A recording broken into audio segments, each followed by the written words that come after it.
Hello everyone, welcome back to the Grown Girl Tarot. I hope that you are doing well. So, today I'll be doing a very interesting reading which is about your past life. Actually, I'm not gonna lie, I have zero knowledge about past lives, but still I want to challenge myself to do this reading because I have been called to it strongly and I've been getting signs to start reading even if I feel like I'm not really that knowledgeable and wise and educated about it. So I just want to thank all of you for your patience and your support as always. And yeah, I'm feeling kind of anxious right now because I really have zero knowledge about what is going to come through. I mean, obviously, right, for all tarot readings, we don't know what is going to come through, but especially for this reading, it's really going to be very challenging and really out of my comfort zone, but still I'm going to challenge myself, and I'm just so thankful to have you guys here with me. And I will do my best, of course, to channel messages that are for your highest good and to bring forth what I've acquired and learned spiritually. And thank you so much for choosing me as your tarot reader. So now, this is going to be a very in-depth reading. I feel like it's one of the most detailed reading I've ever done. So I'm going to lay out the details for you. Firstly, you are going to pick out of the 3 piles, which is pile number 1, pile number 2, and pile number 3.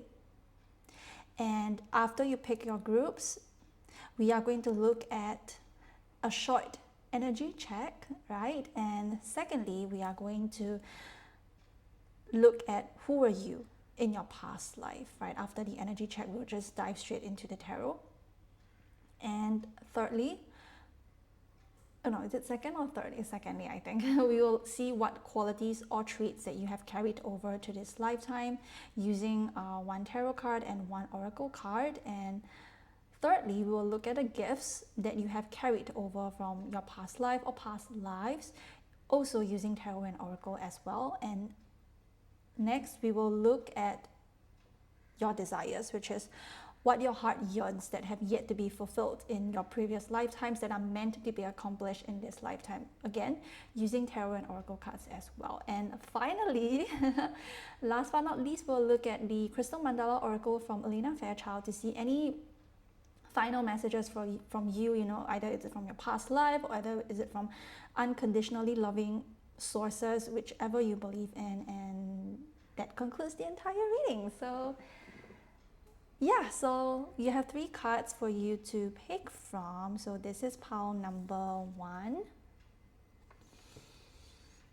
It's about strategy. Actually, this card came through in the reverse, but yeah, for the sake of this intro, I'm gonna put it up right first.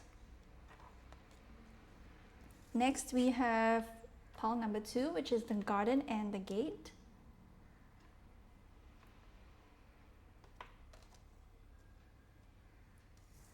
Pile number 3, which is storm warning.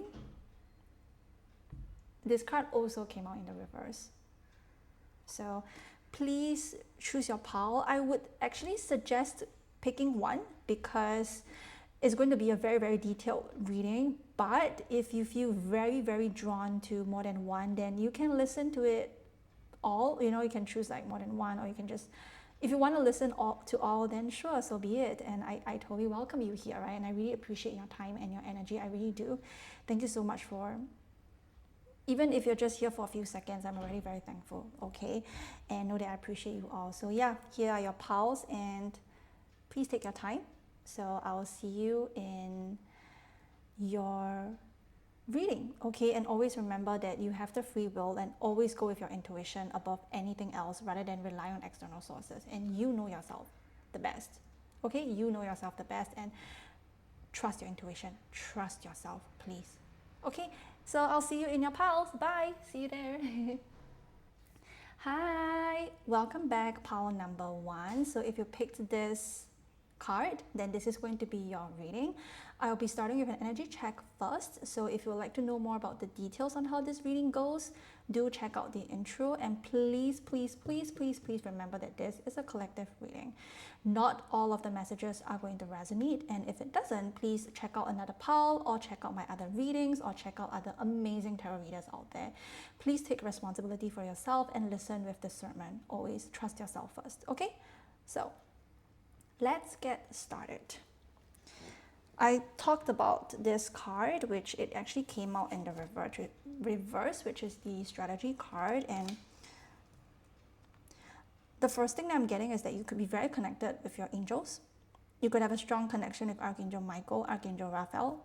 This is coming through very strongly. And the number 21, which is the World card, right? Which is a balance. And we can see the World card, which is there is a person dancing, right? And they are holding like two wands, I would say. And to me, it represents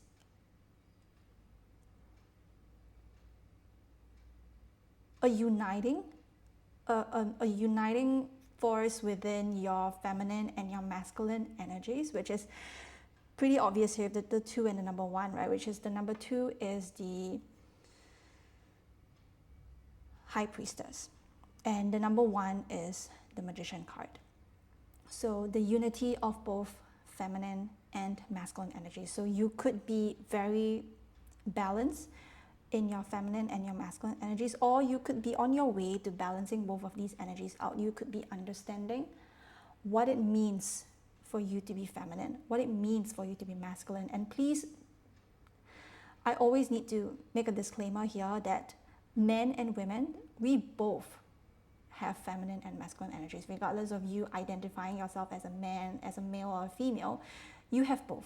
Okay, we all have both. And you could be in the precipice of some sort of awakening as well, like awakening of your, I'm getting some sort of crown chakra awakening, because this golden energy is reminding me of crown chakra energy as well, and with the World card as well, which is things are ending, right? Whatever you think that is yours, whatever you think that is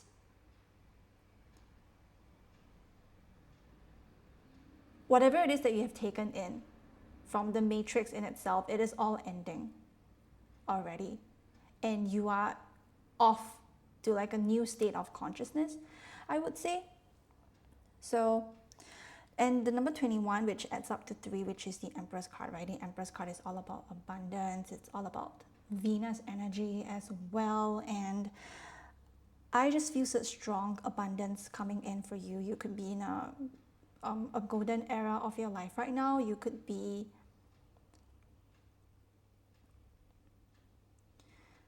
in a place where you are attracting a lot to you. Okay, I don't know what you are attracting, but you are attracting a lot of physical manifestations. They are coming true. They are coming for you, right? You could be in this state right now, or you could be in the near future or in the future, right? But since the strategy card is in the reverse, just hold on. I feel very called to read from the guidebook, so I'm going to do that. Hold on. It just came out in the reverse, so let's see. Okay. When the strategy card is reversed, it indicates a stall in progress due to a lack of planning. You may have a goal in mind, but no specific ideas about how to achieve it, or you may found that your original plans have hit a wall and it's now time to reevaluate things.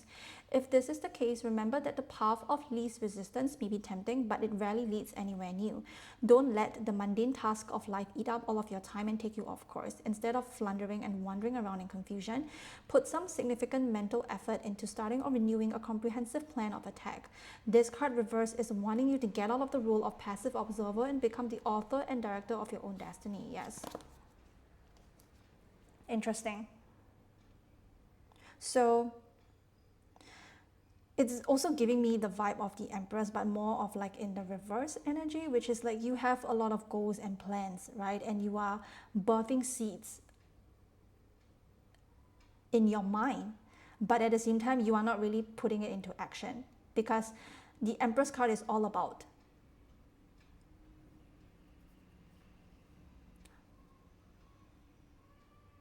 it's all about having an idea, but at the same time, you are able to put that energy out into the world. I don't know if that makes sense, but yeah.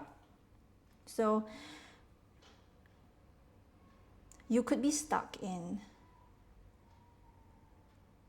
a rut as well, is what I'm getting. And you might not know how to receive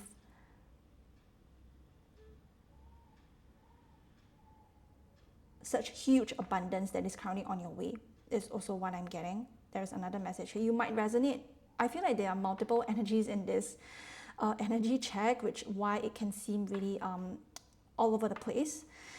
And you could resonate with what I've mentioned or what I read from the guidebook, but you also could resonate with what I'm currently channeling because it's very, very different. So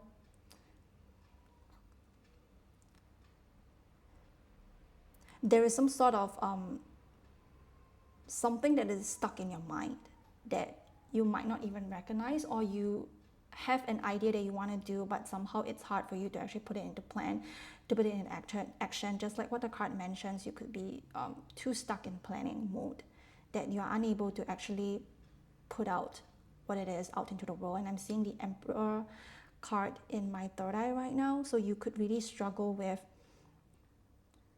not knowing how to use that energy for good, which is to put your work out there. And somehow I'm getting, for some of you guys, or for many of you, you could have a fear of being seen. It's like you yearn to be seen. There is a desire for you to be seen, but at the same time, you are very afraid of it because you don't feel safe out in this world. Because you don't feel safe in your own energy, you don't feel safe in you don't feel safe in general, which I totally understand, right? The world can be unsafe a lot of the times, and this is why it's very important for us to cultivate this safe energy within, right? And even if we don't feel safe out there in the world, which sometimes there can be situations that can make us feel unsafe, but at least we know that there is some sort of support system that we can fall back into. And if you don't have the support system right now, you can lean onto your spirit guides, right? Just the feather card always gives me a vibe of like our spirit guides, consistently guiding us, helping us, like planting seeds in our mind, because they know that we have the ability and we have the capacity to move forward. We have the ability to share our talents and to put ourselves out there. Now I'm thinking about this card from, I think it's the Gods and Goddesses and Guardians Oracle, which is the Ra card, if I remember correctly. I think it's the Share Your Gift card, yeah. Which is, it's time for you to put yourself out there, to share your talents, to share your gifts out there, because you have the ability. This is why I was saying that you might struggle with masculine energy, right? Because you don't feel safe.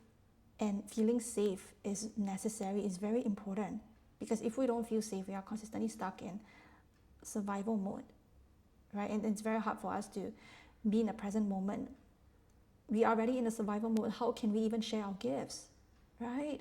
So this is very, very important to you in order for you to get back out there, in order for you to really shine your light out into the world.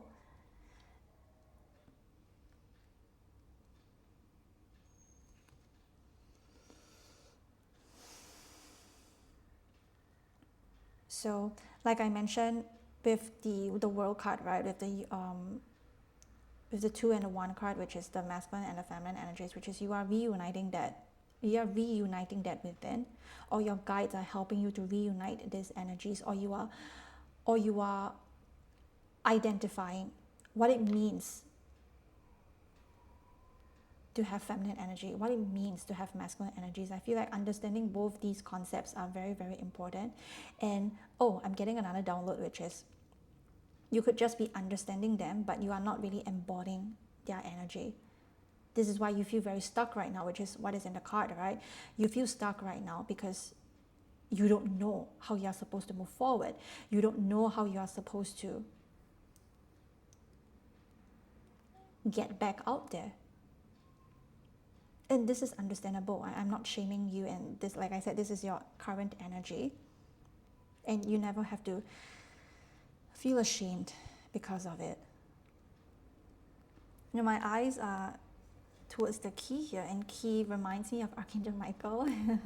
Keys could be a very significant item in you. You could have a key, you could keep a key with you, or a key represents some sort of a protector energy, some sort of, it's like you are guarding, you are protecting yourself after all you've been through. And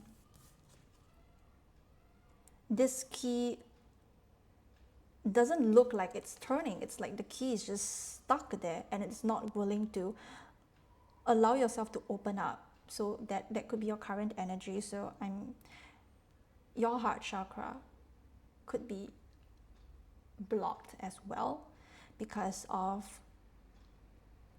the pain that you have carried from your past, right? From your past life even. That's why you came to this reading, isn't it?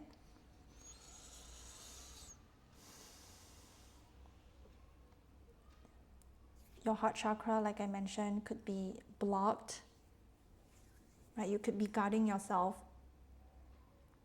too deeply to a way where you are just not allowing this abundant energy to flourish through, which is why the Empress is in the reverse, right? Like, you are somebody who can attract many and has the potential and the desire to attract, to embody that energy and to attract what is needed to you. But I feel like this energy is blocked right now. And there are tools that you can use to unblock this energy, which is you could, go out more, socialize more, express yourself more even, right? If you're somebody who works from home, you can really start step by step by putting your footing out, by really shedding yourself one by one, right? Because you might be somebody who is very afraid of being vulnerable. I don't know why I'm getting this random download. It's like you might have a partner that you love, that loves you, but at the same time has a hard time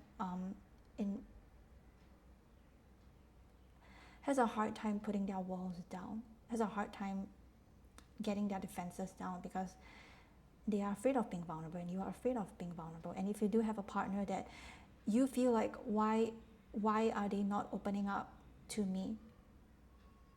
Or it's just, I feel like their energy mirrors your energy. So maybe you could be someone that is also very afraid of vulnerability. This is why your partner also reflects that back to you. Or it could be just your partner in itself. Or it could be just the both of you, or it could be you, right? And I feel like you might want to be the first one that can take the first move to really open yourself up first in whichever way, so that you can actually inspire your partner to open up also. Is also the energy that is coming through.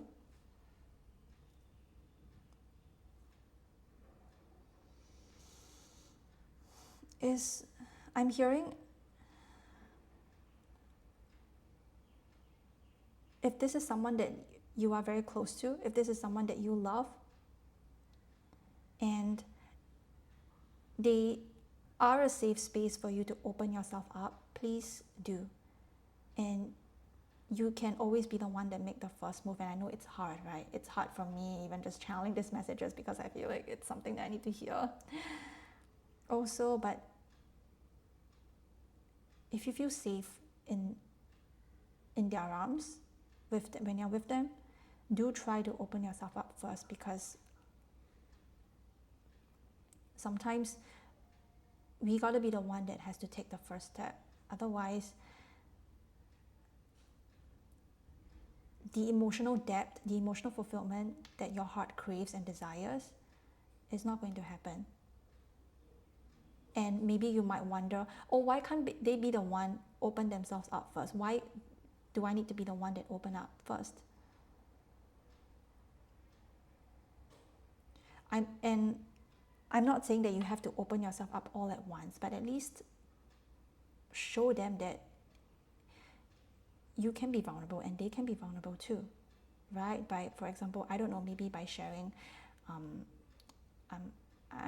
not sure, but maybe sharing like some sort of a need of yours, I would say, like a need of yours, or telling them that you want to be vulnerable and intimate with them, and see how they react, right? Oh, I'm seeing a fly. Oh, shoot.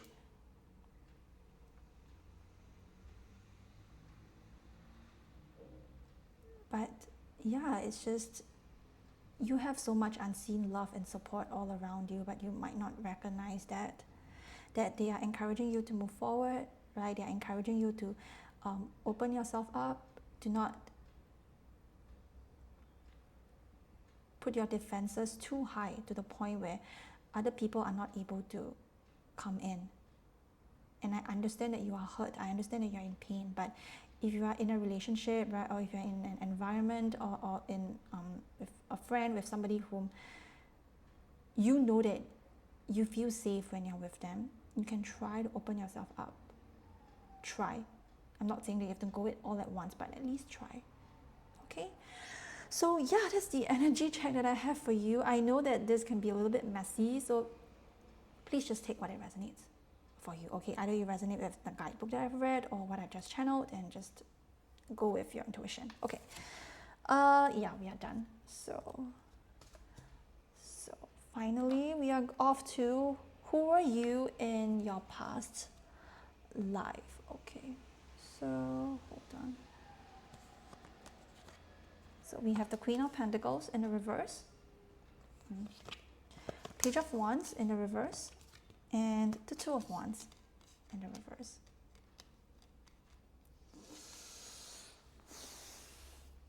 Interesting.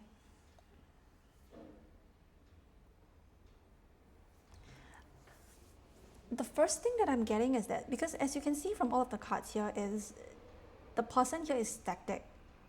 It's like they are not moving. So you could be somebody in your past life who is not really that,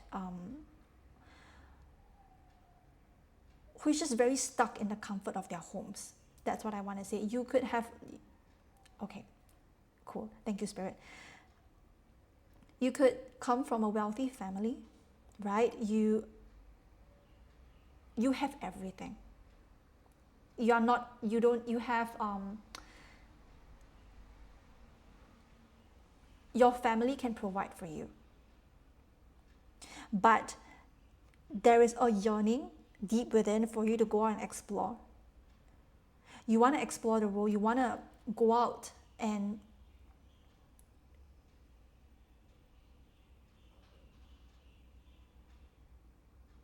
you really want to, what is that word? You are somebody that actually lives the comfort of your home,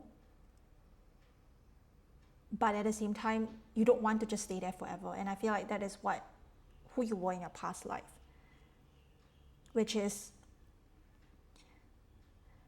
I'm getting an energy of everybody envies you because you have everything. You not only have a parent, you not only have people that love you, that support you, that gave you financial security and comfort. You were literally a princess, I should say, a prince or a princess, okay? You were provided for, you were secured in all areas and all aspects of your life. What is it that you lack the most? I would say freedom. Freedom is the one that you desire the most, because you are just really you're just stuck in one place. It's like everywhere you go, there were people following you, there were people around you. It's kind of like you wanted to escape your family at some point. You wanted to escape, but you couldn't, or you didn't, because you wanted the luxury that your family gave you, but at the same time you yearn for the freedom that the outside world has for you. It sparked your curiosity. It sparked the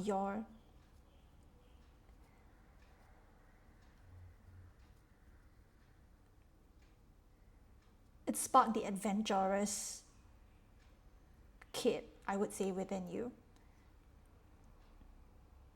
And I would say you were you were pretty unsatisfied. Unsatisfied in a way where you just wanted to explore, you wanted to be free. You don't want to be confined in a cage. And that was what your home was.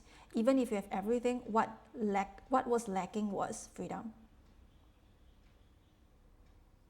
You don't know what it feels like to actually go by yourself because maybe you had servants or you had bodyguards following you all around.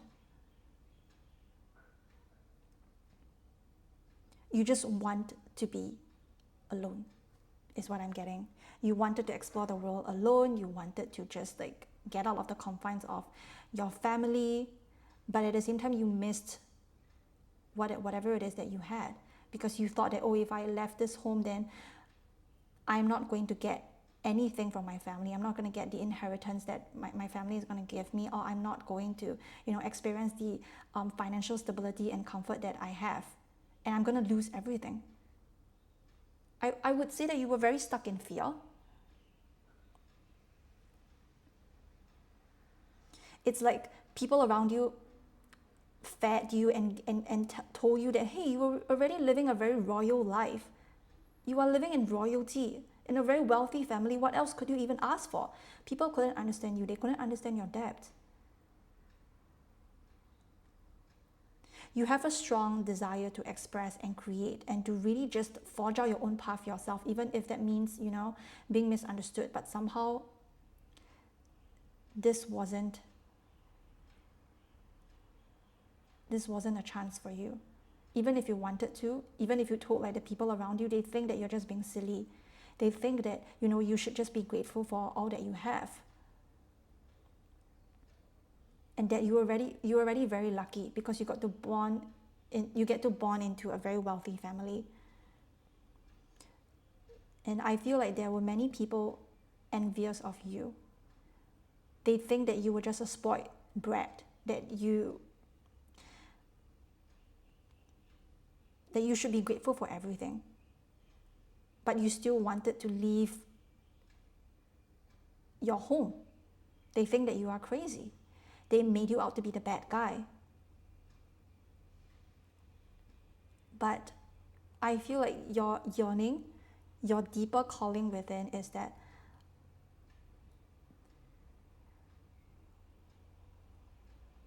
I want to be free. I want to fly like a bird. I don't want to just be kept in one place. Even if that means I will fall, even if that means that I'm going to lose everything. Like, you do have that yearning within you. But I definitely do feel like you were very stuck. You were very stuck in your head. You couldn't really allow yourself to move forward, to really stand your own ground, because you were afraid of what other people think about you. You were afraid of what your parents might think. You were afraid of upsetting other people. So you were the so-called, I would say, good girl, good boy. There is this energy coming through also. You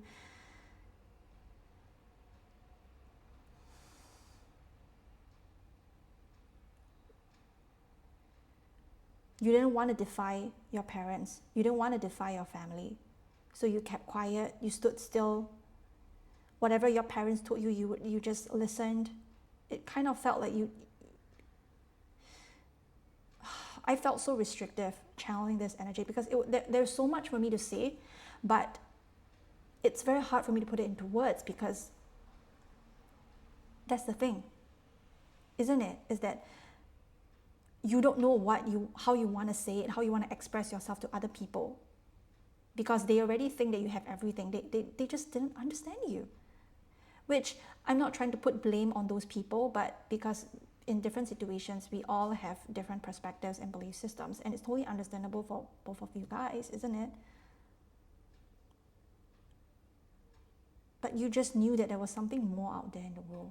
You just couldn't bear, living your entire life being stuck in one place, doing the same thing over and over and over again, or just obeying the sort of rules that other people have placed it onto you. You don't want to do that anymore. But somehow you did. You did, Palwan. This is why there is this deep yearning for explore, for adventure, for passion, for life in itself. You were definitely a very curious kid, I would say. You have this inner zest for life that what more what more can I get from life in itself?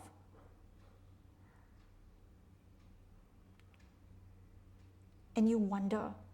You looked out at the window, right? You wonder, if I ever have a chance to be free, what would I do? If I ever had a chance to explore life and the earth in general, what would I do? You thought to yourself, but you were filled with so many burdens onto you, right? Look at the clothes that these people are wearing. It's kind of like, it's giving me like a lot of burdens and expectations being placed upon you, like, oh, you know, you are going to be the next king and queen of your family. You can't just run away. You can't just run away from the responsibilities that your parents have for you, right? If you run away, what would happen to this family, right? They would just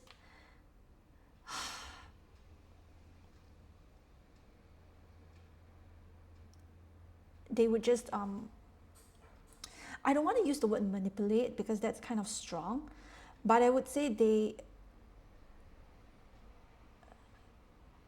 placed a lot of fears onto you. You had a lot of burdens. You had burdens of your family that you couldn't let go or that you cannot defy. You just didn't want to disappoint people around you. That's why you ended up disappointing yourself, right?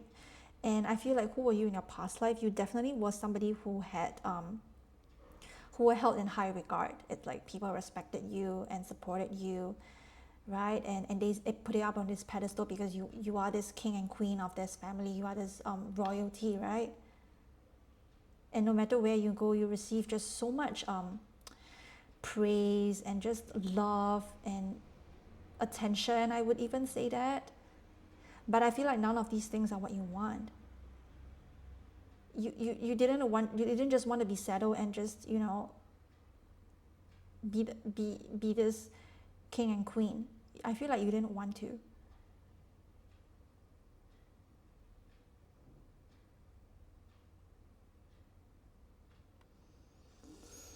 You just want to be free. And like I mentioned, you were a very curious person. You craved for adventure. You yearned for self-expression. You yearned for more. You desire to just, you know, go from country to country, to go with the flow, to not have to plan for everything, right? To let down all of the burdens and expectations that others have for you, and to just go on a trip that you'll never forget. And to just go to a place where you don't need to plan everything, you don't have anything, but because you know that life will offer you support. You know that life will guide you, even if you do meet challenges and obstacles your way. And that's the thing. You were afraid that if I did venture out alone, what is going to happen to me? Like I'm going to miss what I have. I'm not going to have what I have right now. I'm going to have to build a life from scratch myself. I have nobody to depend on. It's your fear-based mindset. It's your conditioning, pile one, that has stopped you from this path, this page of wands path that you're meant to accomplish, that you're meant to take, right? That you're meant to share yourself. And what I mean by share yourself is more of like your inner curiosities, I should say, because you definitely have great gifts. I'm not gonna lie, you have great gifts here. I feel like in your past life, you could be somebody that likes to read a lot. You like to study up on different topics and challenge yourself to different ways of thinking. Sorry, I just burped. Excuse me. But you were sort of banished from that. Your family tricked you into thinking that here, this is the best. Nothing will ever be more comfortable than here. If you leave this home, you're going to lose everything.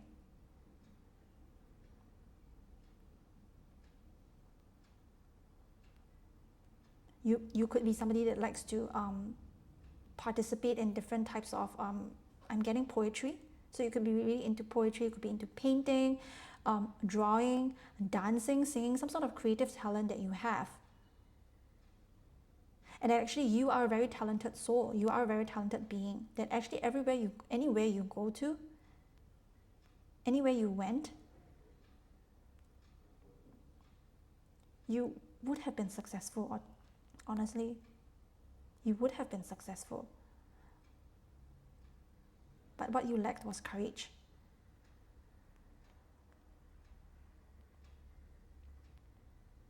There is some sort of creative talent that you were meant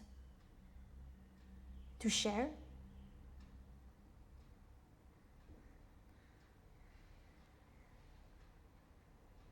You were consistently wondering and thinking, oh, how it feels like to be on the other side of this planet. What does it feel like if I went on a journey? I'm thinking about the Eight of Cups right now. If I just escaped from my family and went on a journey alone, oh, how would that feel? You consistently wondered to yourself. But after you wonder and wonder, this fear starts to creep in. And actually there were a lot of times where you really wanted to brush it off and just leave, but somehow this fear would bring you back.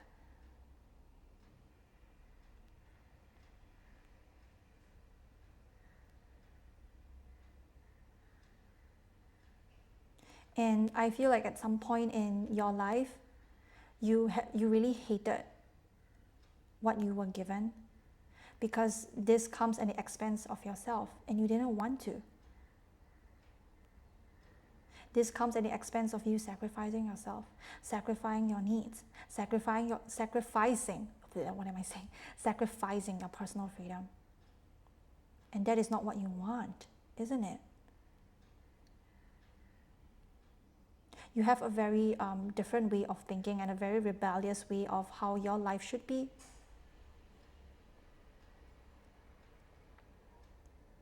And like I mentioned, you were very curious about everything and everything.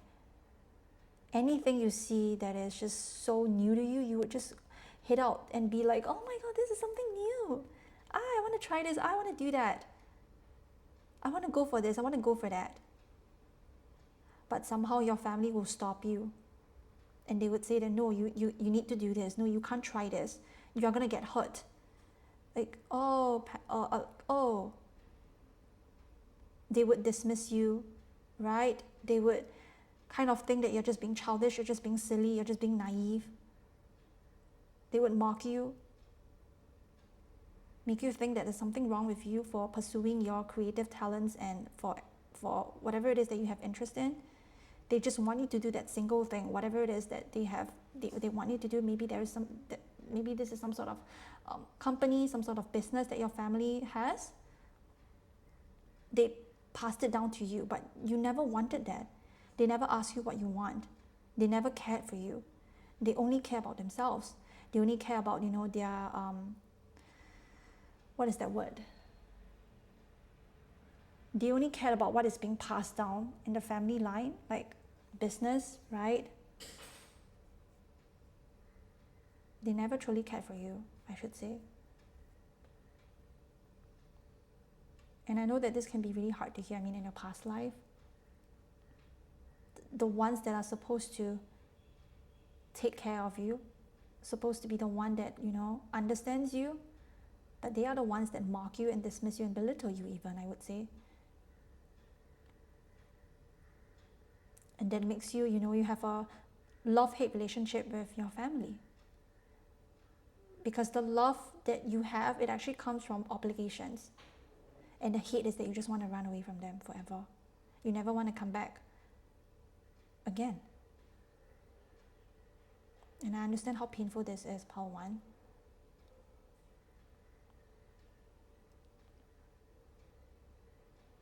Because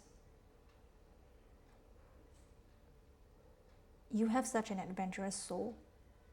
You really are. You don't want to just stay stuck here forever.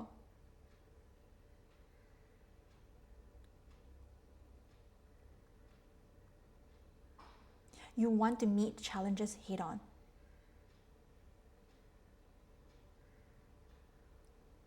You want to fulfill your own life force energy. You want to do everything that your family denies you not to do. If your family tells you to not drink, right? And the more you want to drink, because you have a very rebellious spirit, I should say, and you have a zest for life as well.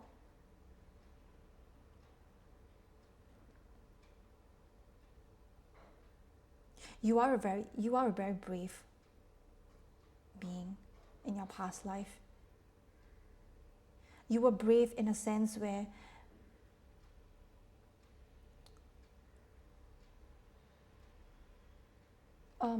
how should I say this? You were brave in a sense where you know that you are talented and you have a very different way of thinking from your family. You could be just very different, right? Maybe from your other siblings.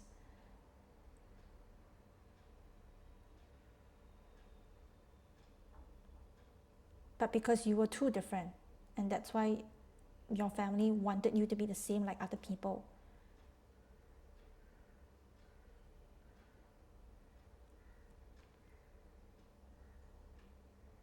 That is why it makes you hate all of the boxed-in thinking, all of the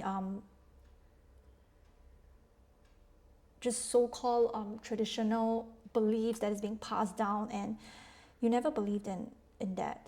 Even though there are certain aspects that can be believed, but I would say 95% of them are not true at all. Some sort of legacy that your family wanted to uphold that just wouldn't resonate for you. You enjoyed the comfort of the material world, but at the same time, you yearn for something more. You know that my life is not just about, the comfort of material resources.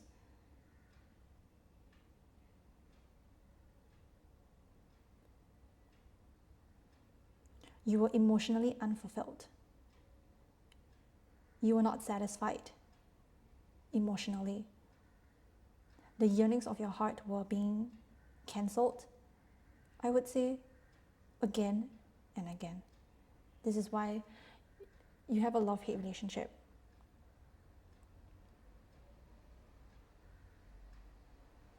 And this is why in your past, in this lifetime, right, I'm going to talk about this later, you might find yourself just being very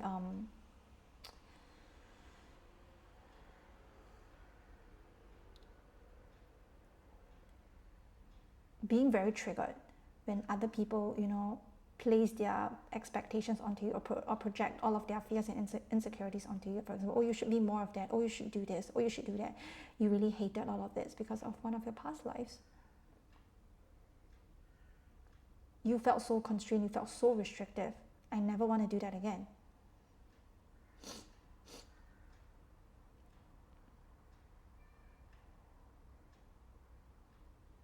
I really feel like you know who you are, okay? You know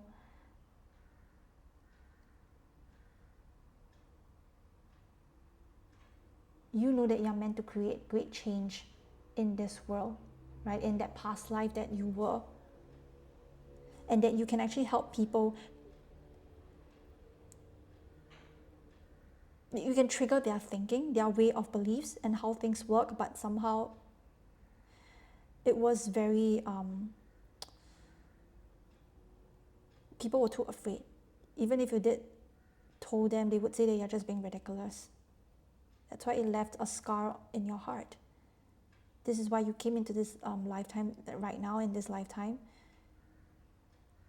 You never want to be confined again. You never just want to be stuck in one place again. You like to move around. You like to change. You like to travel. You like to relocate. You like to explore. You like to focus on your passions and your interests, right? Even if you're not going to actually make a living out of it, you just want to try. Because that's the thing, you already have so much financial security and stability. All you want to do is just try. You want to explore new horizons. And this is why you can achieve that in this lifetime. That is why the divine has, reincarnated you here today. It's because you are meant to satisfy this yearning of your heart. I don't want to go by whatever my fear tells me anymore. I'm going to shake away all of the limiting beliefs and conditioning, because I never want to live with that fear anymore. I know how it feels. And I don't want to care about what other people think anymore. I just want to live. I just want to live a life of passion. I just want to live a life where I'm true to myself. I don't want to betray myself anymore, because that is what you did in your past life. Even if you did hear the yearnings of your heart, you did. But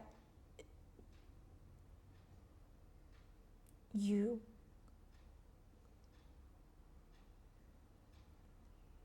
couldn't risk. You didn't want to risk everything. That's why, like I mentioned, it left a scar in your heart, a deep yearning of your heart in this lifetime, where you're just meant to explore and create and do what makes you happy. Because emotional satisfaction, emotional fulfillment is very, very important to you. And that is what you didn't get in that lifetime. So it's very important for you to do what makes you happy in this lifetime. Okay? So yeah, that's all that I have for you with the who are you in your past life. Next, we are going to look at the gifts that you have carried from your past life or lives. So we'll look at that and hold on. Yes. We have the King of Swords. Beautiful. And we have action. See? I'm not surprised. I need to hide this. Never mind. Just, yeah. Action. Exactly. There's just things that are hard to put it into word. I finally have a chance to do that again. So yeah. Okay. What gifts that have carried from your past life or lives? So we have action, awaken the warrior women within, and King of Swords. Exactly. You have such a brilliant mind. Like what I mentioned. You are very, very intellectual. You have deep wisdom within you that not many is able to recognize, like I said, from that past life, right, that I mentioned. You were somebody that were very different from other people.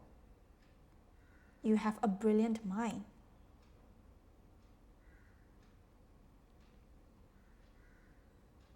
You have a sharp mind, and you are able to put it into pieces. It's like whatever other people find it hard to understand, you put it into pieces very easily. You can understand the subtle energy shifts. You can understand everything in between.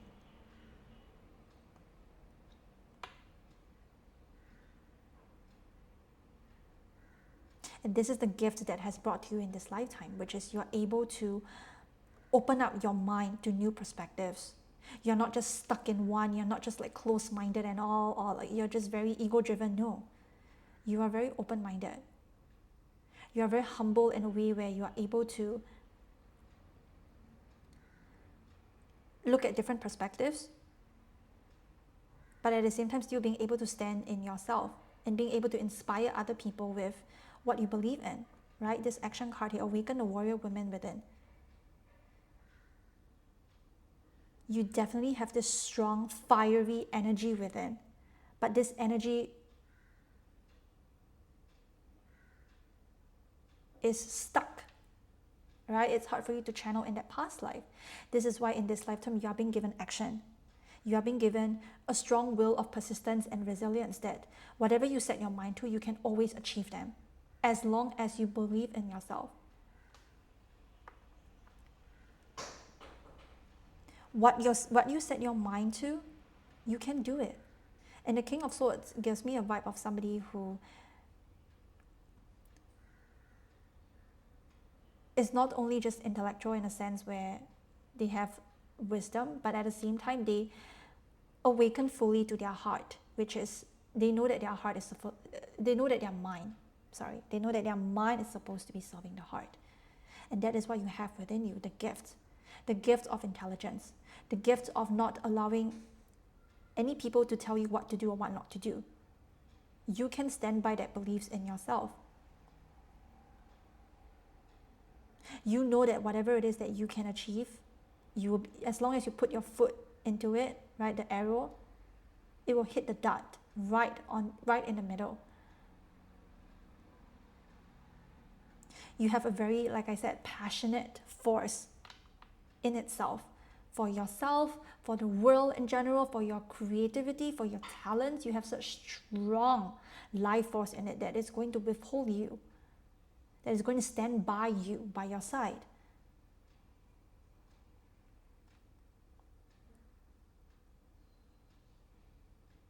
This energy wants to be channeled in ways where I can use it for good.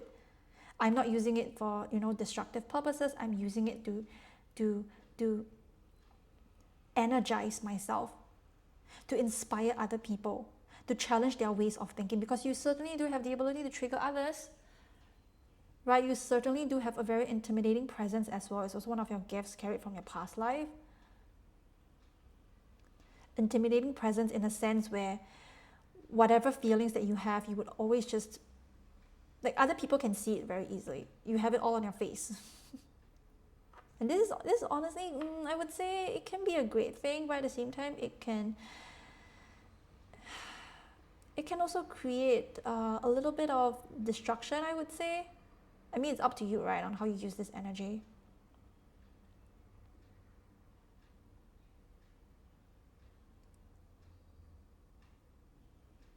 No matter how youthful, no matter how childlike you think you are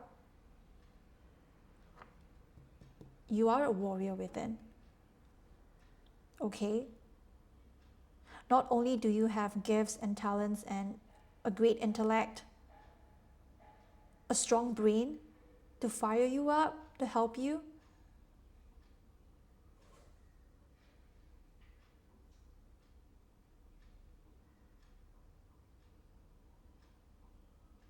you also have this nature of combining everything into one, which is you have so many different personalities that you can match up into one as well.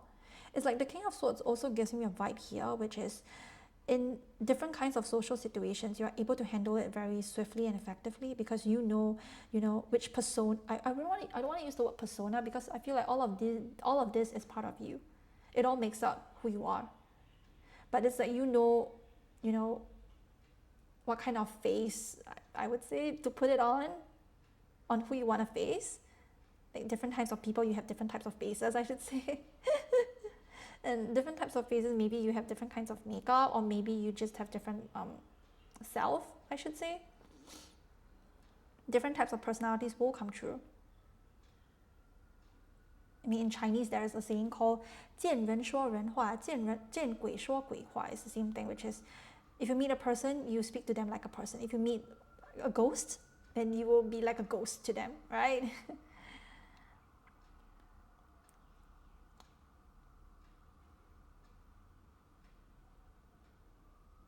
And like I also mentioned, another gift that you have in this lifetime, which is your intimidating presence. You have a strong aura. No matter how youthful you look on the surface, you have this Mars energy within that is waiting to erupt, this volcano wanting to erupt. I'm seeing somebody into Taekwondo. So maybe this is how you channel your energy.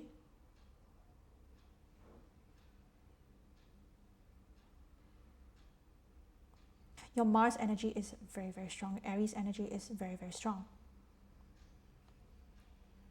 Like I said, you have a life force that cannot be dimmed. Cannot be dimmed. Because this will only perpetuate you forward. And you will, you will meet challenge head on. You will not, go back, or you will not just want to retreat into your cage. No. You want to do it. You want to solve it. Because you know that you have the ability to solve them. And that just this small little challenge is not going to, bring me down. Because I'm not going to be down. I'm not. And this woman, she's naked. And it just reminds me of somebody who has a strong ability for self-expression. You want to strip everything bare. You just want to present this raw, real, authentic being to the world. Your throat chakra could be very significant. You have a strong desire to express. You cannot hold that energy. You're not going to hold that energy back. I will do what I feel called to. I will do what I want. Nobody is able to tell me what to do. Nobody is able to stop me, because this is the power that I have within me. I have the free will to create or destroy what I want. And destroy, of course, I mean by destroy is that you have the ability to destroy whatever is no longer serving you anymore. Let's say you have this limiting belief, or I have to be independent all the time, but no. And let's say you decided one day that no, I want to receive help from others. That's the kind of mindset that I want to cultivate. Yeah, I want to receive help. I want to be able to ask for help. And you're going to do that. You will stick to your words. And that is another gift that you have carried from this, you have carried from your past life, which is that whatever you promise to do, promise to yourself, promise to other people, you are going to achieve it. You're going to do it. And this is what makes you a very reliable person. Yes, you have strong Mars energy, but that doesn't mean that you use that easily, I would say. You have a calm and composed face, I would say, but deep within you have this, like I said, volcano wanting to erupt. This is what makes you a very reliable and a very safe person for other people to depend on, because they know that you don't make promises easily. Whatever you make, whatever you do, you will stick by it. Your actions and your words make up one another.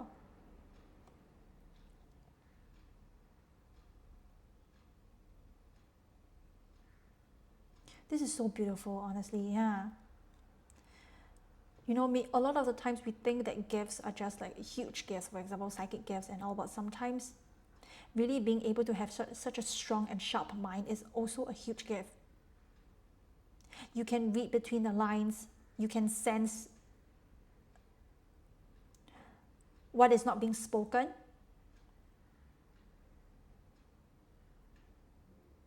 You can awaken dreams and passions and your desires that you have been thinking of, but you're not sure whether or not you want to take action on. And this is where this energy comes through. And I feel like maybe this energy might not even awaken in your day-to-day life. Maybe it only awakens or happens, especially when you actually face like a strong challenge, especially at times when you just want to give up. But this energy will start to come through and be like, no, I don't want to give up. No, I'm not going to. I will just move forward. Nothing can stop me. No fears, no amount of fears or this stupid bullshit what my ego has created for me. No amount of fear-mongering voice that other people have told me that I'm gonna give up on myself. I'm not going to give up on this. No. You are very persistent and very stubborn in what you believe in, and I really like that. I really like that in you. I really do. This is why nobody can sway you very easily. Nobody. It's very hard for people to sway you. Honestly, I feel like you have the potential to inspire and actually sway other people to be on your side, but it's very hard for other people to actually sway you, huh? to kind of change the way you think. No, it's very hard for you. You're I don't know why I'm seeing this. Your butt is like very stuck in your throne. Like, I'm gonna be here. I'm going to be here. No, like you don't have a chance to tell me what to do. No. I tell that to myself. You don't get to tell me what to do, man. No.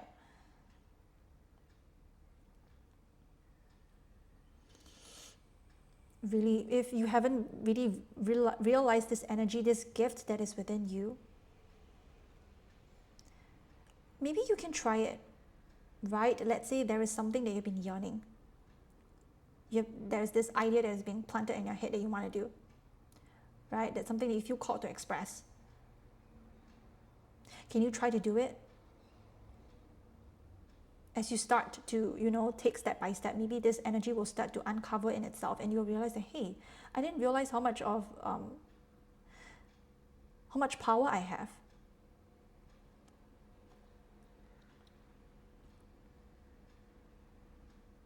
You have a very quick mind as well.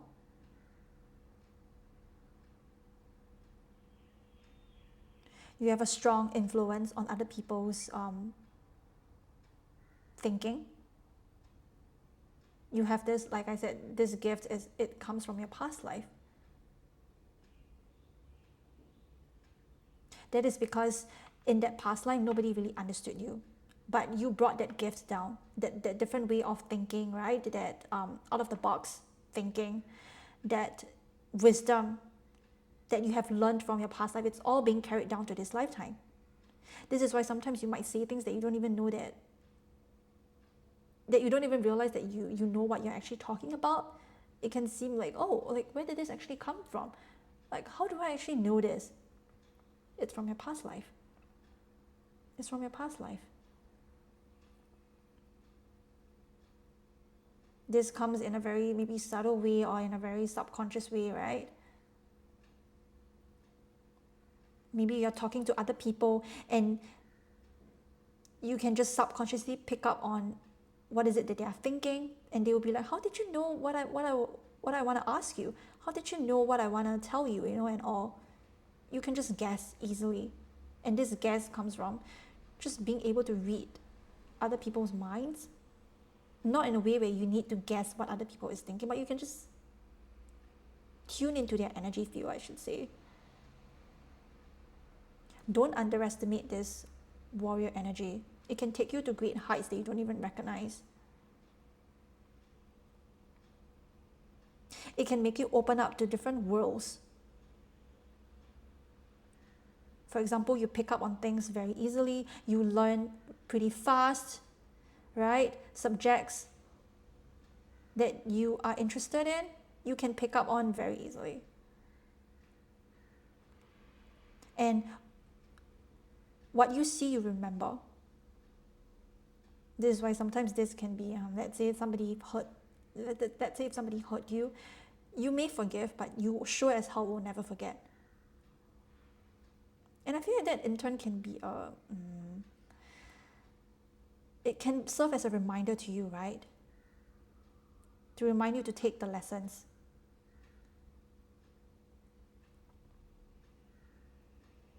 And I feel like there's another gift that is coming through, is that you have the ability to, like I said, to share yourself with the world, and you will be positively accepted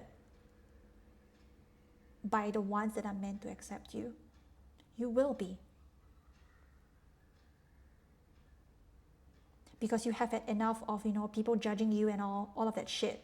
You can just shut it all off and know that these are not what you are meant to be taking. You expose authority figures as well. You expose what is corrupted. You have the ability to corrupt,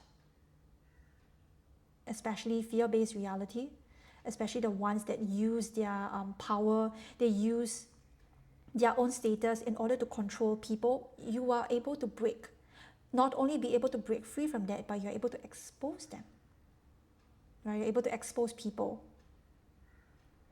You have this strong gift of really looking at people in the eye and just seeing a lot, honestly.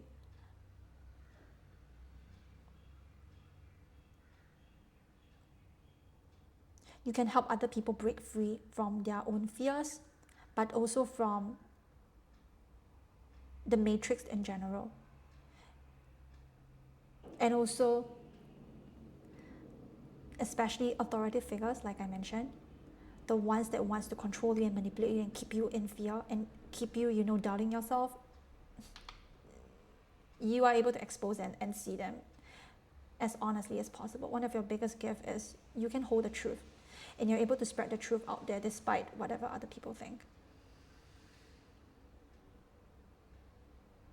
And you can see you have zero tolerance for those tricksters, for those trickster energy, for those people who try to plant seeds of doubt into your head. You have zero tolerance for that, zero. And that's that's so strong, that's very powerful. Never underestimate this gift of yours, okay? Whew. Okay, so hold on. Now is the time we will be talking about the gifts that you have carried over from your past life. So I'm really sorry, and I really do apologize for just my mistake. And yeah, I'm just gonna put a note here. So yeah, I really am sorry. And right now is the time when we are going to be looking at the gifts that you have carried over from your past life or past lives, okay? Next we have judgment. Okay, I need to clear this out. Shit. Wait, hold on. Maybe I should just use this. Okay. We have a judgment. Yeah. Yeah. I think I covered them up pretty she can see the butt. Okay. Yeah. Next we have heart, emotions and intuition. I sincerely apologize for that. Yeah. The previous one should be qualities or traits. Now it's the gifts that you have carried from your past life or lives. Okay?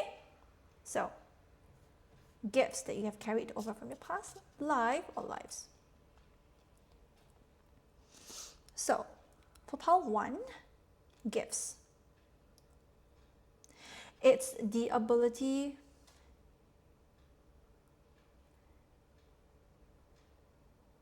to transform and evolve and change no matter how difficult the situation is. So what I mean by this is that the gifts that have carried over, which is your courage, your bravery, your ability to transform pain into power. This is Pluto, Scorpio energy, which is all about transformation, which is all about evolving, which is all about shedding the layers of what you no longer need, the conditioning that has been placed upon you, isn't it? And we have heart and emotions and intuition. Yeah, you have the ability to listen to the yearnings of your heart. It is even stronger than any fear that you have told yourself, or any fear that other people have placed upon you. This is a gift that you have carried. You have the ability to tune into your body, to be very connected with the cycles and rhythms of life in itself and nature, to follow the cycles of divine timing, and to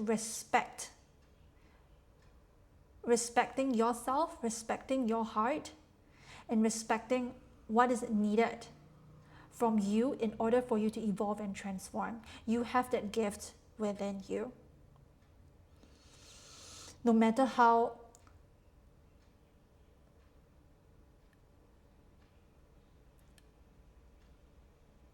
flighty, or no matter how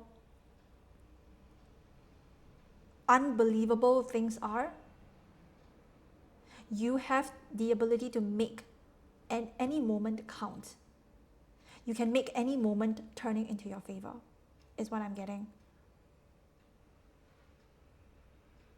You can channel messages from nature herself, from Mother Gaia, from the planet Earth herself. That is because your heart is deeply, deeply connected to the pure joy and the pure rawness of this entire planet. This is why things can work out in your favor, sometimes even unexpectedly, I would say. And you might not even have a lot to do with it. All you have to do is to trust, trusting the unseen forces and trusting that there are so many things that are currently guiding you, because that is the gift that you have carried over from one of your past lives. You no longer need to hold on to things, or to just rationalize everything or intellectualize anything that you see, because you have the ability to see through what is on the surface.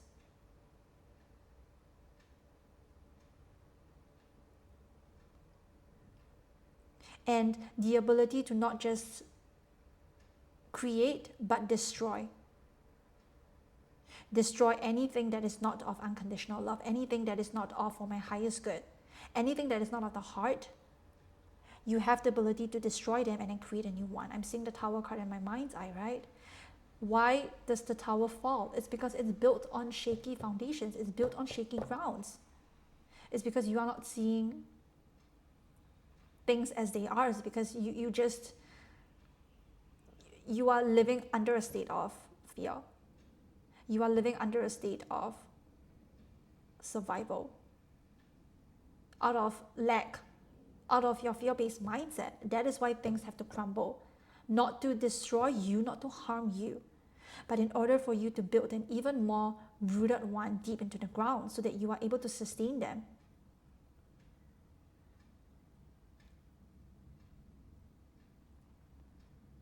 As long as it is, you know that as long as the intentions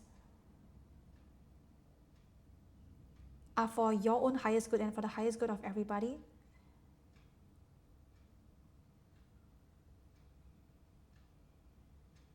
the Tower will consistently be building up one by one, right? And who knows, maybe one day you might not be interested in what you are building anymore, and the Tower might fall again, right? We are consistently evolving and changing. I feel like you have accepted this within yourself, or you are in the process of embodying this energy, of embodying and riding this wave of change, and knowing that things are not stagnant, things are always moving and static.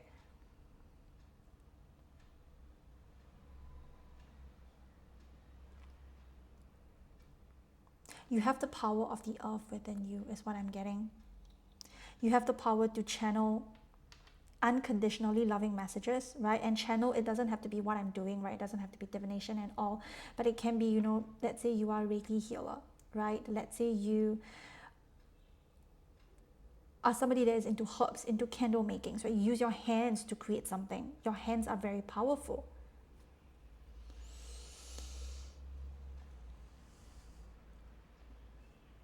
And at whichever cycle of life you are in, you can create the best of it. If you're in winter, then you know that it's time for me to, to take a break, to rest, to really replenish myself. And if, let's say, if you're in a time of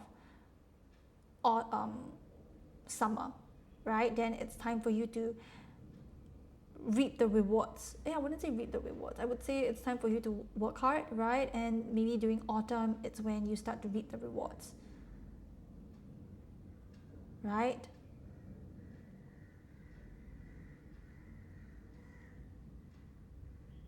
You have a strong reverence and respect for life in itself. You don't go against it, but you go with the flow with it. And that is a huge gift, isn't it? Because a lot of us, we are just trying to control, enforce everything. But judgment energy is not about control. It's all about when the time is ready, you will rise, you will awaken.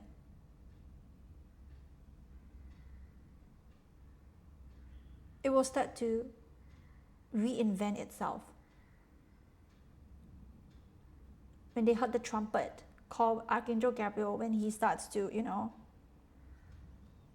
call you, you will hear the answer and you will know when it is your time.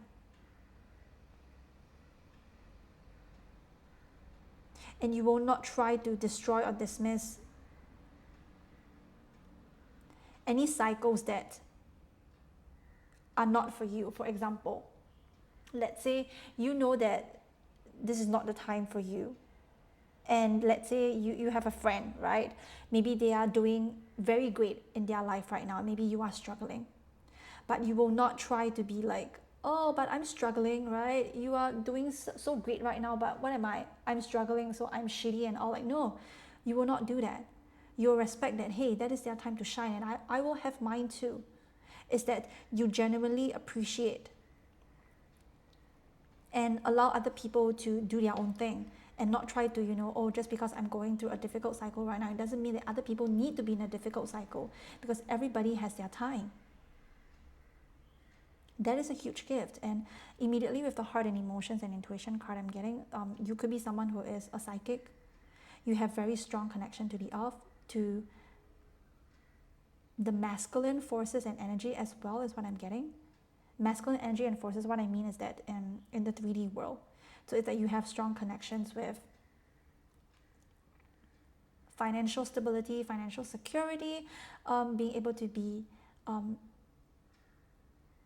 stable and safe within what you are building, and you knowing that you're able to create a legacy for yourself, not for the sake of other people, not what your family has passed down to you, but a legacy for yourself and for future generations to come, because you are building a long-lasting one.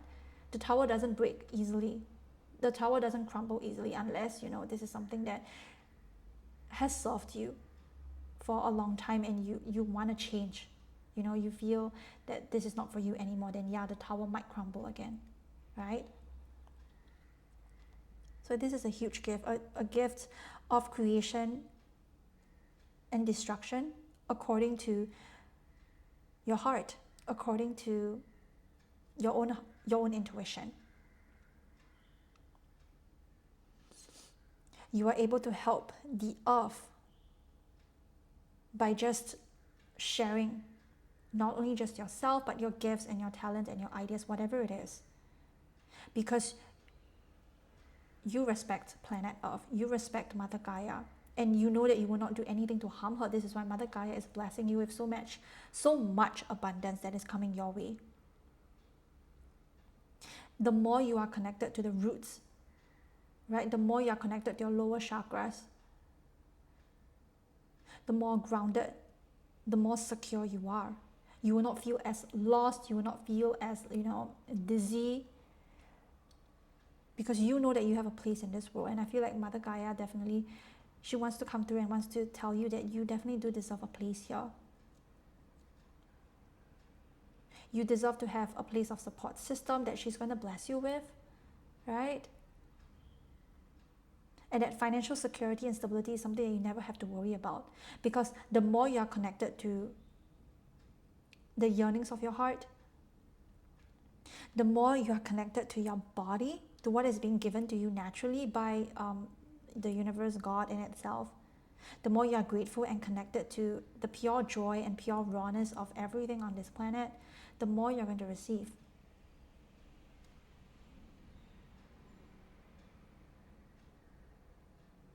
This is because emotional fulfillment, emotional satisfaction is very important to you, and it's very tight, closely linked to your financial success.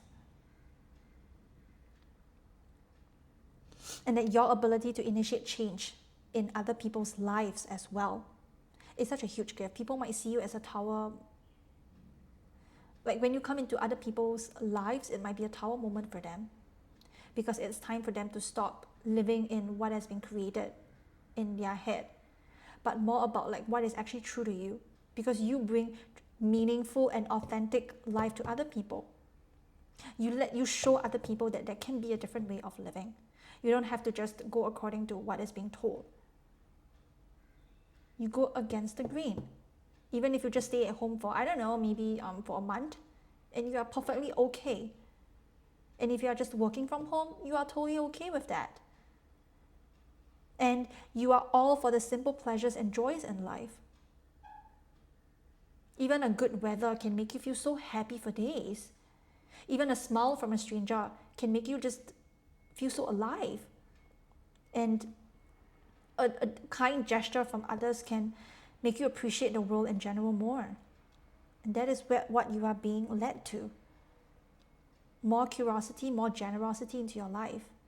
This is the gift that has carried over you, because you don't only just want to experience, huge success, but you also want to experience the joys in a little mundane of your life.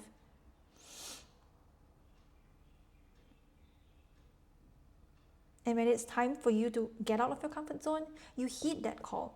You do have that ability, right? With the awakened, the warrior woman within. Yes, you know when to take action. You know when to take a break. Your heart will guide you and will lead you. You have a huge gift of allowing your heart to guide you the way.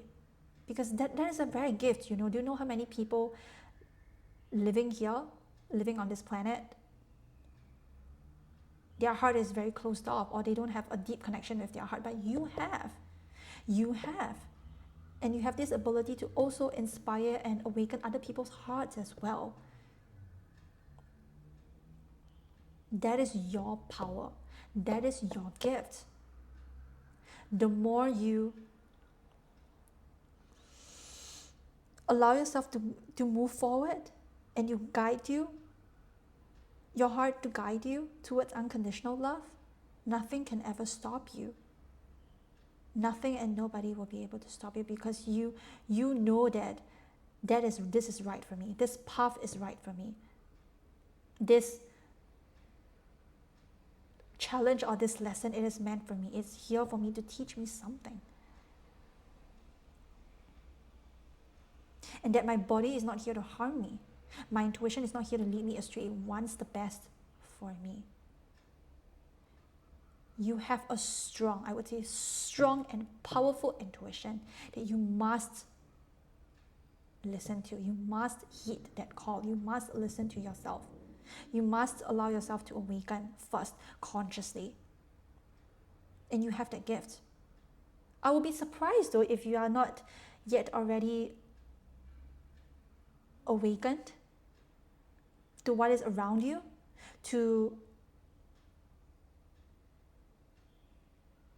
I would be surprised if you are not already yet going through a spiritual awakening of your own power, awakening of what is happening around you and what you need to do to change.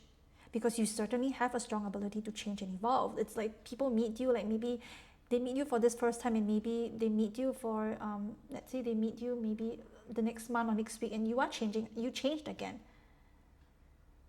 That's how powerful you are. You use that energy to change and evolve. You don't just stay stuck here in just one place, because you're not meant to.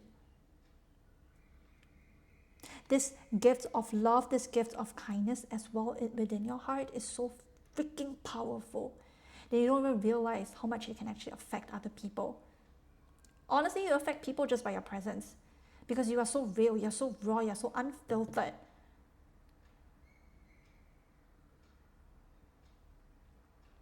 You're not meant here to be palpable. You are meant to trigger deep change in others and in yourself first. In order for you to be kind, to show love and compassion to humanity and the planet at large, you need to be kind to yourself first. That is the magic. That is the gift that you have, Power One. Never underestimate yourself and the power that you have. Whatever sensations you are feeling in your body, okay, whether it's like, sweaty palms and all, is all trying to tell you something. You have the ability to sit down and listen. And your heart will guide you and lead you the way, because your heart is your strongest defender, is your strongest protector, and it's your strongest guide and ally and your best friend. Please allow it. And I know that you have, and I know that or either you will in your future, in your near future. You will. Okay? This strong gift of your heart can be just poured into anybody and any person, and they will immediately feel so inspired and in awe of you. Because that is the beauty and the power of your heart. Okay? So, last but not least, we have, hold on. Okay. last but not least, we have desires. Yeah, what the heart yearns that have yet to be fulfilled, that are meant to be accomplished in this lifetime. So we have the Emperor. I'm not surprised this came through, honestly. And we have let go, which is relax and release. Okay, so the Emperor card, what I've talked about, you are meant to have a healthy balance, right? You are meant to have a strong connection with your masculine energy, which is allowing you to be safe in your own presence, in your own energy, and to feel safe in the world, and to know that you have to know that there is a place for you out here. There will always be people that are meant for you. There will always be an environment that is for you. You never have to doubt that. Okay, the heart yearns that have yet to be fulfilled, that are meant to be accomplished at this lifetime. Exactly. And the Emperor energy here. Okay, before I want to talk about a short story.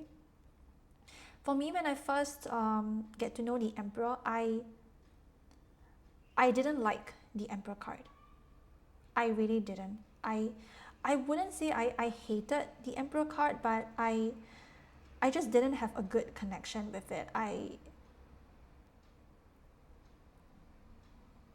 just didn't really want to connect with this energy of the Emperor card because of my relationship with my own father, with my own masculine energy. It's a reflection of what I didn't want in my masculine energy. But after I get to know the Emperor,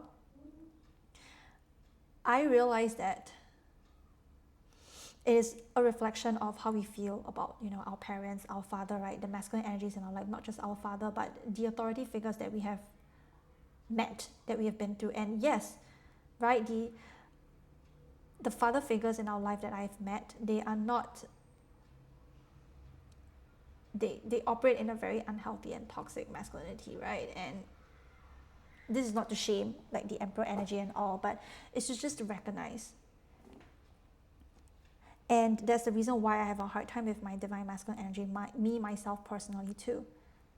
But I realized that in order for me to really have a footing in this world, in order for me to share my talents and my gifts, I can't just be strong in my feminine energy. I need to heal my masculine wounds, right? I need to heal my relationship with power. I need to heal my relationship with control, with how I see father figures and authority figures. Yes, I do not have a safe and secure relationship with the man in my life. I'm sorry, I shouldn't have used the word the man in my life, but I should say I just didn't have a good relationship with masculine energy, okay? And what I've learned is that I need to be able to look at it in a way where the need for control and the need for, and why I dislike my own masculine energy is because I didn't believe in myself. It's because I thought that everybody I'm going to meet in the future, they are just going to be the same as who I'm going to meet. Or my own masculine energy is so toxic that I had to consistently grip onto control and fear, but that is not the case. I don't have to do that anymore. And that I can allow authority not be of one where I suppress myself or I suppress other people or I try to force my free will onto other people. No, where I can allow other people to have their own choice, where I don't need to control them. I don't need to control how other people think about me. And also I don't have to force other people. I don't have to force myself as well. And that I can express myself as freely and as vulnerably as I can, but at the same time allowing other people to have their own experiences and their own belief systems. And to also know that I have a footing out here in this world and that I can access my own leadership energy and that I have the power to lead, I have the power to speak up. Because let me tell you, I struggle with speaking up. Yeah, I really do. Okay, and that is just a short story here, but we will just look at the heart yearns that have yet to be fulfilled. Yeah, which is whatever it is that you need to release and let go, especially the wounds with your family, especially the wounds with the people in your life that have, you know, hurt you, or they have tried to control you because they are sort of, they are in an authoritative state, like because they are, sort of more wiser and older than you, is to heal your relationship with them. Is to also understand where have you taken in their projections onto you, like, or what you think masculine energy is.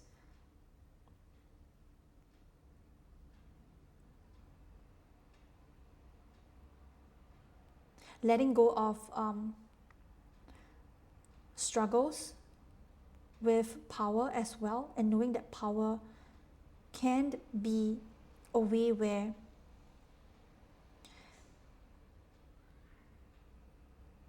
it's different, right? Where you can lead other people. You don't have to force your opinions and expectations onto them, but at the same time, knowing that when it's time to stand your ground, you will stand your ground, right? It's the ability to hold space for other people. It's the ability to be so rooted in your own truth and to be able to open other people up as well. The ability to hold space, to listen, right?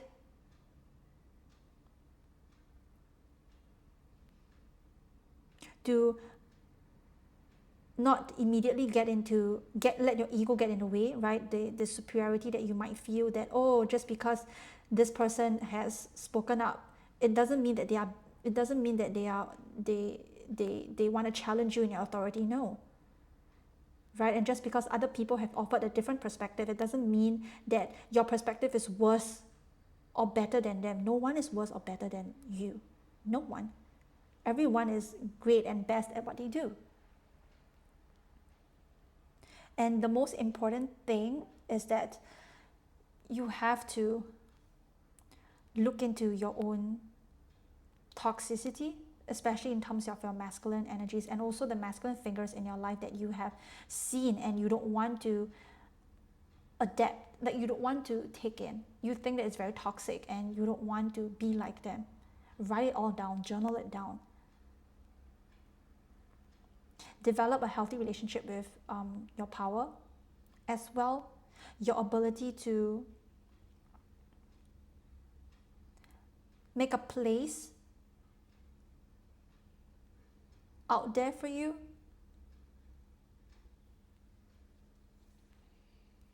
Because I can see that you have a strong desire of really wanting people to see you, right? The desire to be seen, the desire to have a place out there in this world, and you certainly can. You have, right?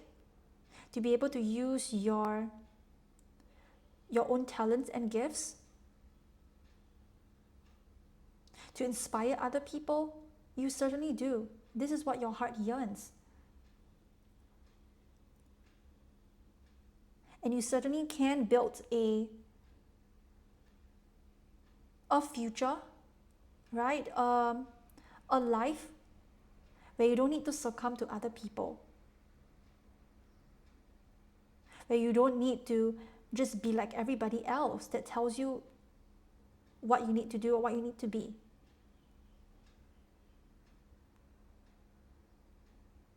You don't need to operate under fear anymore, right? You don't need to allow fear to drive you forward. You don't need to let fear be your guide.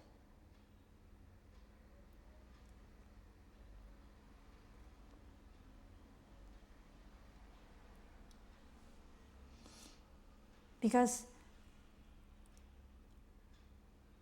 what you are meant to achieve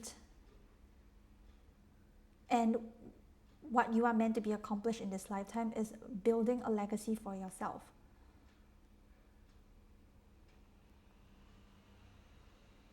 And I'm also getting somebody here wants people to look at them, like to really like look at them in a way where, they are this authoritative figure, and I feel like you're gonna have to ask yourself this question: why? Where is this coming from? Is this coming from a place of lack? Are you coming in from a place of like you desperately want other people to see you? What is the reason behind this intention? People are going to see you. I'm not gonna lie, people are going to see you. You are going to be in this leadership position, whether it's in a company or whether is it you're going to have your own business in the future, you're going to be an entrepreneur, right? You're going to be a CEO of a company. But is this desire coming from, I just want people to look at me in awe, I just want people to put me up in a pedestal? Where is this energy coming from? Right? Is this because you are seeking some sort of validation from a place of lack? Because as you start to grow your business, right, to put yourself out there, you can be sure that so many people are going to notice you and are be inspired by you even. But you can't let that be the driving force, is that, oh, I want people to look at me. That's the reason why I want to put my work out there. That shouldn't be the driving force, part one. Because if that is, then it is coming from a lack mindset. It's coming from fear. It's coming from an insecurity within that is hitting on you. It's because maybe you have a father figure in your life that has always belittled you, has always dismissed you. They think that you are not good enough and you feel the need to prove to them that I can't do it, right? Or maybe other people in your life have, make you feel like you are inferior. And you feel the need to prove in order for you to put your work out there. It's like, oh, I want to be seen. I want everybody to look up to me. I want everybody to put me up on this pedestal. Why? Excuse me. Why?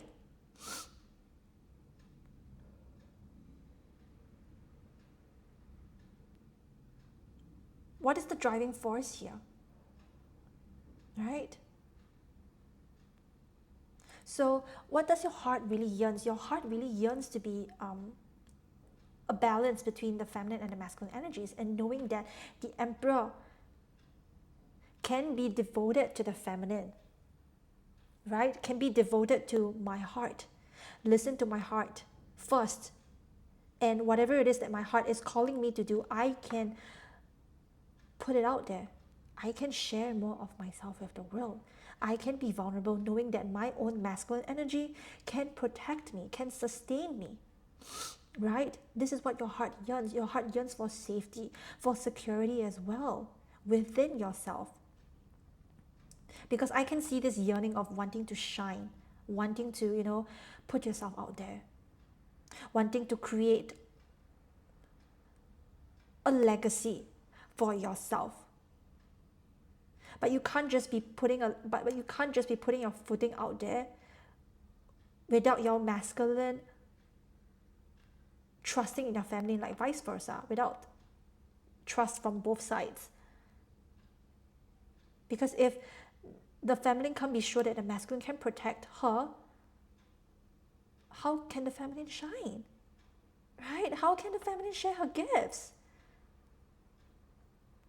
And likewise, if the feminine doesn't trust in the masculine to put her work out there, how can the feminine... if the masculine doesn't trust the feminine, right? If the masculine doesn't trust her intuition, how else can he really have that strong action energy to put your work out there, right?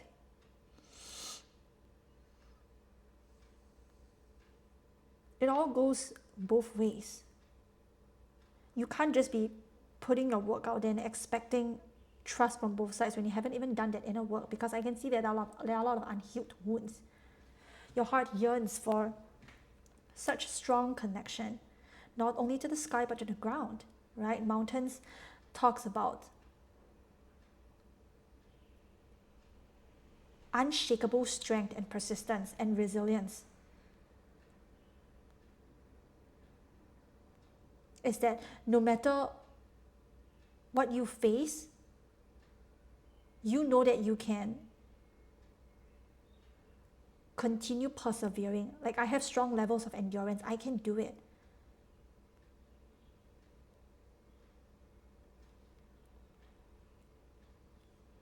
The heart needs to know that the masculine will not give up on her. And that is not about, men or women. This is all about your inner energies within you, whether you are a man or a woman. Knowing that your own masculine can protect your feminine. And knowing that, okay, if let's say I meet this person and they said something nasty to me, what would the masculine do? Of course she would express herself. Of course she would set boundaries and speak up, right? But if the masculine doesn't, then how can the feminine trust in him? Right? So what you are meant to be accomplished in this lifetime is to just forge a strong connection with the earth, with your lower chakras, with your root chakras. Because I feel like you might have feel very imbalanced within, because you lack the courage and the bravery to go for what you want. You don't know if you're going to succeed.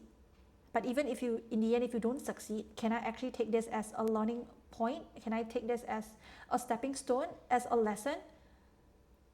Can I see things from a different perspective without making it about me? Can I stop taking things personally? And to know that however other people define me, has nothing to do with me at all. The emperor can speak up and, shoo away all of the noise from your fears, from your ego as well. What you're meant to be accomplishing in this lifetime is really to just have such unshakable force and strength and dignity in you that nothing and no one will be able to shake you ever. This is what your heart yearns. Your heart not only wants to grow through joy and compassion and love, of course, but it also wants to grow through challenges, because that is when really you can see your own power. Your heart also yearns for you to see your own strength and see your own power.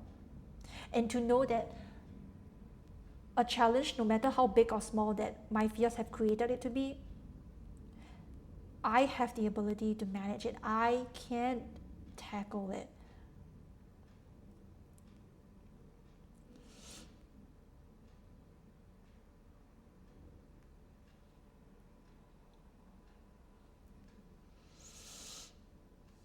Your heart yearns to not.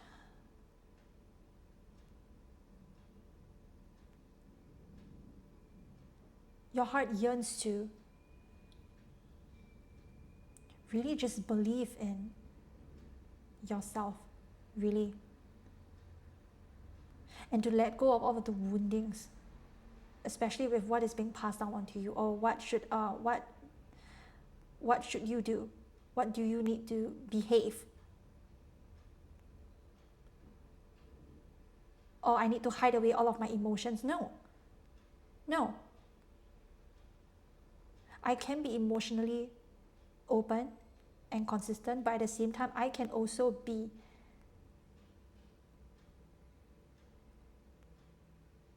assertive. I can stand in my own power without letting anybody taking advantage of me. Your heart yearns to create not only just an adventurous life, right? A life with stability and security, but at the same time, there is adventures that I can move through. And also challenges for me to actually learn my own lesson of recognizing my own strength and ability to tackle it. Taurus energy. I always think about Taurus as somebody who has strong integrity and values. No matter what the external world looks like to you, you are safe and stable in yourself, because in the past, right, you live in a very chaotic environment. You didn't have the tools necessary for you to keep you safe. It's like the ones that are supposed to keep you safe, they didn't keep you safe. They make you feel unsafe. This is why it's very important for you to keep yourself safe and secure within. first. How? By listening to your intuition, by tuning into yourself. I can't be telling you what to do. You got to be the one that has to figure it out yourself. I can be guiding you and helping you in ways where you can go back and tune back to yourself. But you can't expect, all tarot readers out here to tell you what to do specifically. No, you are the one that has to figure out yourself.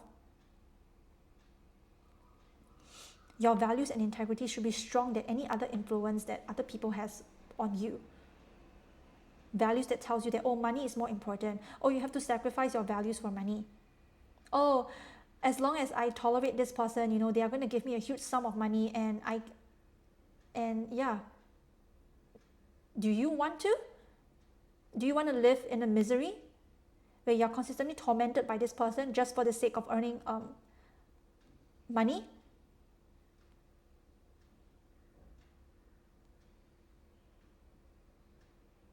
Financial stability and security is very important, but it shouldn't override your own inner values and integrity. It shouldn't. It never should be. And you never need to force other people to be on your wing in order to express your masculinity and all. That will only push people further away from you. Your heart yearns to have a balance between your feminine and your masculine.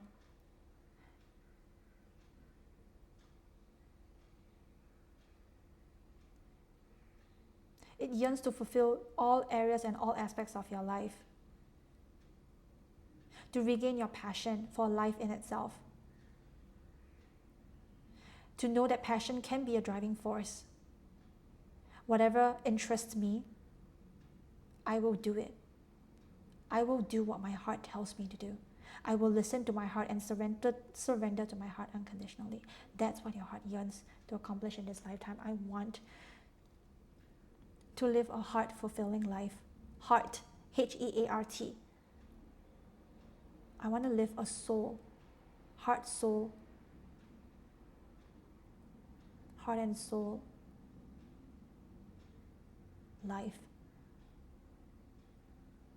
I only apply logic when necessary, but a lot of the times I will listen to my heart first and I will use logic to solve my heart. Not the other way around.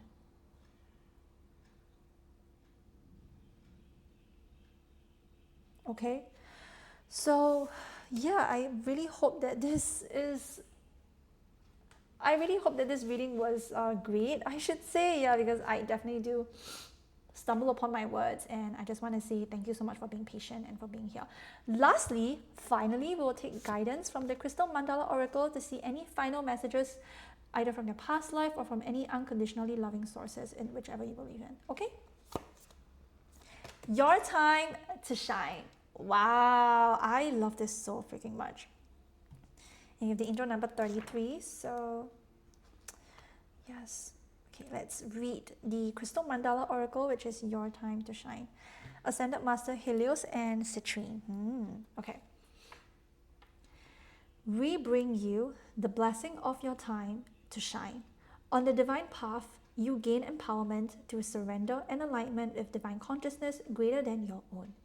As you choose to surrender into higher consciousness through prayer and intention, you are held in the field of divine protection. You also gain strength, wisdom, and understanding. You release fear and gain love's power. You become increasingly radiant, discovering more of your own divine identity. At some point on your path, while this is always happening for you on the inner planes, you will be ready to perform a similar function on the outer planes in the world of forms.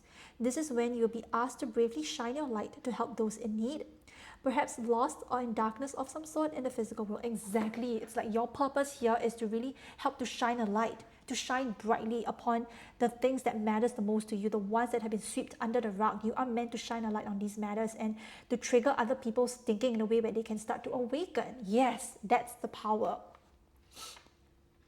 It is your time to shine. You do not stand alone, and yet You will at times feel as though you are the lone lighthouse, shining truth for those lost in a stormy sea of darkness who need help to find their way safely to shore. You cannot fulfill this spiritual task if you lift your lighthouse self off the rocks and go in search of a sunny day. For the lighthouse to be able to assist those in need, it must be present and luminous within the darkness. You must trust during this time that you have enough light within your heart from your own powerful inner connection to the divine light of love to sustain you as you shine bright through the night. If you sense that there is much pain and suffering around you, do not become afraid. You are fulfilling a spiritual task to help those who are lost. You are the lighthouse shining in the darkness. During this sort of spiritual task where you're exposed to darkness so you can bring your light there, you'll be assisted by many unconditionally loving beings in the spiritual worlds. This is why you are not alone. You will feel comfort, connection, and perhaps be surprised that although your mind may struggle with isolation at times, your heart will still feel deeply, deeply connected to spirit. Often during such a task, your spiritual connection becomes even stronger because it has to. So you feel sustained. And there may be times when you wish there were others who could see things as you do. It's as if you are a black sheep or a lone wolf trying to share a language of love that those around you don't seem to understand. Yet this is how you know your light is being put to service by the divine plan. Exactly.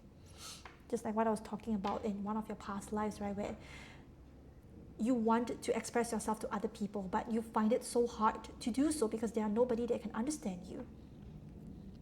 During this time, you will earn your spiritual stripes, so to speak. You will learn how to bring yourself back to your inner truth again and again.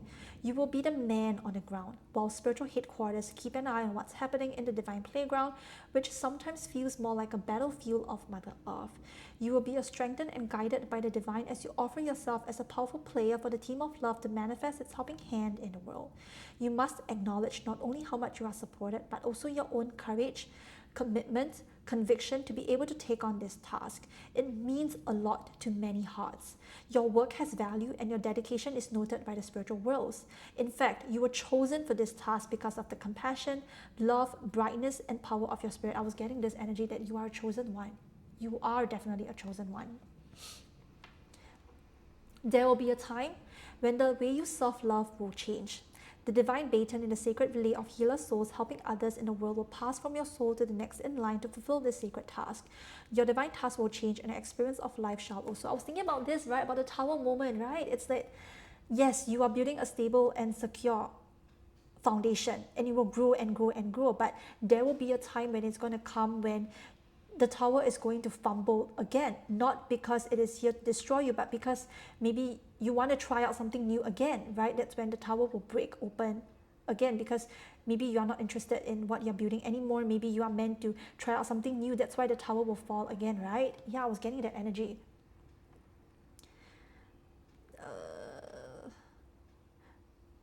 Your divine task will change and your experience of life shall also.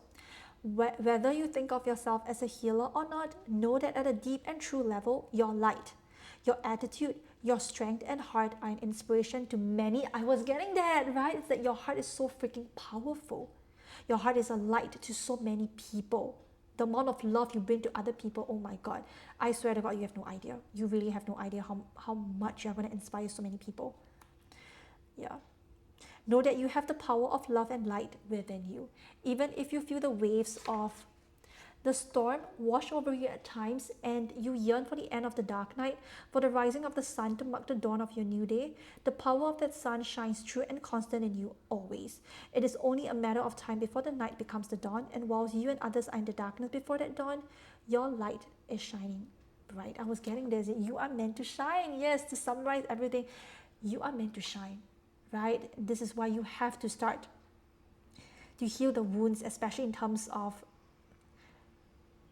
your masculinity. Your masculine energy is very, very important because a lot of us, like I mentioned, we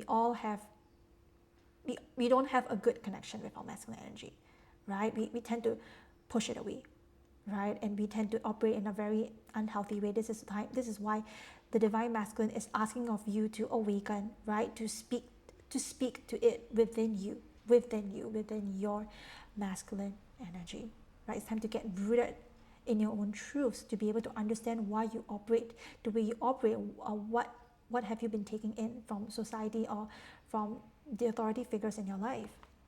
So yeah, you can do this invocation ritual. I highly recommend you to do this. So you can take a screenshot.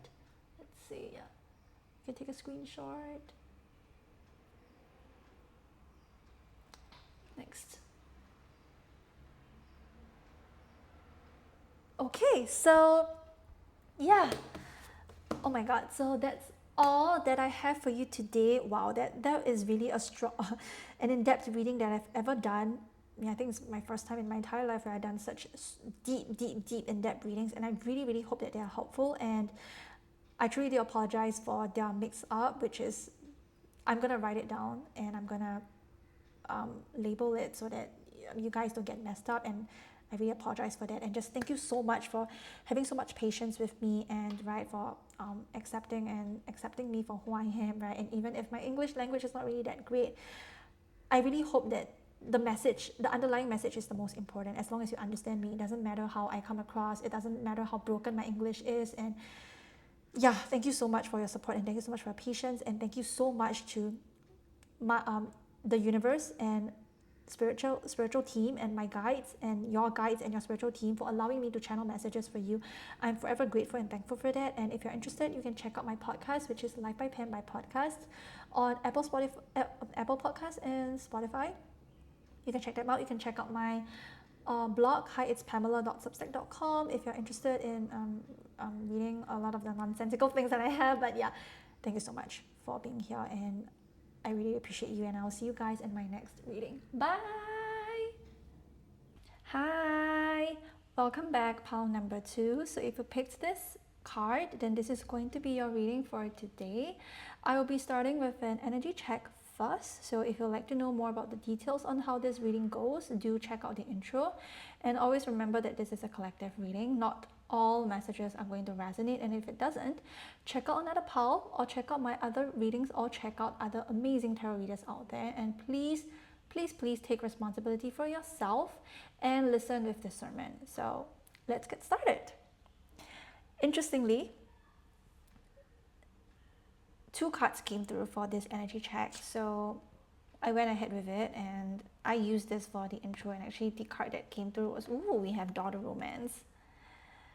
So this is going to be our energy check for today, and both cards came out in the upright. So as you can see, the number 3 is very significant here, again with the Empress energy. So if you are drawn to pile number 1, you might want to check out pile number 1, because I can see a similar theme here. So if you're not already in your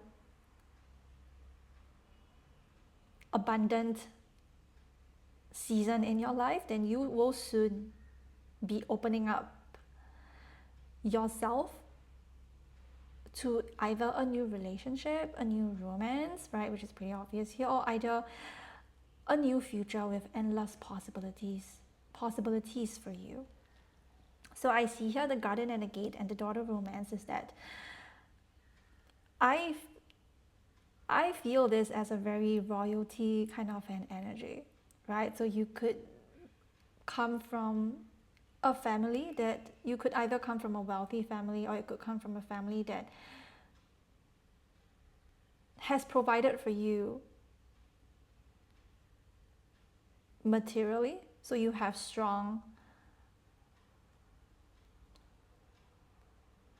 strong family background, a family that can actually provide for you financially, and you never have to worry about that ever since you were a kid. You were well fed. I would say there's nothing that you lack in a material sense. And I'm also getting another message where you are not only financially or materially well fed, but you are also emotionally well fed, either by your parents, your caregivers, your family, or just the way you were brought up. And it was filled with a lot of love, a lot of space where you can just experience and do whatever it is that you want. There is no restraints or anything that were being asked upon you, you kind of lived as a very happy and a very carefree child as you were growing up. So that is the energy that I'm picking up on. And with a daughter romance card here, you could have somebody or people that love you very much, that they are willing to provide for you. And you would surround yourself, or you are already surrounding yourself with a lot of loving energies, a lot of, I'm also hearing spirit guides, so you can have a lot of loving spirit guides all around you. Or you could just have somebody in your life that just loves you very much, right? They might not express themselves really well, but they might they might shower you with a lot of gifts, with a lot of blessings, and they just want to share their material wealth with you. And it's just such a loving energy I'm getting. If you're not already in this energy already, right, or any above that I've just mentioned, or you could be stepping into this energy, right? You could be stepping into a very beautiful, a life full of romance, right? And romance, I don't just mean a partner, but I mean by you experiencing so much love and beauty all around you. It's like you embody that energy of love. You embody that energy of abundance, that blessings just flock towards you because you smell great. Not only just you smell great, but you also have the space to hold on to that blessings that the divine wants to provide for you, right? Or this person wants to provide for you as well. Because you are a very abundant being. I can also see that you are a very grateful person as well. You are somebody that no matter how much you have in your life, or no matter how much you don't have in your life, whether it's it you are currently lacking in right now, you would always find something to be grateful for. And this is just so beautiful, right? Gratefulness is something that can actually help the universe to want to help you more, right? And you not only just extend it towards the universe, but you extend it towards other people as well, to being grateful and thankful for everything. And you don't take things for granted. And this is why it's like so many doors are opening up for you, right? We not only have the garden and the gate, but romance as well. I'm just seeing so many doors opening up. And I'm also getting your heart chakra could be very open as well. You could be attracting just so many beautiful blessings into your life because you are the blessing in itself. You have a very abundant mindset. You have a very abundant, I don't know why this message came through, but you have a very abundant body. I'm not sure if this makes any sense, but yeah, that is what is coming through. But maybe your body could just a recipe. Why am I getting this message? This is getting so weird, but I don't know. Your body could be a recipe for just abundance, just wants to stay and just wants to soak up in your body, right? It wants to provide you with just a lot, where your body wants to feel nourished, your body wants to feel relaxed when you are here, right? So the Empress energy is just so significant. And I want to share a short story, which is last night I was kind of looking through the Empress card again, because for me personally, I have a hard time resonating with the feminine energy, right? And I would see the Empress as she's not only just this like soft and gentle being, right? You don't have to be a woman in order for you to be the Empress. Okay, this is not gender specific, this is just energy. So I don't just see her in her light attributes, right? I see her in a form of this dark divine feminine energy as well, which is she's not only just romantic, she's not only just nurturing, she's not only just a giver, but she's also somebody that knows how to destroy. She knows how to destroy what is no longer serving her. She knows how to break free from whatever, break free from this cage, right? To break free from this expectations that our ego or other people have placed upon us. And the Empress, to me, okay, to me, she has been through the depths of hell. She has gone through her own shadows.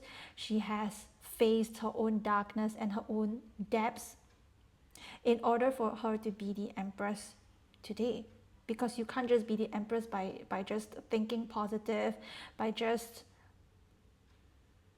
saying affirmations, or by just filling yourself with positivity all day, because that is so not true, right? It's a lot of the times we have to face our own shadows first. We have to go through the depths of our own inner demons, our own inner fears and inner insecurities in order for us to flourish through as this Empress energy. And I can sense that you have been through the depths of hell. You have been through the depths of just darkness in general. You have seen a lot. You have seen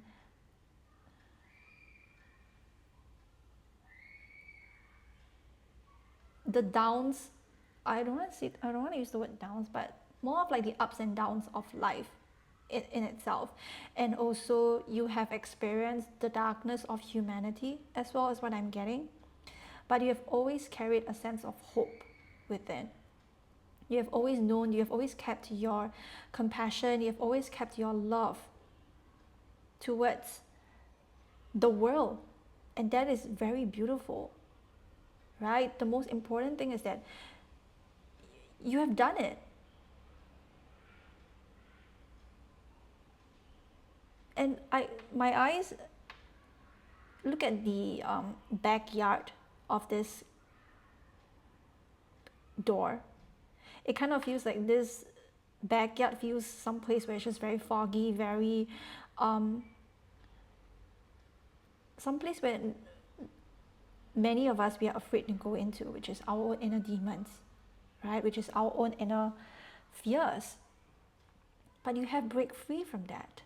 You have worked a lot, and you know it.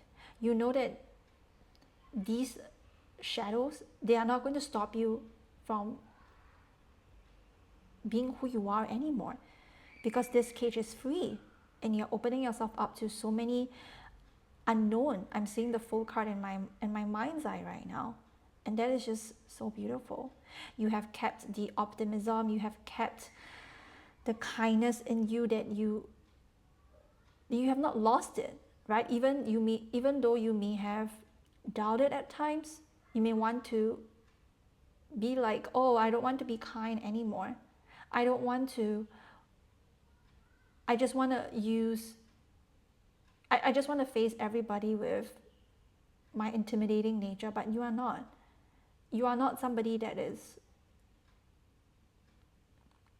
what it looks like on the surface. Some of you might have RBF faces, right? You might look really cold, you might look really distant at first glance, but actually you are just a softie within. And look at this door to romance, is that people meet you at first and they might not understand you. They might find you to be a little bit rude and cold and arrogant as well, is what I'm getting. But as long as they start to know you more, as long as you start to open yourself up more, they realize what a beautiful person you are, Pautu. What a beautiful person you are. And oh my God. Thank you, Spirit. I just looked up at a clock and I saw 3:33. I don't know why I hear like a voice telling me to look up at a clock, and I just saw 3:33. So the number 3 is just so significant to you, Pautu. Okay, please check out the angel number 333 if you want to know more about what 333 stands for, okay? But yeah, back to the topic in itself. But you have such a beautiful heart, is what I'm getting, Pautu. And I really hope that you will never lose this part of yourself. And I'm also getting you have a very generous spirit. You are not willing. Maybe you are not willing at first, right? I don't believe in coincidences, but yeah, maybe you might not be willing at first to face this part of yourself that you might want to dial it down. You might want to be, I don't want to be generous anymore. I don't want to treat everyone with kindness anymore. I don't want to treat everyone with compassion anymore. And discernment is very important, right? And I'm not telling you to be kind to every people that comes into your energy field, because maybe there are some that can be an energy vampire, or there might be some that wants to overstep your boundaries, right? I'm not asking you to be kind to everybody. At least you need to be very discerning on who deserves your kindness, right? But I'm saying is that don't lose this beautiful heart of yours. Don't lose this generosity of yours, that you are willing to spread so much love and light to your community, to the people around you, right? Because they receive so much more than what they see on the surface on you. And you might have people telling you after they have known you that, oh my God, you look really scary at first glance, but actually you have such a sweet and soft heart, and I love you for that. And if people didn't tell you, I'm here to tell you that. Even if people never appreciated you, never appreciated what they have received from you or what you're willing to give, I'm here to tell you that the amount of magic you poured onto other people, you are going to receive that 10 times back. You are going to receive that back 10 times back. Okay, you have such just a very generous heart. And in the Garden and the Gate, I immediately thought about the Queen of Pentacles, because the Queen of Pentacles, she has a very beautiful garden, right? She has nurtured her own inner world. She has merged and embodied her light and her shadows, and she's not afraid of facing herself and of building a life, of a dream life that she's always wanted, to romanticize her life, to look at life in general in a very artistic way even. Because I can see that you do have a very artistic nature in you. You have a very creative and a very wild imagination. You are a very curious kid as well. Or you have a very curious and a very open inner child. Is that she loves to go for adventure. She loves when you allow yourself to just play and have fun, right? Things doesn't have to be serious all the time. You romanticize your life, right? You not only just make your room or your place a better living environment for yourself, but you also make that for others, right? Either by holding space, right? Either by giving them your energy, by just your presence can just bring so much more. And like I mentioned, you are a very abundant being. You are a very abundant being, and you make people feel so, you make people want to focus more on the good things in life. And this is not to say that you are diminishing any negativity and all, but no, you choose to look at it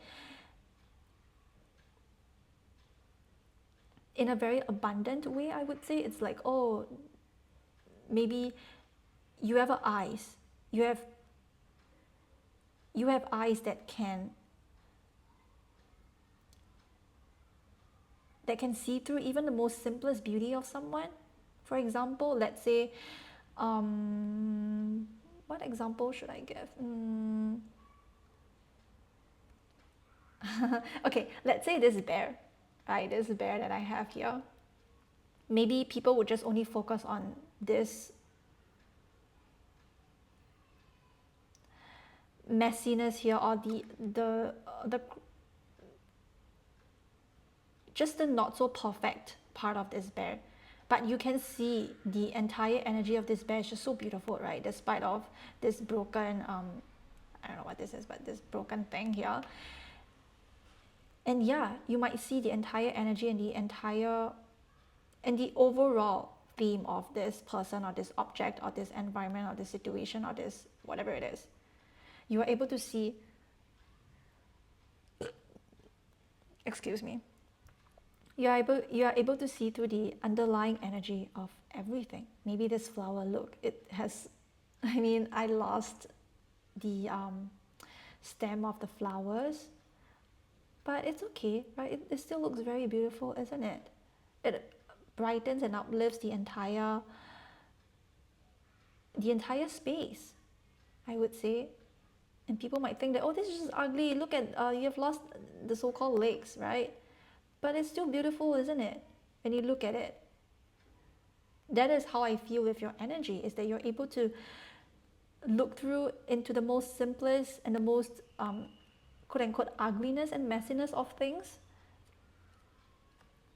because you can see beauty and you can find beauty anywhere you go.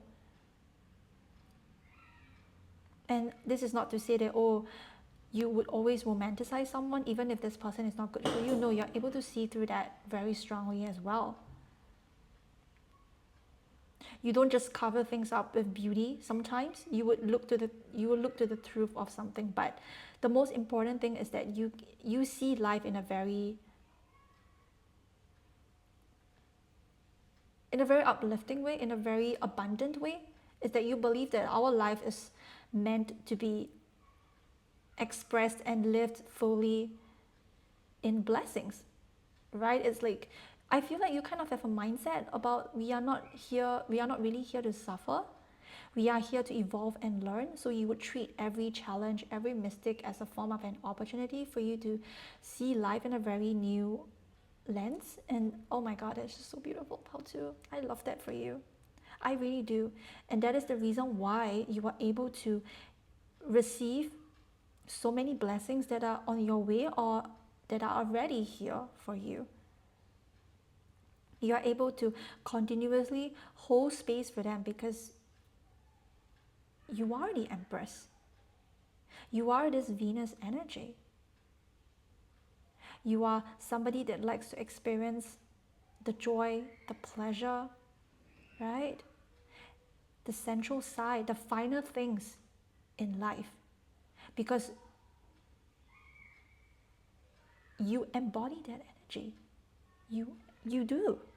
Okay, even if you don't recognize this in yourself, I'm here to tell you. Spirit is here to let you know. Okay, and no matter what your current state is, no matter how challenging life is right now, please don't give up. Okay, if the blessings are not already here in your life, whether what you're wishing for is romance or just opportunities and resources or a space for you to showcase, for you to share your gifts and your talents, please don't give up. Please don't give up on yourself, because as much of an abundant being that you are going to attract that into your life. And if you already do, I want to congratulate you. And there is a message here, which is don't be too fixated on just that one thing. For example, oh, I haven't received my future spouse, my partner, my romantic life. When am I going to achieve that? Look at what you already have right now.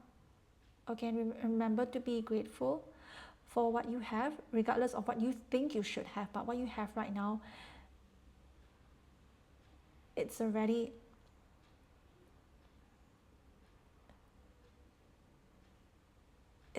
a part of this beautiful abundance that you're meant to receive. And even if you don't receive this romance, this partner that you desire, please don't give up, or please don't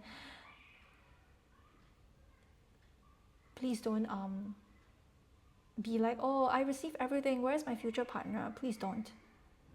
Okay, allow yourself to be in this grateful energy, and the more your guides, the divine, will want to provide for you, will want to give to you. Hold your expectations up high and hold your needs up high, so that you'll be able to expand and receive even more so, whether it's in the future or in the near future. Okay, you are already a very blessed person. I would say you already are. even if you don't see it in that way right now, let me tell you, in the future you will be very grateful, and you will be blessed with so many unexpected blessings that you can't even imagine for yourself. Okay,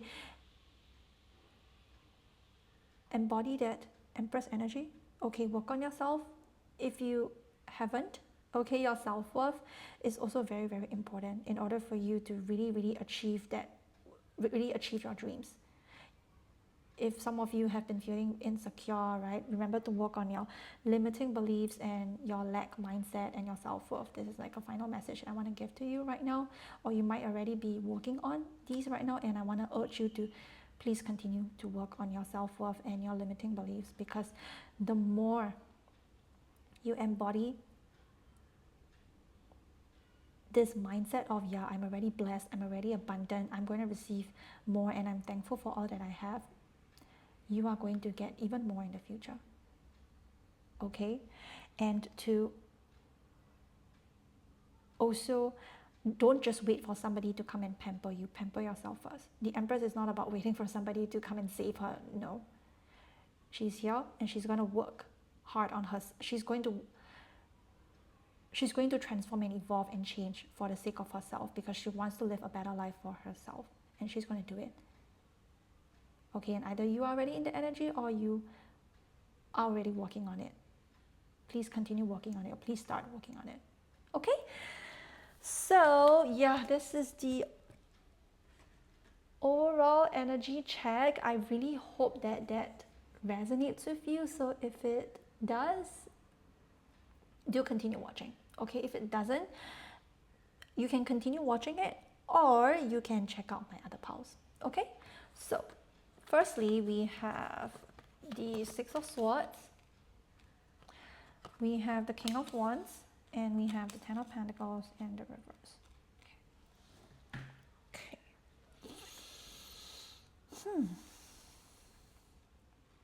When I was shuffling this spread, the first thing that came to my mind was royalty. So like I mentioned, you, in your past life, okay, you could be somebody that's born in a very royal family. This is very similar to Pile 1, but different in a way where Pile 1 is more of like, they have yet to walk out of that royal family because of the fear-based mindset belief system that they have. But for this pile, I can see that you are already very successful. You are already successful. And no matter how painful it is for you to leave your home, for you to leave your country, you did the best you could, right? I'm getting like, in a past life, you could have run away from home, right? You could have forged a life for yourself. You have created multiple legacies, and you might have, I'm hearing somebody might have served the world here. You might be a pioneer in something important to you, which is all about breaking generational patterns and curses. Yes, in one of your past life, you did broke free out of it. You did broke free from the constraints of your family, and the one being the misunderstood one and the chosen one at the same time. So your family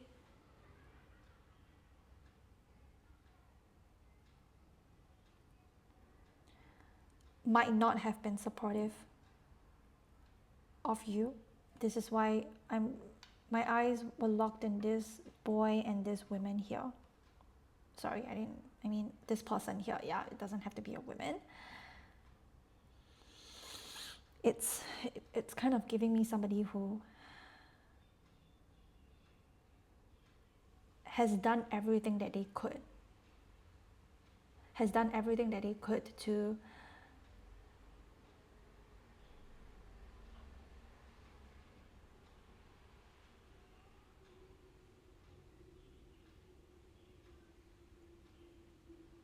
to sort of gain permission from your family, I would say.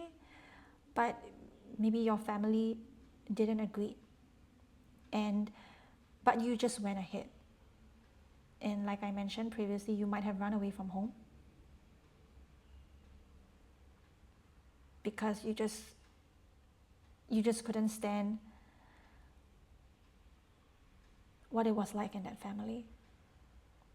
You broke free from your comfort zone. You broke free from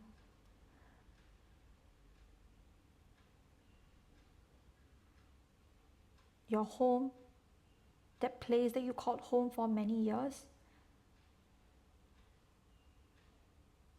But it was too confining for you. You didn't want your entire life to be like your siblings or like your other family members. You respected tradition, but you are not one to adhere to tradition at the same time. I feel like there is also a part of you that wanted to prove. You wanted to prove to your family that you could do it. Maybe you told your family that you wanted to create something different. You didn't want to handle the legacy that was being passed down onto you, and you rejected your family. You told them that you wanted to do something different. You wanted to create something different. You want to do something for the world, because the King of Wands, he is definitely somebody who he's a visionary. He has big dreams. He wants to serve the world. He wants to help other people who are in the same position as him to break free, to answer the calling of their own soul. But not many people were able to do that because of how close-minded during that time was. So it was very hard for you. You wanted to convince people to live with you, to go to another, either to go to another country or to just go to another state or city in order for you to live on your own. You had to find opportunities for yourself. You had to, because the circumstances were already pretty bad, right, at that point in time. But I see that you did make a name for yourself. You did. There were not many people believed in you. They mocked you, minimized you, critiqued you, saying that these are all too good to be true, these are all fake, you should just go back to your family and all. People mocked you. They critique you. They just think that you were being silly, saying that you want to help the world, you want to help others. You can't even help yourself already. How can you even help other people? There were so many projections and fears being placed upon you, but you didn't listen to any of them. Maybe at some point in time you did wanted to give up. But from the spread here, you in the end you continued on. You continued on your journey. You went from country to country.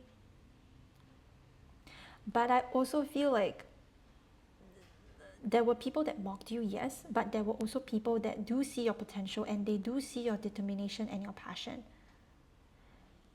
And they did help you to get to the space to where you are in your past life. You could be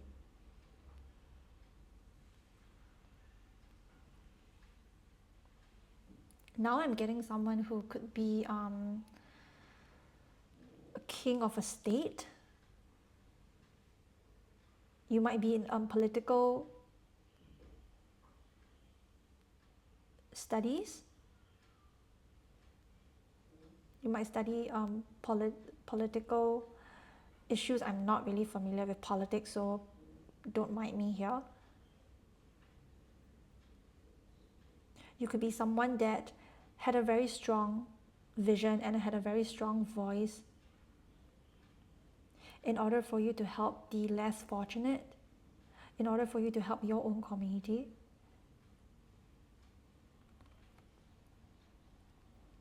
Yes, there were people that gave you chances and you took them. You studied really hard. You uncover your own wisdom, your own knowledge, and your own connection with the divine, because you are definitely somebody who is very, very connected with the spiritual worlds. And times are definitely not really that great. Times are pretty bad.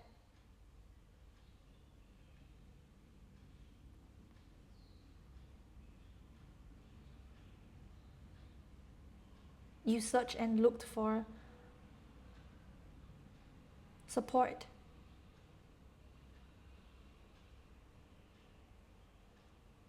But still, it was not really given to you in general. They would think that you're just being silly, that you're just... They think that you can't.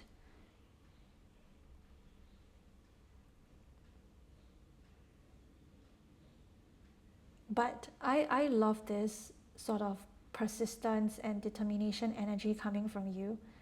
No matter how difficult and tough a situation is, you would always turn it into your favor, or there will always be somebody that would help you behind the scenes. Either it was your spirit guides or it was somebody, right? Somebody who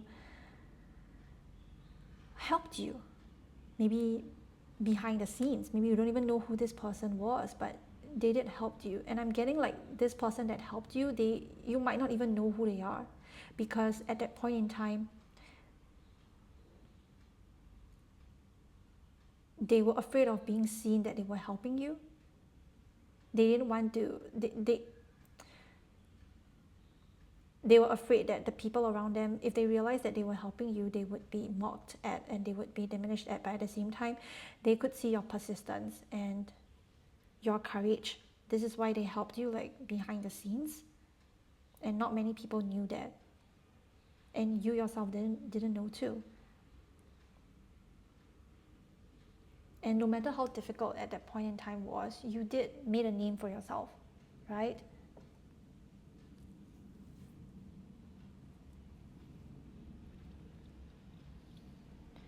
You became this true visionary, somebody who innovates and creates, but also did make their dreams come true.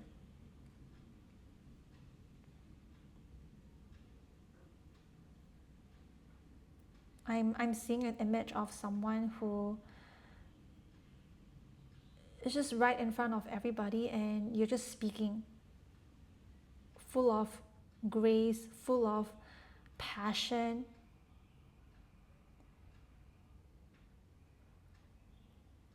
You shared your dreams and your goals with others on what you would like to do. You did make a certain change out in this planet. You did. At that point in time, you made a name for yourself.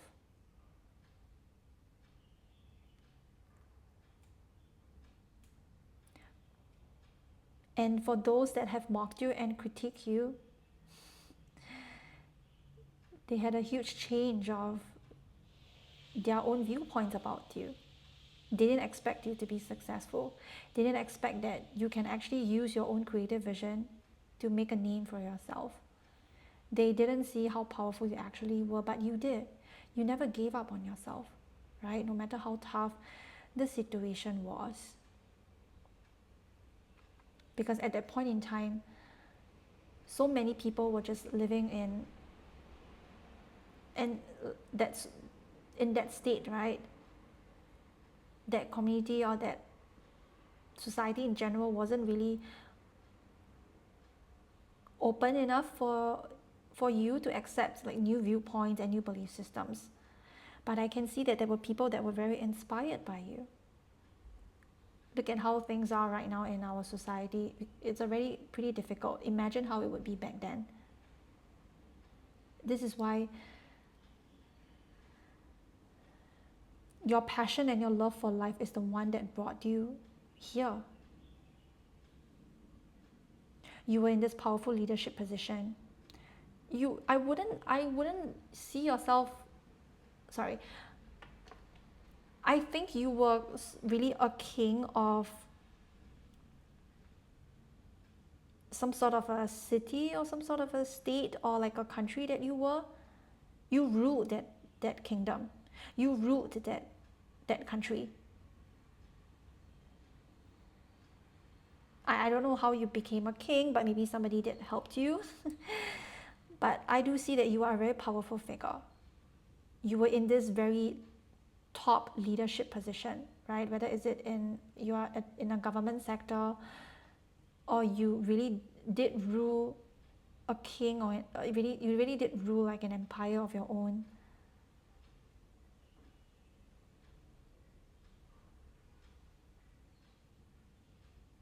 You were in some sort of association where people recognized you, right? Not necessarily a CEO of a company, but you did made it to the top, I would say. To the top as in you became the one that has a very strong presence, somebody who has a strong voice, for you to share yourself and for you to share more on your beliefs and views, because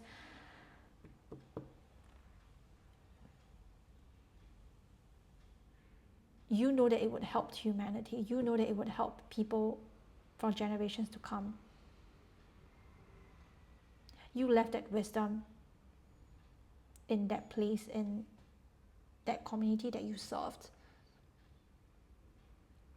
I'm really getting this huge, this strong kingdom that you had, and people came to you, you know, they were paying respects to you as well. They wanted to hear you because they sort of put you up in this pedestal. They saw you as their king or queen.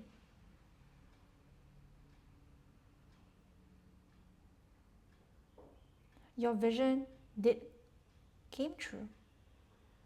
And honestly, I feel like your family, they were pretty shocked.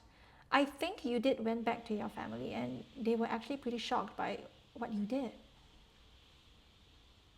Because they thought that you are going to die or be left alone. And they didn't expect you to come back home to be so successful. And honestly, they were just in awe and were just so shocked.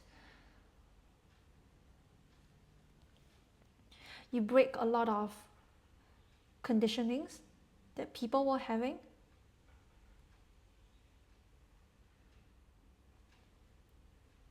They didn't believe that dreams were possible, but you made it to be possible.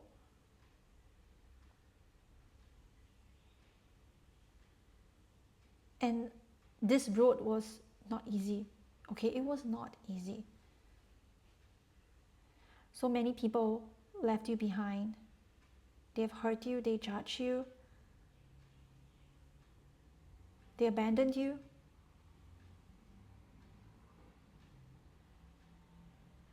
But I really do admire your persistence and your bravery, Pautu. I really do.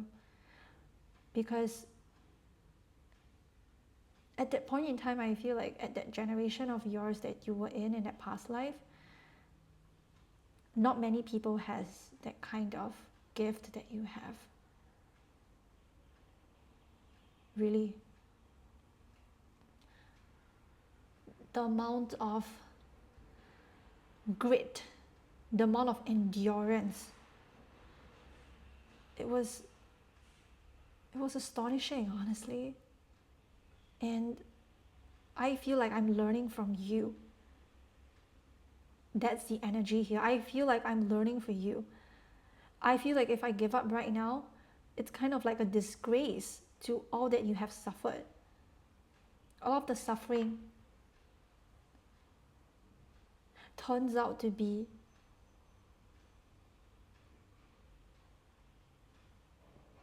wisdom and knowledge that comes from you only.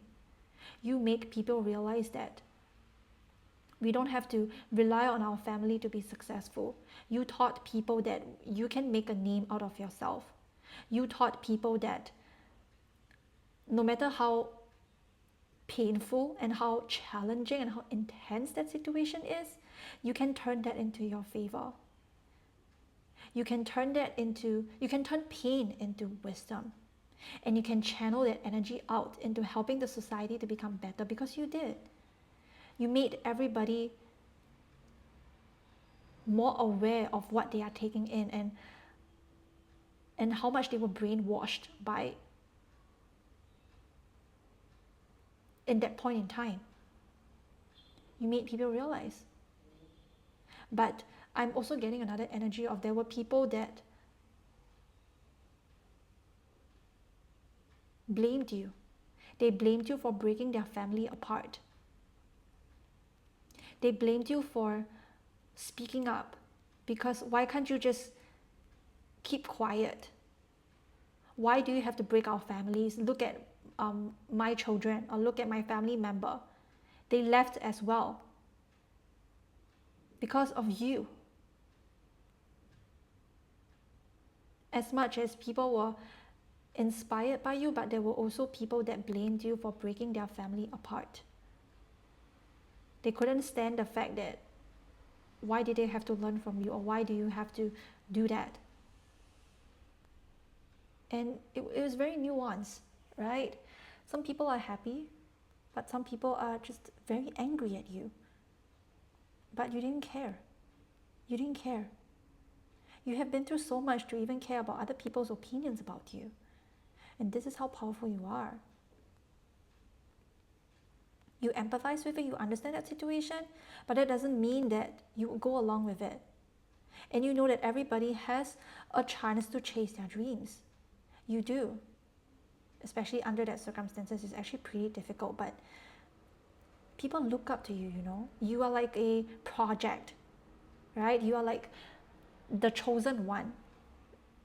You are like this science experiment that the divine has placed on you, and you make other people see that, hey, I can do it. If this person can do it, why can't I? You restore hope and faith in people. You make the less fortunate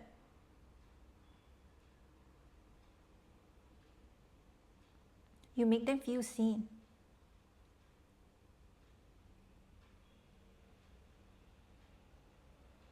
The thing that is powerful about you, Pao2, is not just it's not really about money, and it's not really about the legacy that you have built.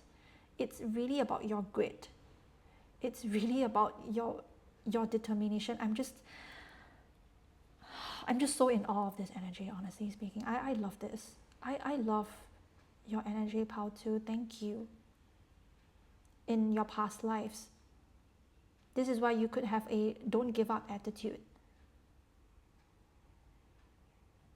Even if your own personal family abandoned you, you never abandon yourself.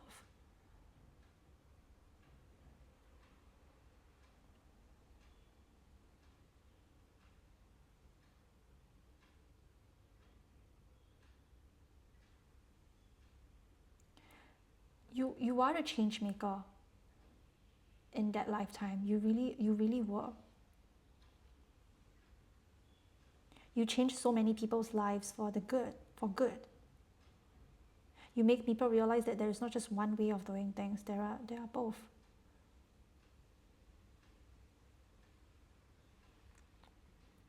I'm not sure which position you are in, but you are definitely in a very high position at that point in time, whether you are a king or queen, right, of an empire or not, but you were in a high position where everybody respected your voice. They wanted to hear what you have to say wherever you go.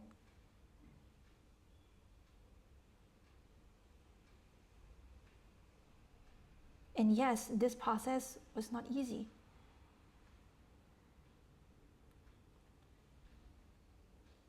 You thought that people believed in you, but they ended up, they don't, right? They just wanted to mock you for your dreams and your visions.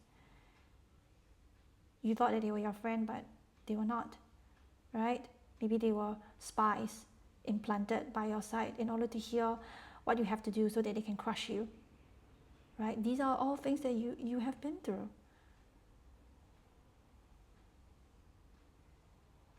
Yes, you cried. Yes,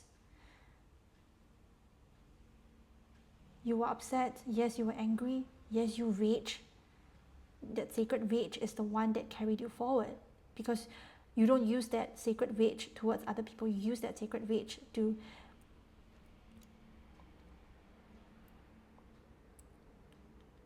you channel that rage in a empowering way, in a way where you help to liberate others. I feel like you could have some sort of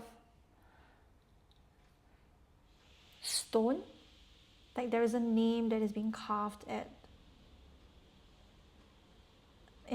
on a stone. I'm getting, yeah. Is that the word tombstone? Let me check. Hold on. Is that this word called?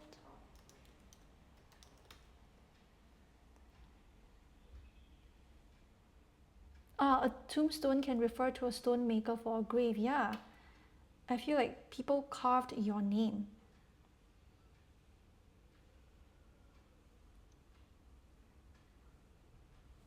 You become this person in history where people know who you are and they remember your words. They remember the amount of inspiration that you provided to them.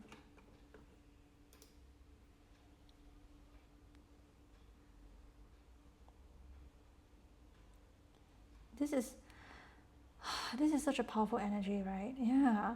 Wow. And I feel like you did return to your family, right? And maybe some of your your family members might have passed away, and some, they are still here, but they are very proud of you.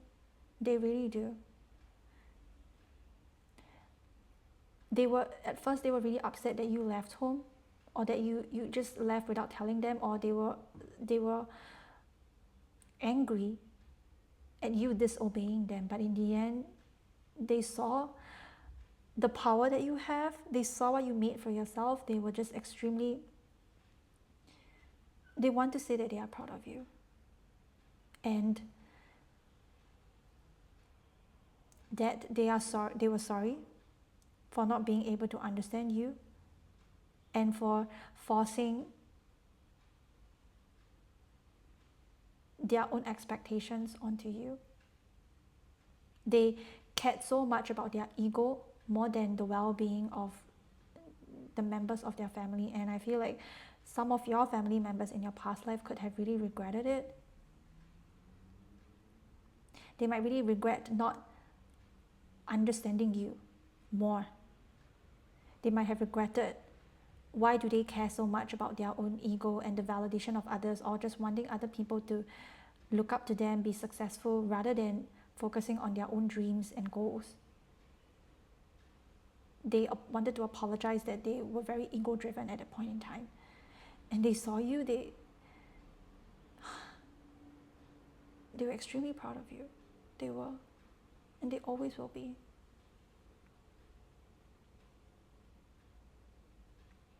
And you made peace with your family. You made peace with the people around you.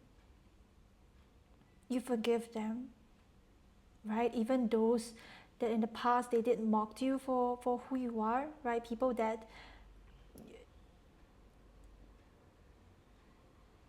wanted to bring you down, you made peace with that. I love this for you, Pao Tu. You are really an indication of just, you have such a big heart. You really do. You have such a big heart. You have just,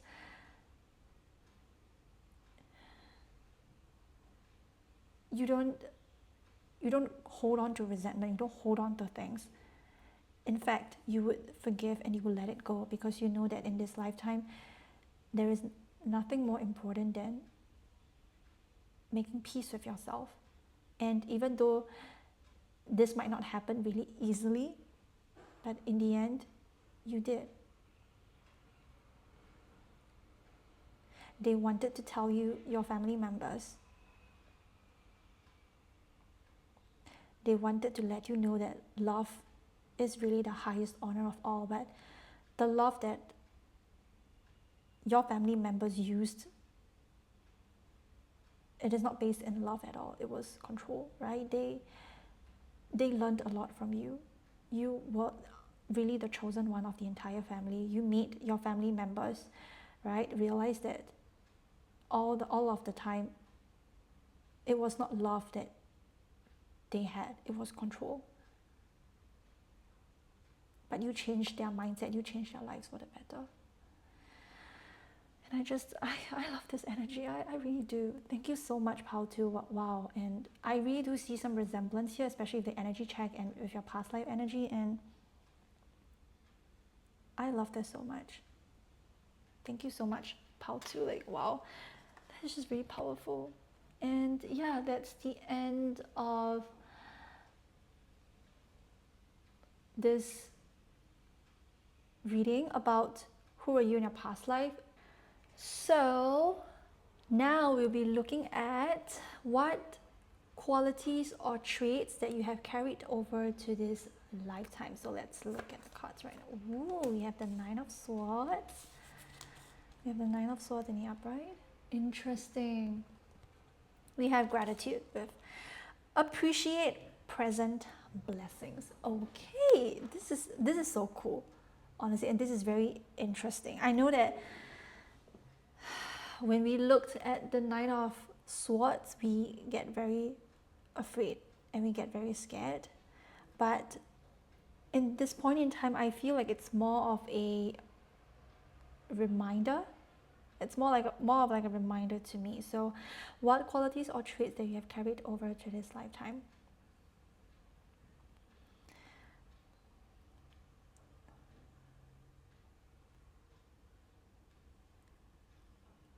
This is more of like a reminder, I feel like, because in that past life, you have a strong passion and life force energy, right? You wanted to create, you wanted to inspire, you wanted more, right? You wanted to make a name for yourself. But I feel like with that name for yourself, there is this kind of wanting to prove other people wrong kind of an energy. This is why it might cause you sleepless nights. You might feel anxiety, right? You might feel a lack of control. Things might not be going the way you expected, and you might just have a hard time surrendering yourself to the divine. But I feel like the qualities or traits that you have carried over to this lifetime is to be able to appreciate what you already have, right? To, yes, you know that there is a deep desire of wanting more, but at the same time,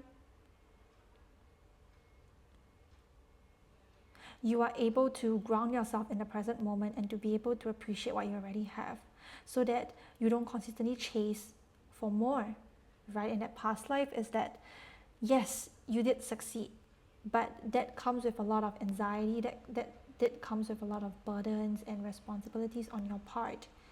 And I feel like,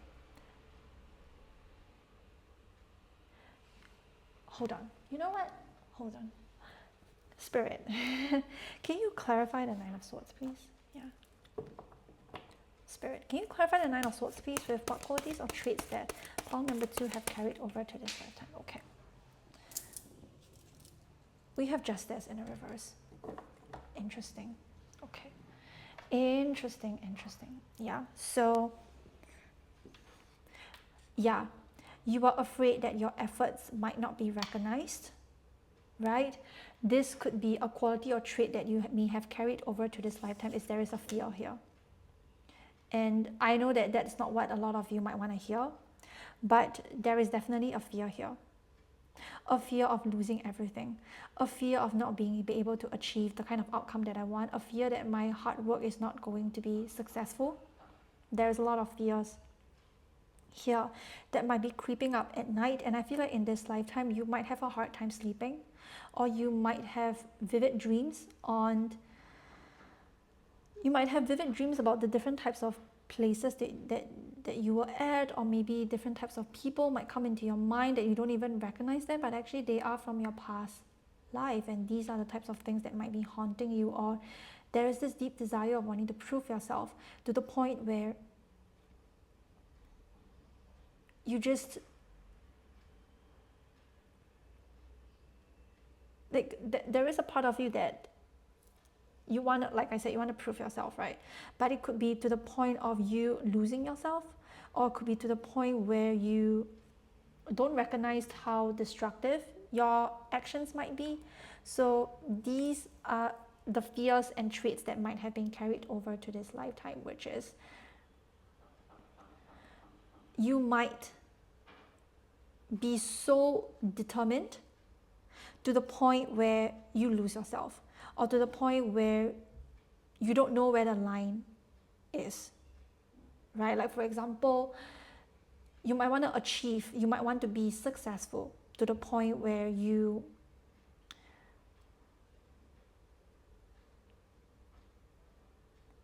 consistently chase for more, or you might lose this genuine essence of yourself. Let's say you want this person to support you, right? But you don't come to them. It's not to say you don't come to them, but it's more of like the reason why you get close to them is because you have a hidden motive and a hidden intention here, and that might cause you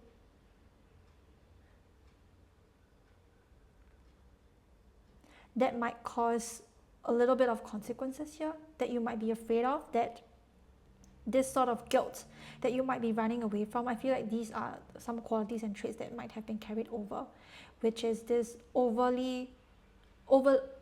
this Mars energy in the reverse, right? It's that you get so persistent and determined to the point that you will do anything to get what you want. And this is more of like a reflection of your own inner integrity and your own inner value. So I feel like in this lifetime you have to be very careful with your intentions, with your motives, with what you choose to do certain things, right? Are you choosing to do this because of the need to want to gain something from this person? That's why you come close to this person, right? Or what is the purpose of me wanting this dream? Is this coming from a place of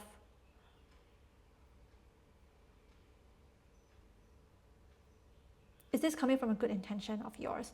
Or is this coming from, I want to prove to other people that I can do it. That's why I want to go to a high position. That's why I want to be in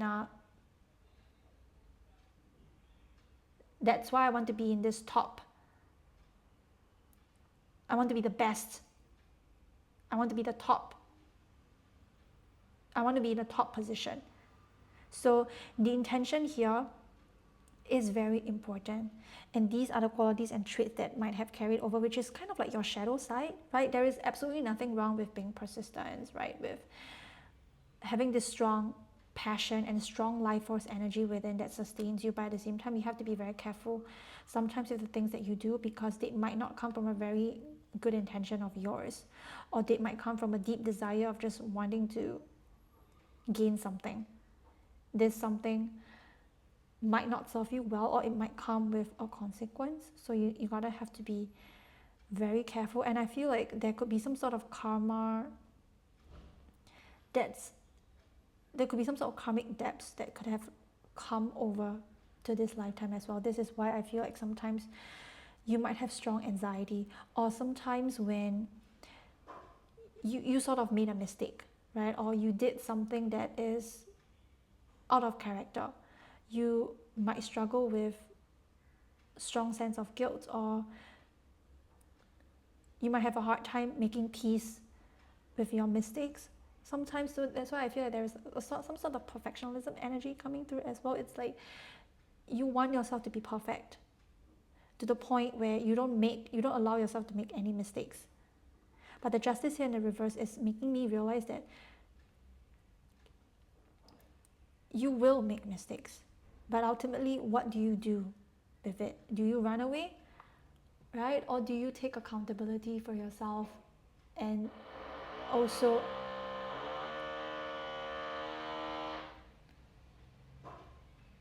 I am so sorry. Oh my goodness, this is just annoying as fuck. Anyways, do you take accountability for yourself? Right? Or do you run away from it? So this is very important, and I feel like this is something that you might have been struggling with, or you might struggle with in this lifetime, right? Which is, you might struggle with making mistakes, but at the same time, you might also struggle with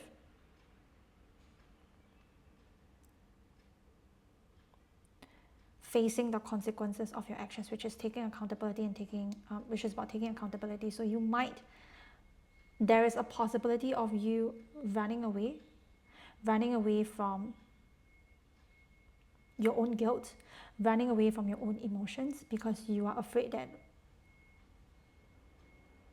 you don't know what is this going to come for you. This is why in this lifetime you might have a hard time resting well. You might struggle with anxiety as well.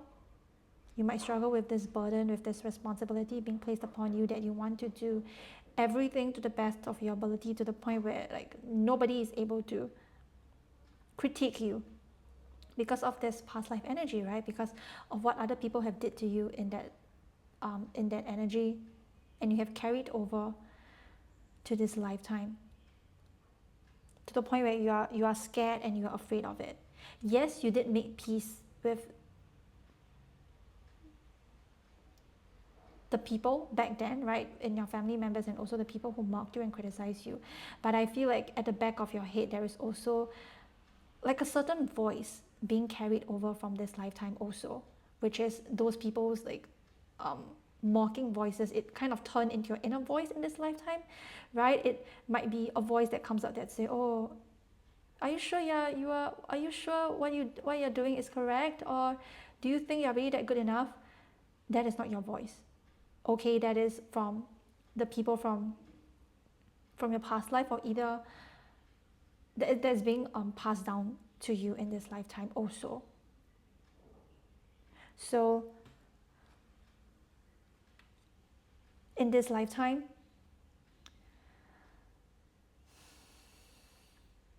you got to be careful with,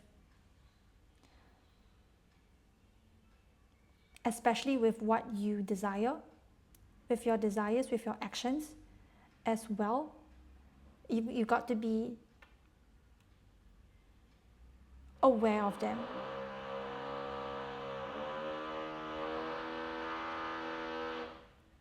I am so sorry.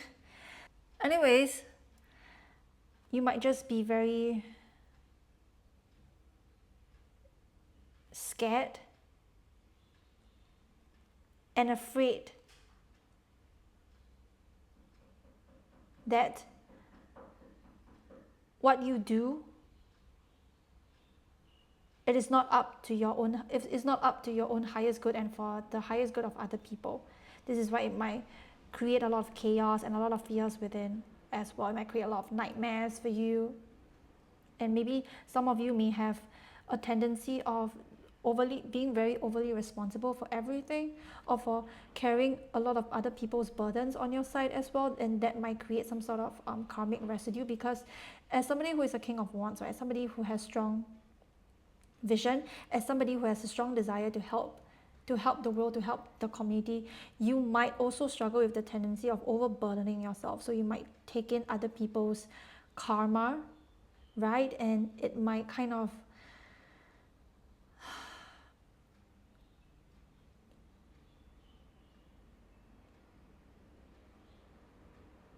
it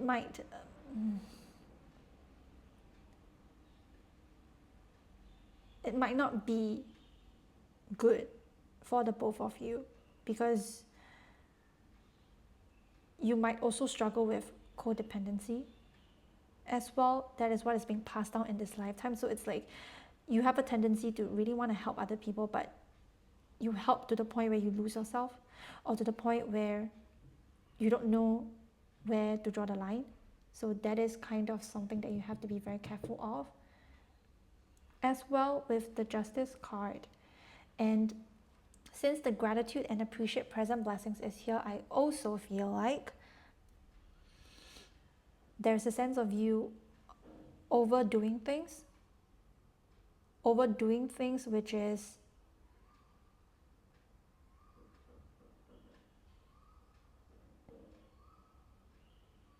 you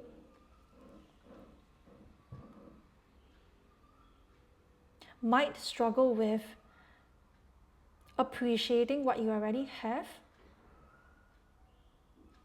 right? And therefore it might delay the blessings and abundance that might come into your life, because you have a strong need to control.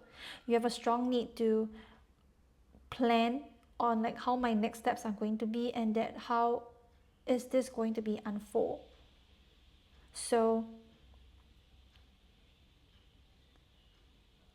you would want more.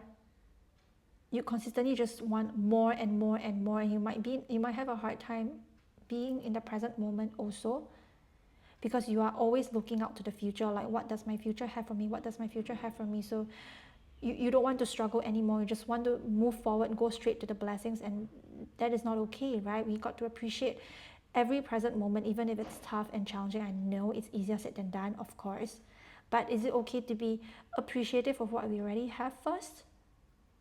Right? This is the quality or trait that might have followed you into this lifetime also, which is a lack of gratefulness, a lack of appreciation. And you might think that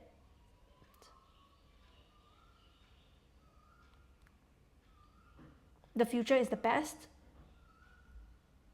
that you don't sit down and look at what you already have in your life right now, because what you see is just lack. Right? What you see is just lack, it's just insecurity. You don't really feel safe and secure within yourself. It's also kind of the energy that I'm getting. This is why gratitude is very important for you in this lifetime, right? Because with the energy check, the 333, you are naturally a very abundant person, but somehow you might be afraid that things are going to be taken away from you. You don't know if you are going to gain more, you are going to receive more. Therefore, there is this energy of trying to run away from the present moment also. These are the traits and qualities that have been carried over to this lifetime. So I feel like in this lifetime you need to have a set of rules for yourself, right? You need to be able to know where to draw the line. You need to know when to set boundaries, when to say no, right? When to say no to codependency, when to say no when you are overextending yourself, right? You might be filled with so many worries and struggles and doubts from other people, but actually they are not yours, but you are taking it all in.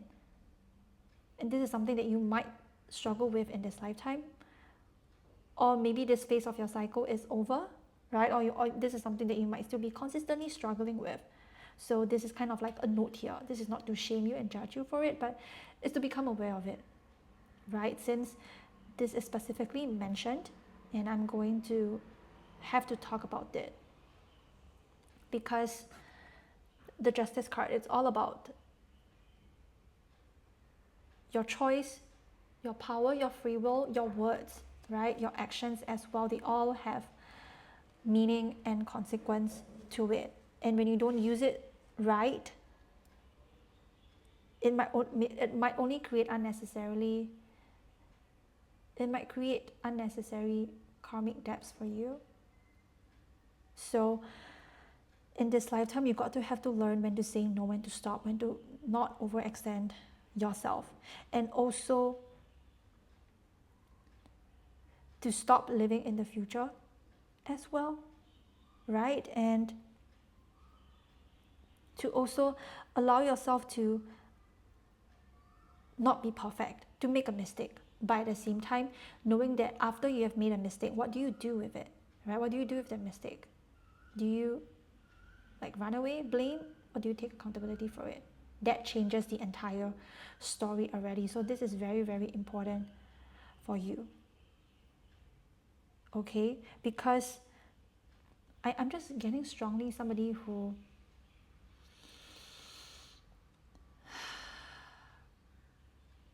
definitely has been through a lot of struggle, who definitely has been through a lot of intense tower moments and challenges. And this is why they are always looking out to the future. They are always looking for the next best thing to chase, to explore. But where is this actually coming from? The underlying intention, the Justice card, the underlying intention is so important. Right? Do you do things for the sake of, out of a good intention of yours, or are you just doing it because you want to achieve some sort of motive and you want to gain something, right? The underlying intention is very important, and you have to be very honest with yourself on that. So these qualities or traits that you have carried over to this lifetime is overburdening yourself,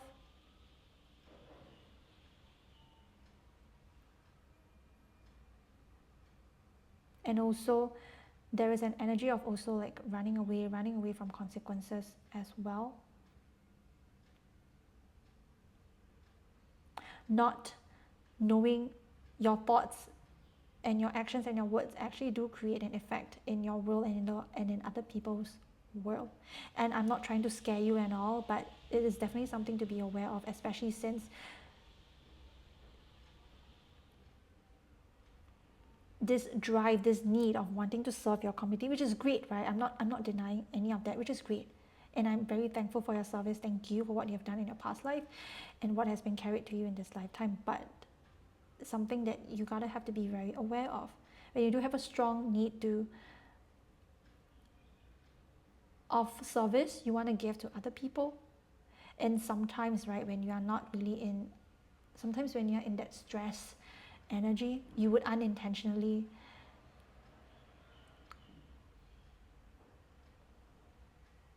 speak words that are not necessarily good for you and others. So this is the time when self-awareness and accountability is very important for you. Okay, so yeah, and to always remember to keep an open heart and an open mind for what you have and what you will receive in the future, because you will receive what you deserve. But the most important thing is to not to try to escape the present moment here, okay, and not to give yourself so much to the point where you are allowing other people to overstep your boundaries. This is why in this lifetime you need to know where to draw the line. You need to know your boundaries. You need to know your needs. Otherwise, this will only come up as some sort of as restless night, my anxiety, frustration, burdens. You don't have a good night's sleep. Also, it might come up as well. All of these will show you where you need to create more balance into your life. What is it that you've been doing that is not serving you ultimately, not serving you and not serving other people at the same time, right? Because if you don't provide for yourself, if you don't give back to yourself, how can you give back to others? What you're giving is coming from a place of lack. It's coming from an insecurity that, I want to give to this person because I want to receive more. I want to receive more. That's why I'm willingly to give myself to this person. No, you can't. You need to give back to yourself first so you can give to other people. That will only create ripples of good karma. You don't want unnecessary karmic debt on you. Right, Pao 2? So this is something to take note of. Okay, this is a very interesting message. It's my first time channeling such messages, and I really, really hope that it's of useful to you. Okay, so yes. So now we'll look at the gifts that you have carried from your past life or any other lifetimes than what I've just mentioned. Okay, so we have the Four of Cups, and actually it came up in this position, and we have caution, keep your guard up with the spider energy. Okay. And actually, I don't know why I feel called to take it in reverse, so I'm just going to take it in reverse right now. Okay, thank you, Spirit. So, this is a very, I would say, a very interesting message for you, Pal 2. Because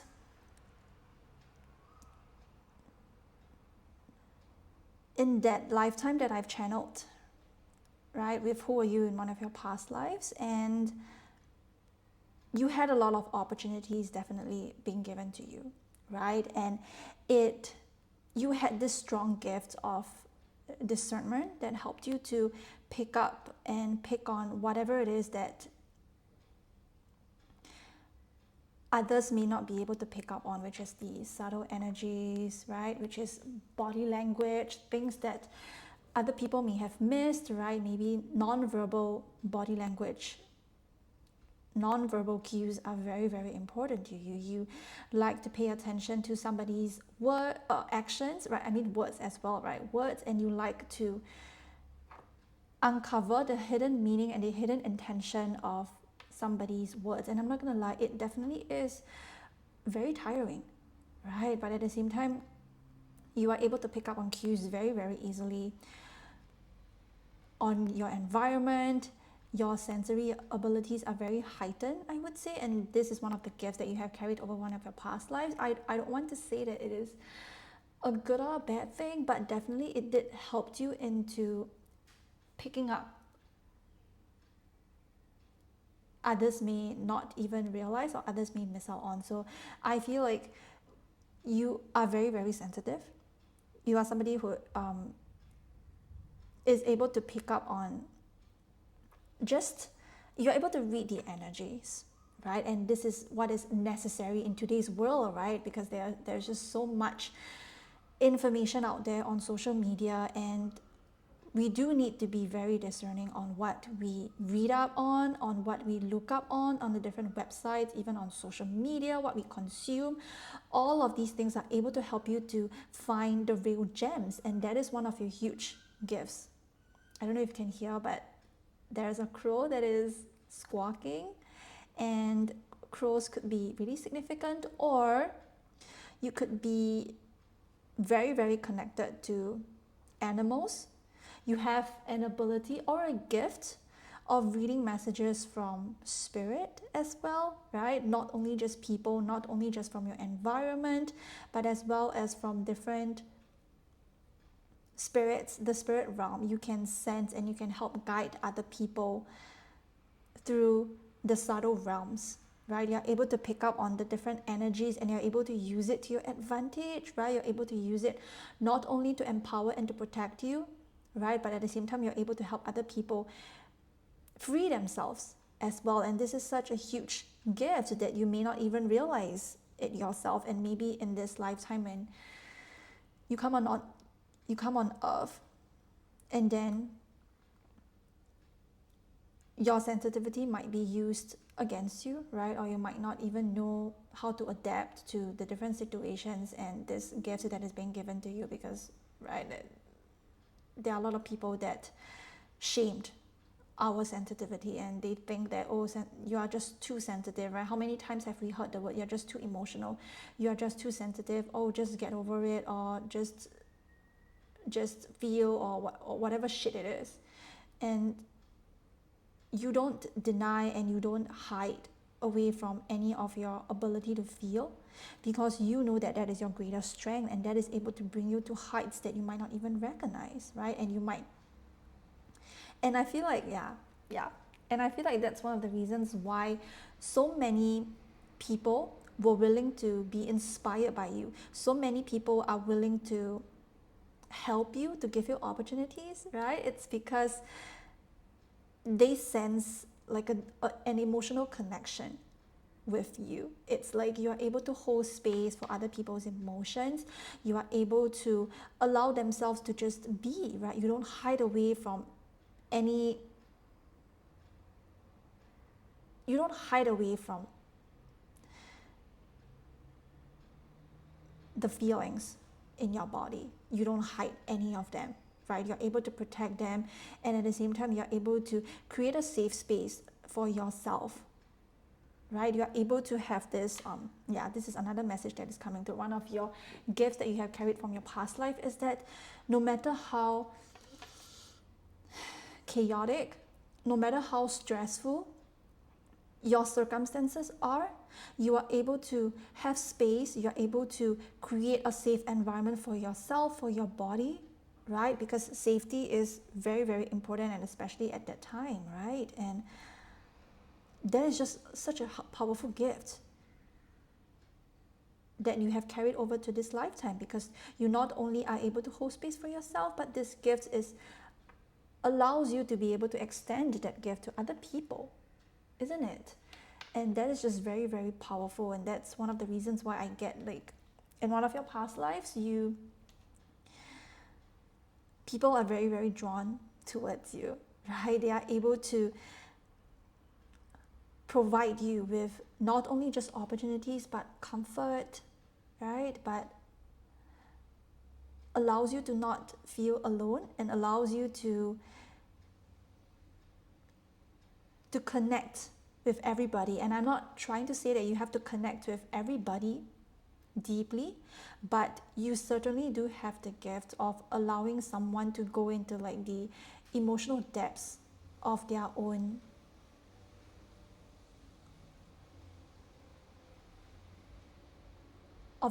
basically. And I'm also getting another download that came to me, which is, oh shit, just I don't really remember what I was trying to say. Shit. Yes, it's this. Strangers might open up to you. Let's say you are out on the street and you are in this cafe alone, and let's say somebody approached you, and out of a sudden they just told you something very random. Maybe they just open up themselves about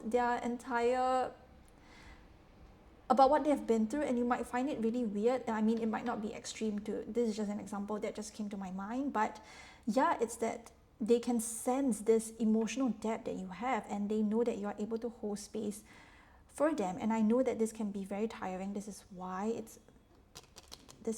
it's very important for you to be very discerning, and this is why one of your strongest past life gifts, I would say, okay, I wouldn't use the word strongest, but one of your ability is to be able to have discernment, right? It's that just because people come to you and open themselves up, it doesn't mean you have to catch it, right? Especially with strangers, but you don't have to hold space for everybody, because your energy is sacred, your time is precious, right? And you can just set a boundary and say, hey, thank you so much for sharing. I'm glad that I'm able to hold up space for you, but I'm so sorry, but I would love to be alone right now. Like, thank you so much for your understanding. Something like this. You don't have to be cruel. You don't have to be cruel, right? You can be honest but compassionate and understanding at the same time, isn't it?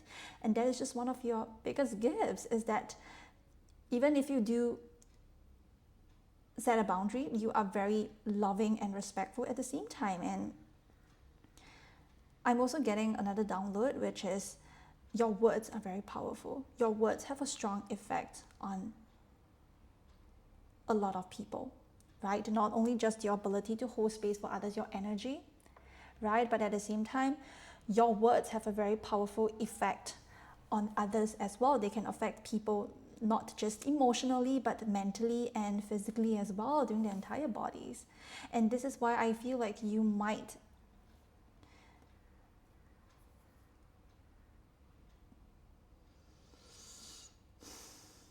have a lot of people being drawn to you, right? Because your energy is very magnetic. Your energy is very not only precious and sacred, but it's just very open, I would say. And this is why it's very important for you to keep your guard up at times. It's very important for you to be very discerning. Again, discernment is coming through again and again, because one of your past lives, you had this strong gift, But at the same time, you learned a lot of harsh lessons, right? Because the way you hold space for others, and it actually depletes you.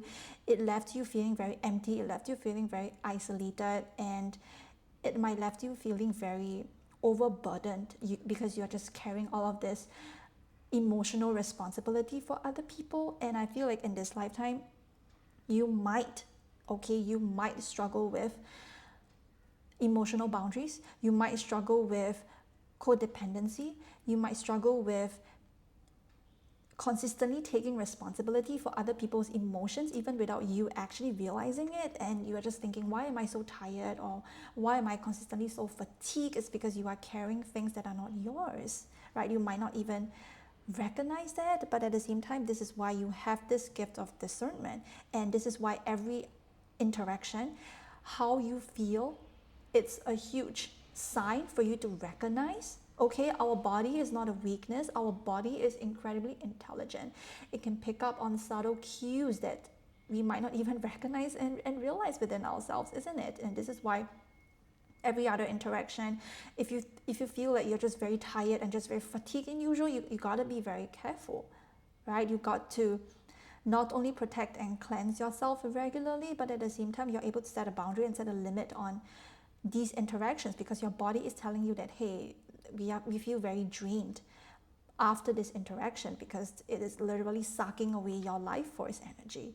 And this is why your gifts of discernment is very, very strong and very, very powerful. And I was also getting about social media, right? Which is how what we consume online, right? And also the people that you meet, right? You're able to just read them in an instant. I would say this is how powerful your gift is. This is why don't neglect your body in this lifetime. Please don't. And I know that you have the ability to create a safe space for yourself, right? No matter how stressful and how challenging outer circumstances are, nothing is able to shake your inner peace. Nothing is able to disrupt your inner peace as long as you allow yourself to be still, right? And silencing yourself, silencing your mind, and to just be focused on your breath. And no matter how many external noise you have, you are able to reject it and to just like energetically say, no, I'm not allowing these energies to come in. I just want to be by myself right now. This is why in this lifetime, boundaries could be a lesson for you, or you may have already learned this lesson, right? You have this strong ability to protect yourself. You certainly do. Please don't ever underestimate this energy and this powerful gift that is being carried over from your past lifetime, because you learned these lessons the harsh way, because people consistently felt like they are entitled to you, right? And you might feel obligated as well to give to these people. And yes, towards your closest and your dearest ones, you do need to give and receive, right?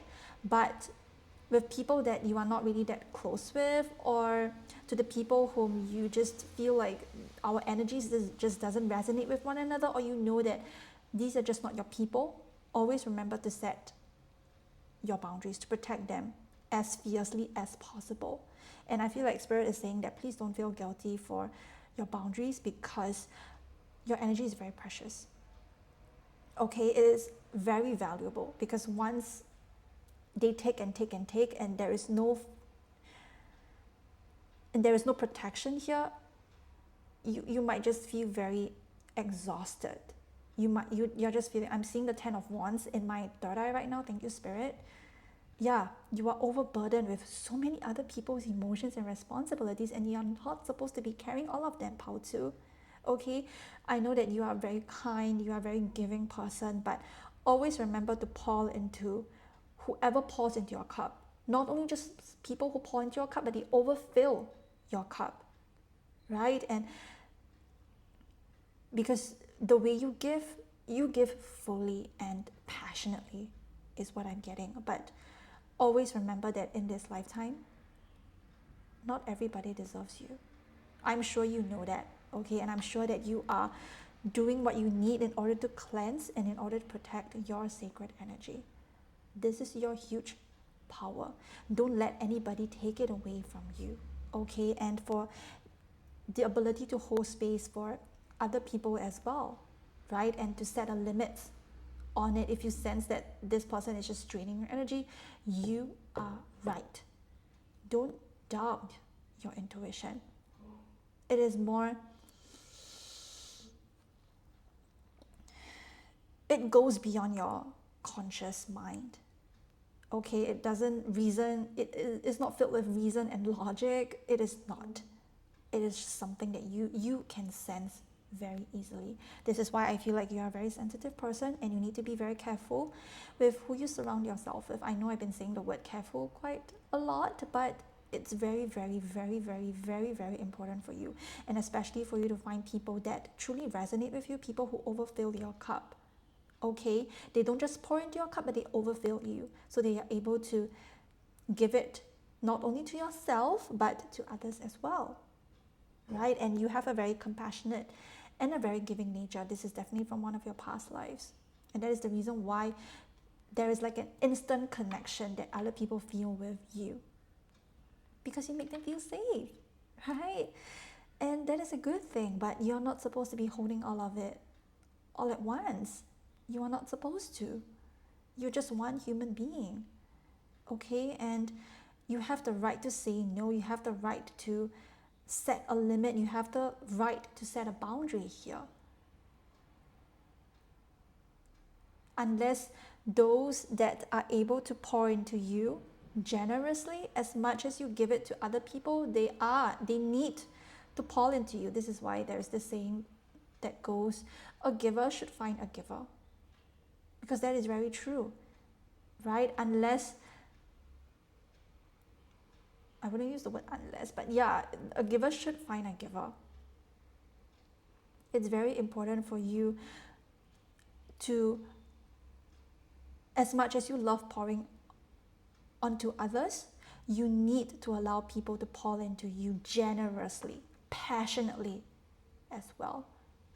Okay, this is just one of your huge gifts, and that is the reason why people love providing resources, right? Love, support, comfort to you. But you got to be very discerning as well of what kind of love and support you would like to receive, right? And there are so many ways of loving someone, but what is it that you truly need? Because I feel like emotional fulfillment is very important to you, right? With the Four of Cups here, your emotional needs are very important because you are very sensitive in a very unsensitized world, I should say that. Because some people just, right, they don't know how to give back, or they just want to take and take and take. They don't acknowledge how precious your energy is. They just think that, oh, it just feels very good. Oh, I just want to take and take and take. You got to be careful about that, okay? And the ability to be able to always cleanse your energy as well, to protect yourself as regularly as possible, because not only it feels good in you, but it also allows you to give to others, right? It's a cycle which you give to yourself and then you give it to others as well. It's a cycle. You can't just have one or the other. Both are necessary and very important. So always remember to pour back into yourself first. Once you notice yourself just feeling so overly burdened, right? Ask yourself, where have I been allowing other people to take my energy that I may not even realize? What kind of interactions can I actually cut back on, right? Do people just treat me as someone?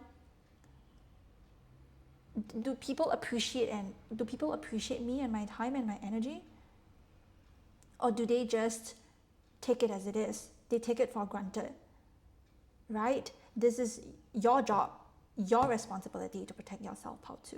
And this is a huge gift from your past lives. It's not only able to attract even more blessings and opportunity towards you and the kind of emotional fulfillment that you desire, but at the same time it allows you to protect and set up a wall against those that are not meant for you, so that you can be sure and only pour onto people that truly do deserve your time and effort and energy. Okay, only. Please treat your energy and your entire body, your presence basically, as a sacred being, because you really are. I'm here to tell you that. Okay, Pao 2? So yeah, that's all that I have for you for the gifts that you have carried from your past lives. Next, we are going to look at the desires, right? Whatever it is that your heart desires that have yet to be fulfilled in your previous lifetimes, that are meant to be accomplished in this lifetime. Okay? Beautiful. Okay. Oh, I don't need to. Yeah. It's the Sun card. Wow. That is so fucking beautiful. I love it so much for you. Okay.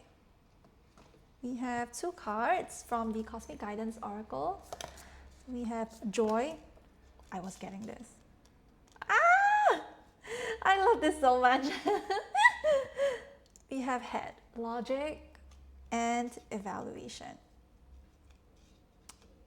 I love this so much. Oh my god. Okay. Wow. I love this for you, Pal, too. What you are meant to be accomplishing in this lifetime that your heart desires is a balance of your mind and your emotions. It's a balance of logic, discipline, and a balance of your yin and yang, right? And to be able to experience unconventional success, right? In this lifetime, I feel like your heart just wants to be free and just wants to live a life of joy, right? And that I'm getting that your inner child is, she's somebody that, I mean, okay, it's not really about gender specific, so I'm saying she's because she, okay, but it can be a she or a he, okay, anything. Anyways, your inner child wants to just have fun in this lifetime. She wants to experience everything, right? She wants to experience everything that is in the in-between, I would say. And she wants to live a life of unconventional success, because the Sun card is all about success. It's all about you being in the spotlight. It's all about you just wanting to be seen, and not only wanting to be seen, but I'm also hearing wanting to be desired as well, right? Wanting to be desired by anybody, right? Not only just a romantic partner, but just being desired, and to just find a space where you can call home on this planet Earth, and you really just want to have fun. The dolphin is just full of joy, full of playfulness, right? I love the sound of the dolphin card because it just brings me so much joy. It just reminds me of how much of a child we are, and how much of a child we are in this lifetime, isn't it? And how much of a child we are in the entire universe, isn't it? And the heart yearns to be fulfilled emotionally, I would say. And the Sun card, I always look at the Sun card as someone who is just very innocent, someone who is very pure, someone who is not afraid to shine a light on others, right? On the truth in itself, and is not afraid to find a light, especially when you're in the dark, right? Even no matter how dire the situations are in your life, are stacked against you, no matter how challenging it is, it wants you to find a joy in everything that you have experienced, whether it's the good or the bad, right? Whether you think that, oh, my life is so tiring and challenging right now, can you find something that you can be grateful for, right? For example, oh, the weather is so good today. Oh, I can lie on my bed all day. Oh, my body is very healthy. I'm not sick, I'm full of vitality and all. Is this something that you can be grateful for? because I can see that your heart yearns to be in a state of gratefulness. She doesn't want you to hold on to bitterness. She doesn't want you to hold on to hate and resentment, and that is what our our ego would consistently be in a battlefield of. We would think that, oh, she's right, we are wrong, or we are right and they are wrong, right? We are consistently in the battle of black and white thinking, but your heart doesn't want you to just be engaged in such strong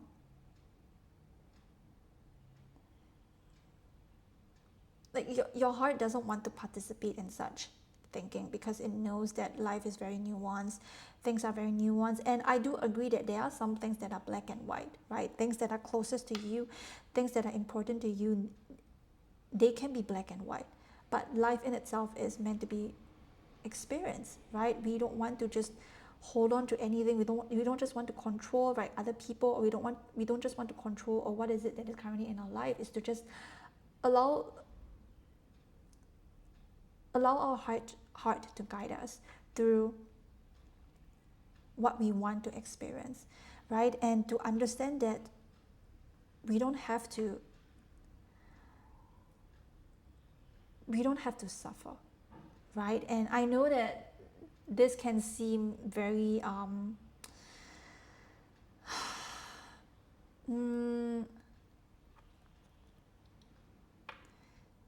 this can be quite a bullshit mindset, I would say, because we do suffer sometimes, and sometimes that suffering can become so intolerable that we hate life, we hate everything that we are currently going through.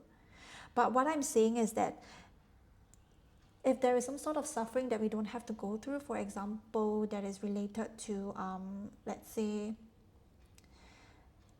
the fears that our ego has. For example, we have a fear of being seen, right? And let's say one of our heart's desires, which I can see here, is being seen, right?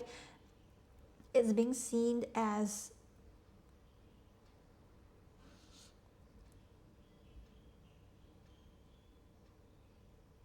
this fearlessness child in you, right? This part of you that doesn't want to take life so seriously, because you just want to have fun and you just want to find the joy even in the suffering, right? And I know how tough this message it is for us to hear, because I understand that it can be very intense, but in this lifetime, our heart really desires to be in a state of fullness and wholeness. It doesn't want to be consistently perfect, or just it doesn't just want to stay in a state of this one state. It wants to flow up and down, up and down, up and down, right? It's to be able to find the in-between, to be able to, okay, like I can see that my life is in a mess right now. So how can I actually bring compassion and love and joy in me, right? What can I do to serve this part of me that just doesn't want to think a lot? Can I just sleep all day, right? Can I just dance all day? Can I just go to a club all day, right? That can be as well, which is, it doesn't want you to be very immersed in your thinking, whereas it wants you to be able to experience the full sensations of your body, right? If I can cry, I will cry. If I'm angry, as long as I'm not hurting other people, right? If I'm channeling my anger and my rage in, let's say, in a creative path, in a creative endeavor, or in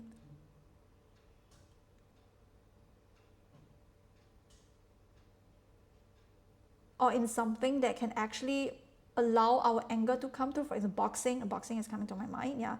Taekwondo is coming to my mind, right? And I feel like in this lifetime, you are meant to adopt this curious mindset towards life as well, towards everything. It's like, oh, I've yet to experience this. I want to try this. I want to try that. Like, you have a naivete to you. You have an innocence in you, and you might not show it to other people, right? Maybe. And I can see that you're very wise, right? There is like a balance between these two energies, which is that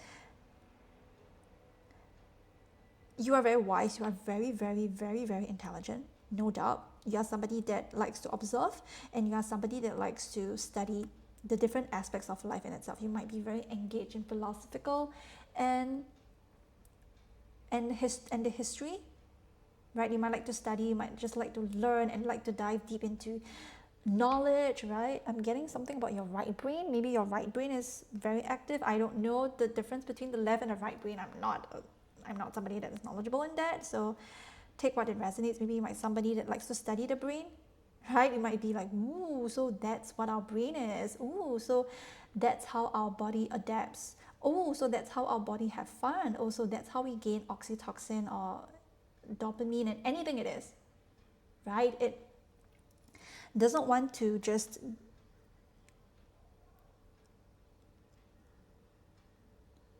look at what other people have on social media. That is a message that is coming through. It wants you to open up fully to life. Your heart yearns to open themselves up fully.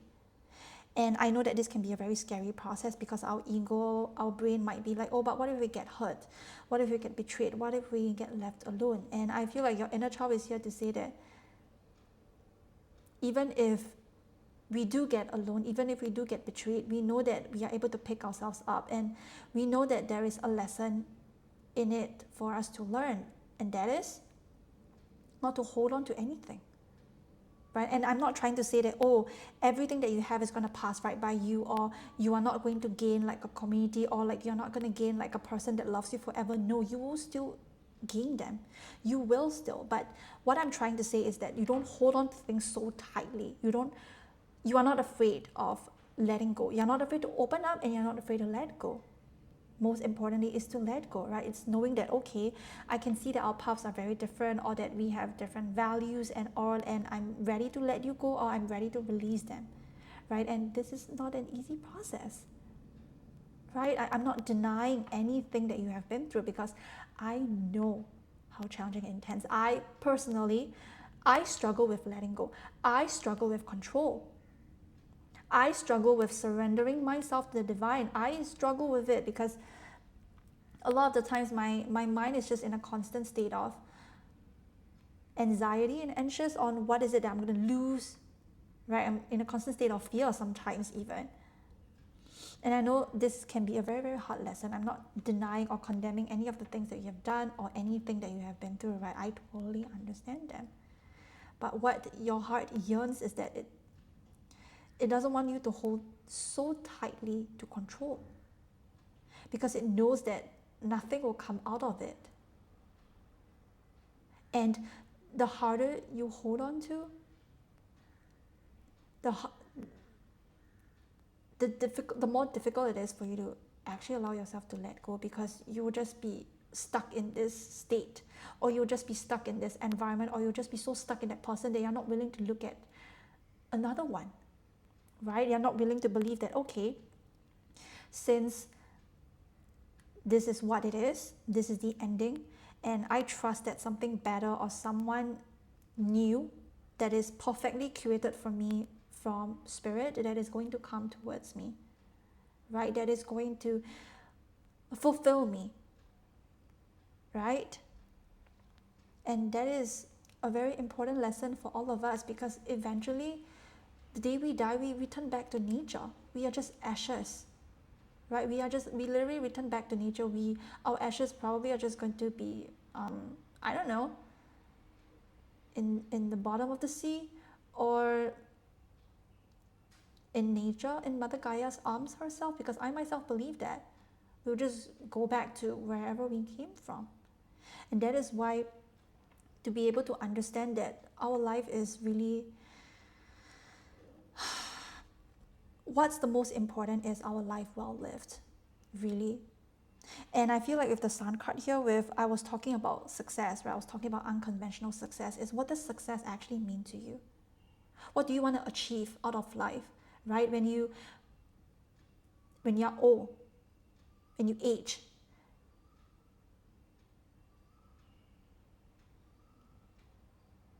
what do you want to gain from life herself?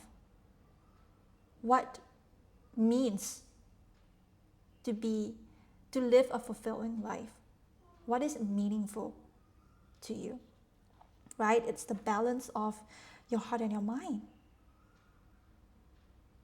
It's allowing the mind to serve the heart, to serve your inner child. Because I feel like for a lot of you, you might still carry this very innocent, not only just aura, but you have a very imaginative being. You believe that dreams and miracles exist, and you believe, and so be it, right? The divine will give it to you. As long as you believe in miracles, as long as you believe in your fantasies, right?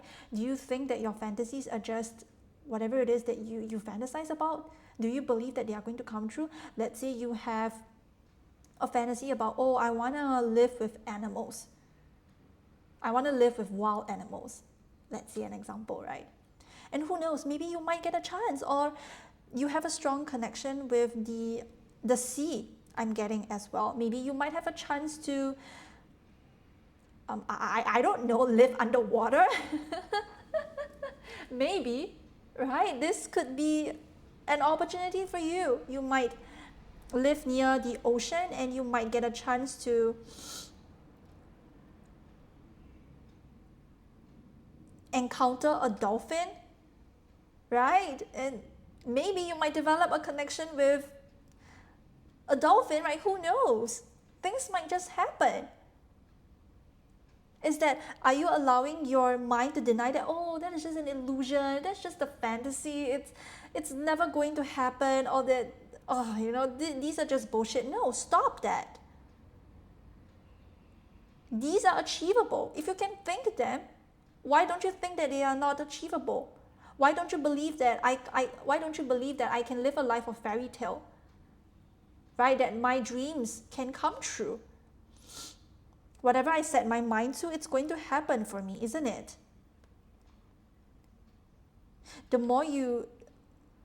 Honestly, I feel like the more you understand and the more you experience life in herself, she's able to teach you that miracles do happen.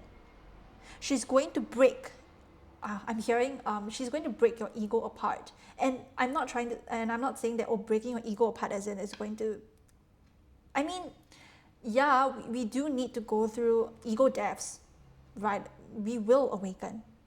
We will awaken in this lifetime. We will.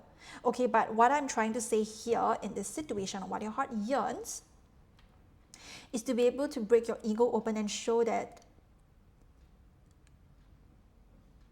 see, these are just limiting beliefs. See, what we have experienced right now and what we think, it's totally different to the reality that I'm experiencing.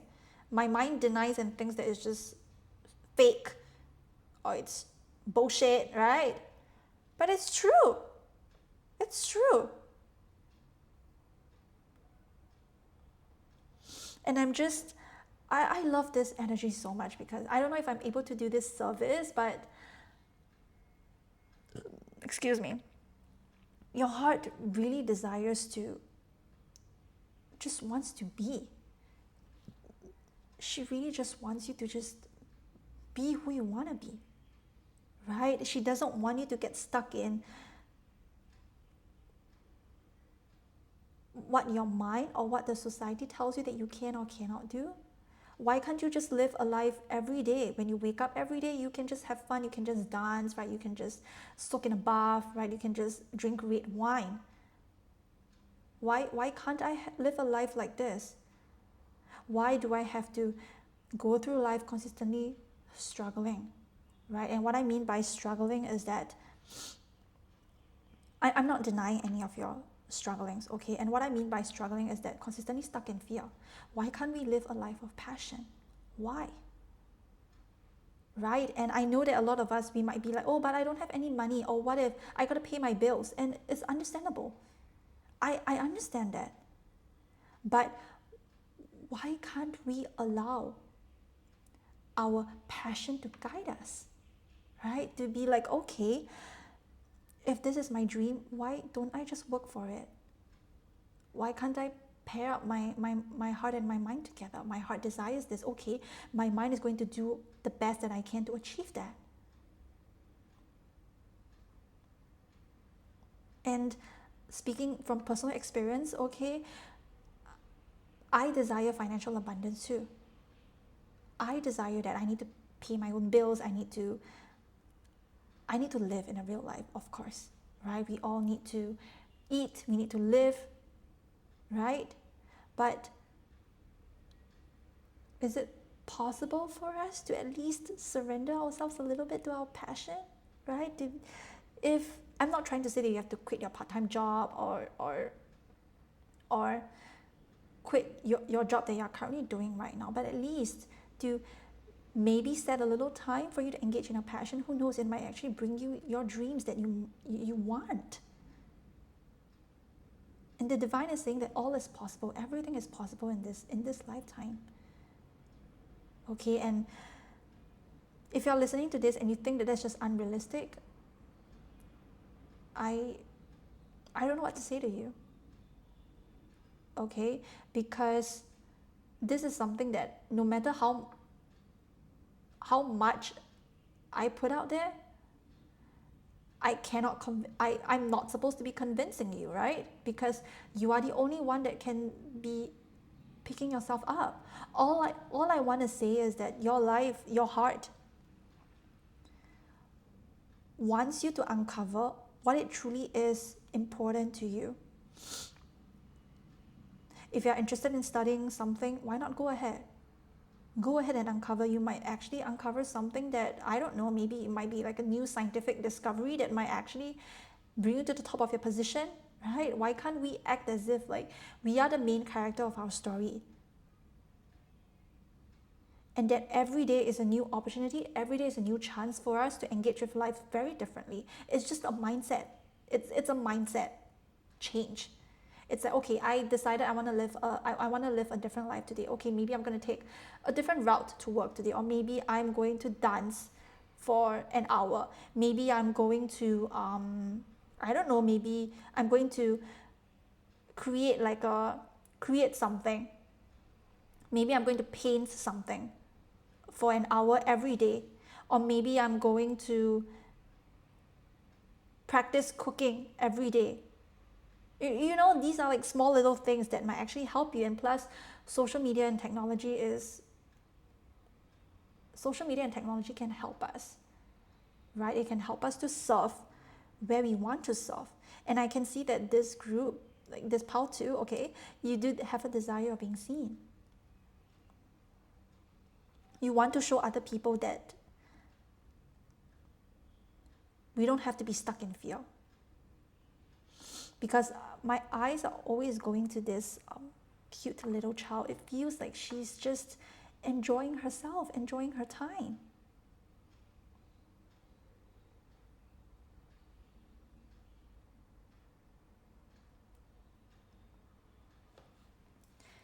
Mother Gaia, right, is guiding her.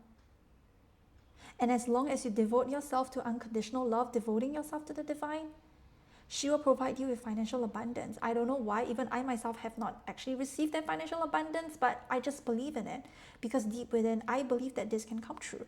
And as long as you believe in it, that will come true. That will. The sun can shine a light on so many beings, can shine a light on so many creations, can shine a light on anything. And you can do anything that you want in this lifetime. Anything that makes your heart so passionately in love with your creations itself. And creations can be anything. What you use your hands for, right? Waking up is a form of creation as well. Making a breakfast is a form of creation as well. Making your bed is a form of creation. You can make your bed however you want to. Anything is a form of creation. And allowing the sun to not only shine a light on you, but to shine a light on all creatures and on what you best yearn to do. Because like I mentioned, you do have a deep desire of being seen for who you really are.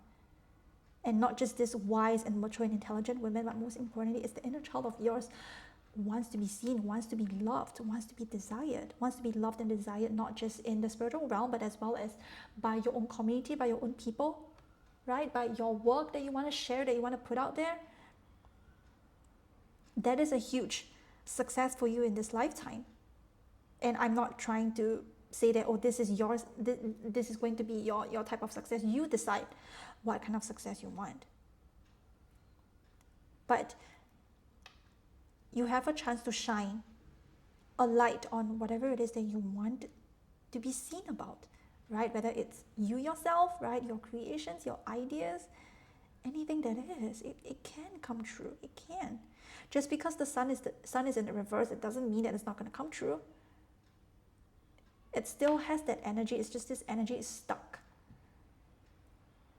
And anytime you can turn the sun card in the upright, right? What does joy mean to you, Pao Tu? Decide and determine them and embody that energy. You know, like traveling. I love traveling.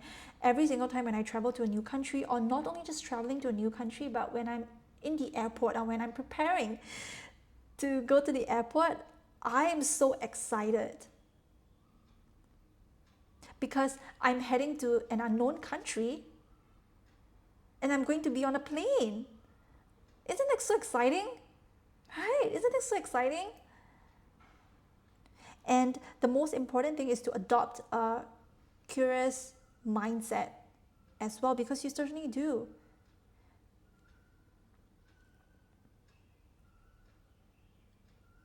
Looking at the world in fresh eyes. Everything is new to you. I get to experience everything.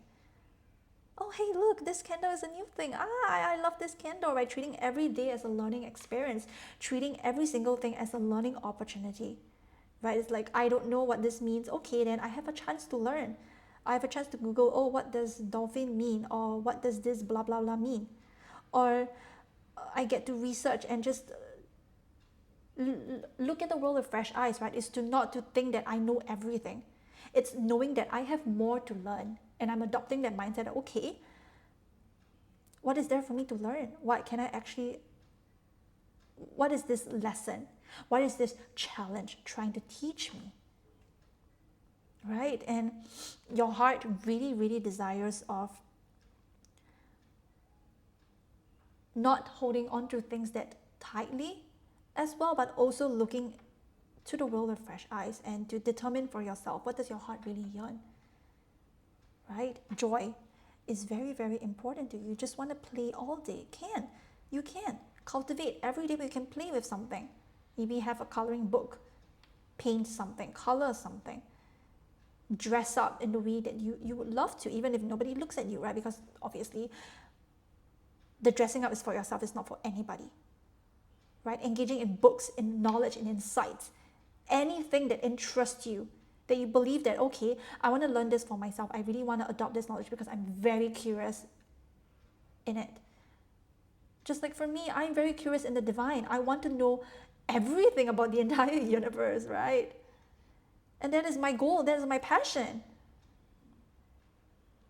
Because every single time when I look up to the sky, I just get so in awe of the entire universe. I find it to be very fascinating. Like, how can the universe be that interesting, right? So much more interesting in people, I would say. Okay, so yeah, that's all that I have for you. For what does your heart yearn that is meant to be fulfilled in this lifetime? Okay, always remember that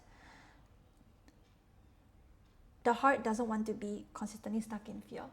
Okay, it wants you to embrace life and to allow life to guide you in a flowing, in a gentle and in a flow state as well. And also understanding that life is going to have their own highs, but it's going to have their lows as well. And to understand and treat every day as a learning experience. Okay, let's say today I accidentally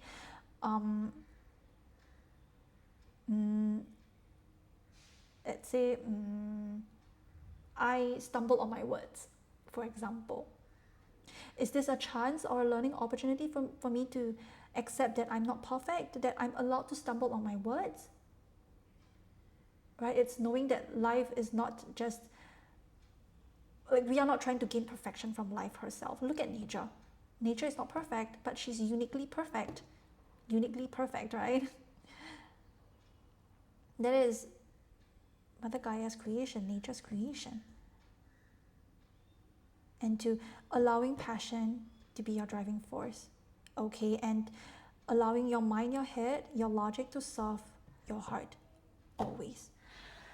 Okay, last but not least, we are going to look at the Crystal Mandala Oracle from Elena Fairchild to see any final messages, okay, whether it's from your past life, whether it's from any unconditionally loving sources that you believe in. It can just be anything, okay? Ooh, we have Archangel Raphael and Malachite, and we have Grace for the grand gesture.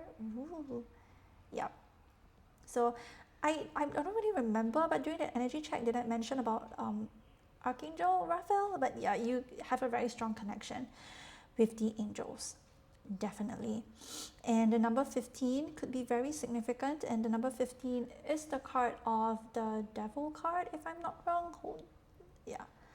The number 15 is, yes, the number 15 is the card of the Devil. Okay, so what is it that you really need to overcome in this lifetime is really one of your fears and self-limiting beliefs. Okay, nobody is able to tell you what to do, what not to do. You are the only one that can tell you what to do, and you are the main character of your own life, okay? Now, we are going to read from the guidebook. Okay, Grace for the grand gesture. The color green, yeah, oh my god, a download that came to me. Thank you, Spirit. It's your heart chakra, right? The color green is your heart chakra. It's all about your heart. A life full of passion, right? A life where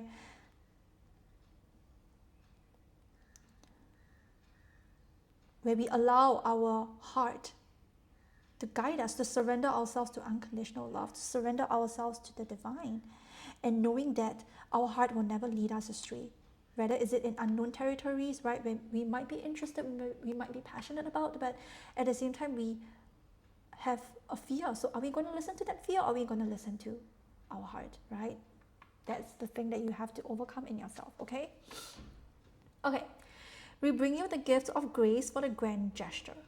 Although there are times when even the smallest act, such as choosing to think a positive thought, exactly, is enough to transform your world, there also comes a time for the leap of faith, the grand gesture of unconditional trust that will free you from the past and empower the universe to gift you with a new future. Exactly. I was just talking about how your thoughts, your words are very, very powerful. I was getting that energy. Thank you so much, Spirit, for the validation.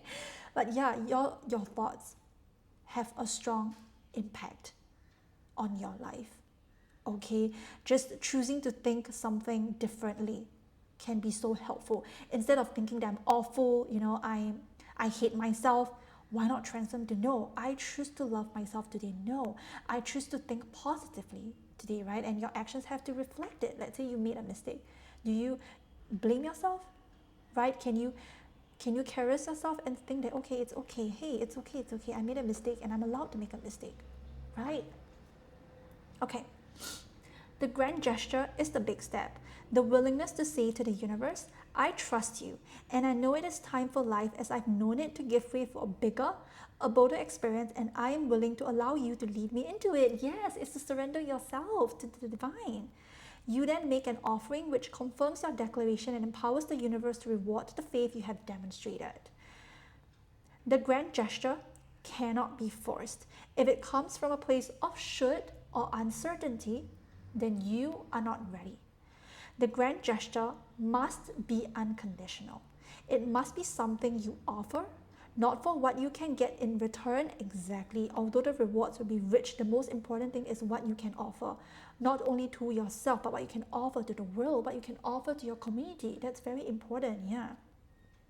But because you are willing to offer something of yourself in service to love, exactly. When it comes from this place, the grand gesture is a trigger for divine grace to express itself in your life in an entirely new way, surpassing all expectations and showering you with blessings. There is a time in life for small steps and token offerings.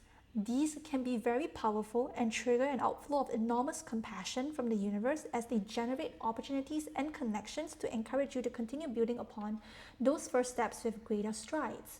Then there are times when you are ready to show up for your life journey in a way that brooks no opposition. You won't be deterred, you have made a decision deep within, and you are absolutely willing without hesitation or doubt to say to the universe, "This is my next move. Do your best." You are, in the most loving way possible, throwing down the gauntlet to life and allowing the universe to respond because you understand divine law. You know that what is offered from a place of loving devotion is always a safe bet, no matter how wild the risk may seem to be to the mind. Exactly. It is in response to such bold and unconditional gestures of loving service, surrender, and trust that the universe pulls out the most dazzling displays of creativity, grace, generosity, and genius. When the oracle of grace for the grand gesture comes to you, there is a message. You are ready for the big step. The risk, the decision, the choice from which there is no going back. You might waver for a moment or two, but in your heart, you know what you are ready and needing to do. It is safe to take your leap of faith. In fact, there is a time for all things, and your time for the leap is, or very soon will be, upon you. This oracle affirms, encourages, and advises you that the universe is waiting for your gesture, already preparing the loving bounty that shall flow into your world in response. If you have made leaps in the past and landed flat on your face rather than gracefully on your feet, leave that behind you now. Everything you have experienced in your life has led you towards this moment in time. You are not the same person you were before. Excuse me. You are stronger, wiser, and more ready for the beautiful adventure life has in store for you. You have an opportunity at this time to take a leap of faith, and the universe is urging you ahead. You may feel afraid or uncertain if you listen to your mind. Give some love to your mind. It might need your comfort and reassurance. Then listen to your heart and make your grand gesture with full faith in the grace that surrounds you now. Exactly. So this is the healing process, and you can take a screenshot if you want to.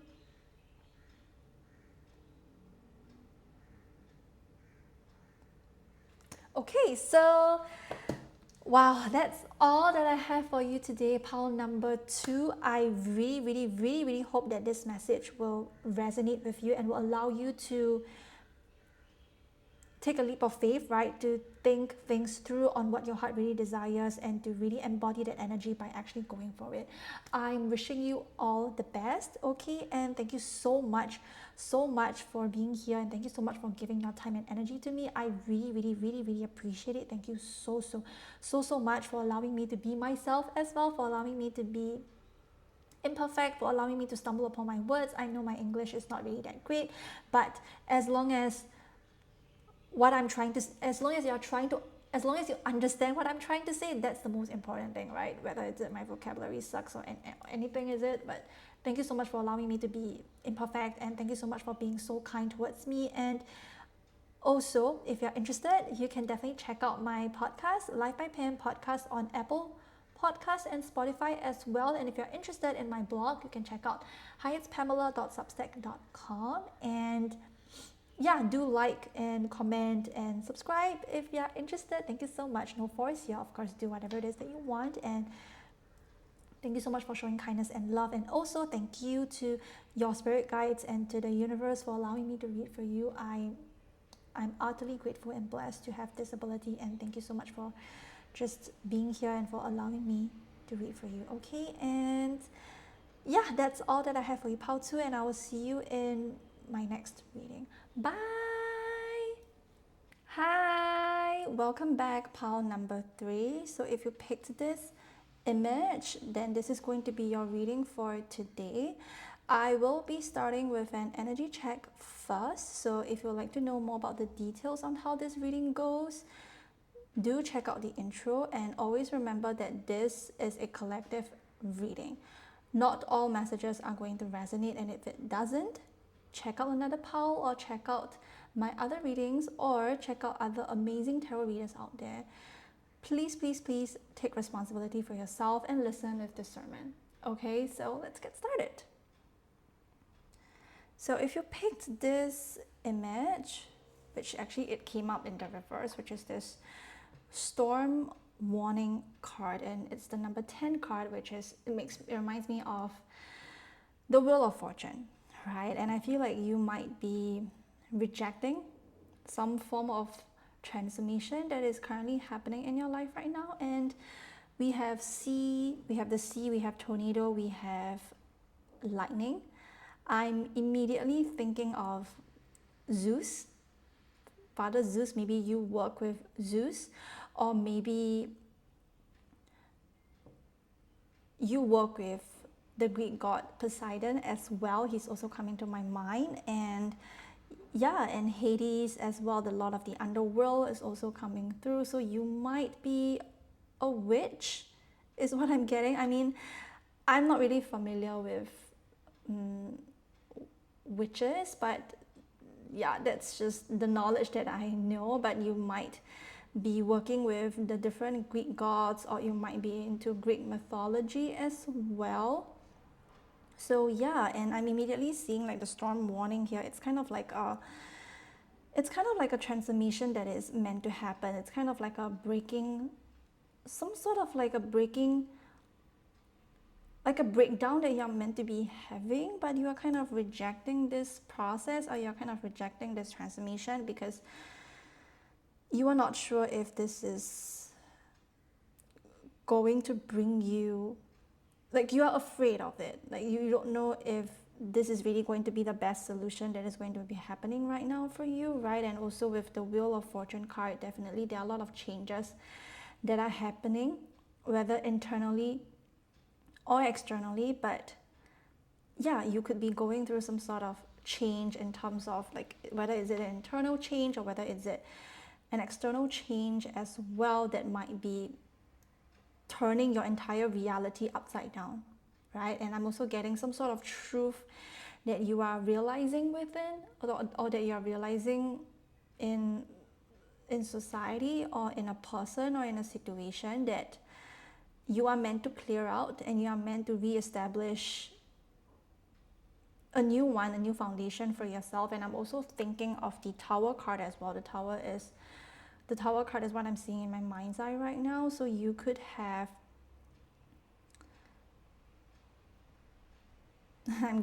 you could have a strong intuition, or you could know what is going to happen beforehand.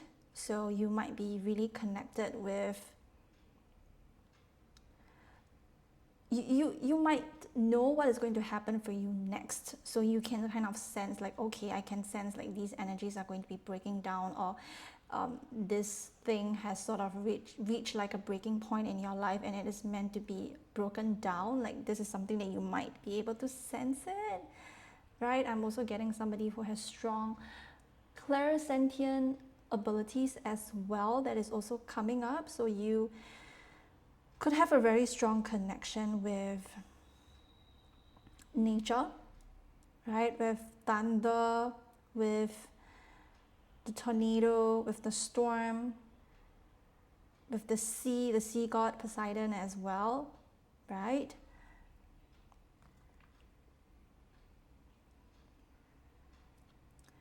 So yeah, what I'm getting is that this change is meant to happen, regardless you like it or not, regardless you want to or not, because this is bound to happen, and either you're going to accept it, or you are going to make this process challenging. And I do acknowledge how difficult it is for us when we go through like a major turning point in our life. Like we have to choose, we have to make a choice, right? And I acknowledge and I understand how difficult this is. But if you have been struggling with it, I feel like you can ask your spirit guides for help, or you can connect with the gods that I mentioned.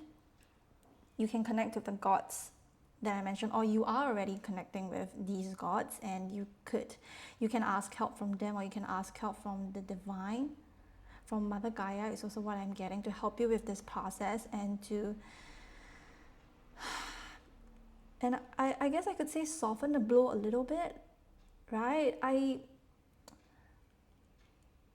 don't really know if the divine, I mean, okay, the divine will hear our prayers. I absolutely believe in that. But whether or not it will soften the blow, I feel like it's up to us, and it's our own perspective that will decide that, right? It is our own mindset shift that is going to help us with it. So depending on how open or how resistant you are to this change, ultimately it is going to be happening, and it's going to be happening in a way where you might least expect, right? The Tower card happens because the foundations that we have built on is not serving us anymore, right? And if we continue to stay, the foundation will eventually crumble, and it will not do any of you service, right? And I don't want to say this in a way where I'm kind of like dismissing or minimizing your pain, because I know how challenging this can be. But what I want to say is that you don't have to go through this alone. You don't have to go through this upheaval or transformation or change alone, right? The things you can ask for help, whether it's it from your close ones or whether it's it from professional guidance, right? Or whether it's it from your spirit guides or from the gods and goddesses that I mentioned, right? Even goddesses as well, yeah? You can ask for help from them, right? To pray to Mother Gaia, to pray to nature in herself, to ask for support, to ask for unconditional love. And I am sure that they are more than happy, like they are more than willing to provide us with what is necessary and what is needed to keep us in balance, right? So that we don't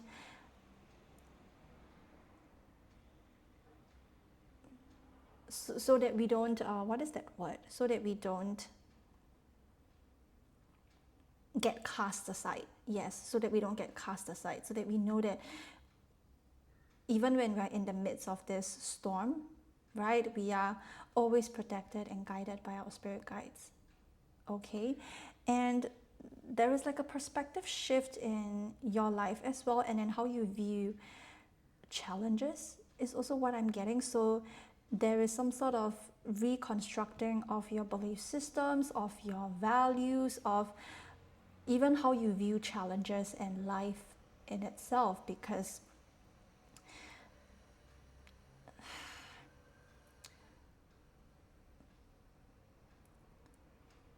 sometimes, right, sometimes there are going to be chaos in our lives.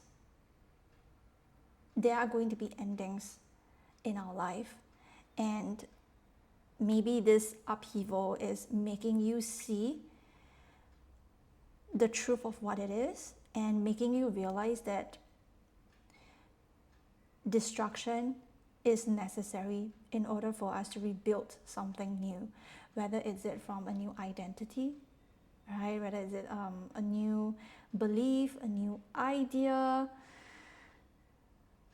In order for us to make space for the new, we have to destroy the old, right? The fear-based systems that we might be carrying within ourselves right now. And with the Wheel of Fortune in the reverse, like I already mentioned, you might be very resistant to it, or you might be clinging to it. You might be praying, right? You might be praying to the divine to stop this upheaval and change happening in your life right now. And I'm sorry, that is not going to stop. Okay, like you can ask the divine to soften the blow, of course, right? And I'm very sure that the divine will heal us. It will definitely make things less intense, I would say. For me personally, I've never prayed. I shouldn't have said that. It kind of seems like I'm just being very dismissive, but it is that yes, you can absolutely pray and do whatever it takes for you to not throw yourself off whatever is happening right now. And I'm sending you a lot of love, pile number 3. And I'm so sorry that you are currently going through this, but please trust me that this is all for your highest good. Okay, you might feel like this chalice, this broken chalice here, right? You might feel like I'm just being left alone, or there is nobody here to, there is no one here to catch me, or there is no protection here, and I'm just stuck here, all left alone, isolated, and while things are being pulled back from me. And I understand your frustration. I understand how angry you might feel right now, right? You are valid in how you feel, of course. And I just want to assure you, and I want to let you know that you are never alone, okay? And if you want to forge like a more deeper connection with your guides, please do so. Please do so. And to pray for guidance, pray for support, pray for unconditional love. I pray for unconditional love. I am very certain that the divine will hear us, okay? And that whatever it is that is happening in our life right now, I am sure that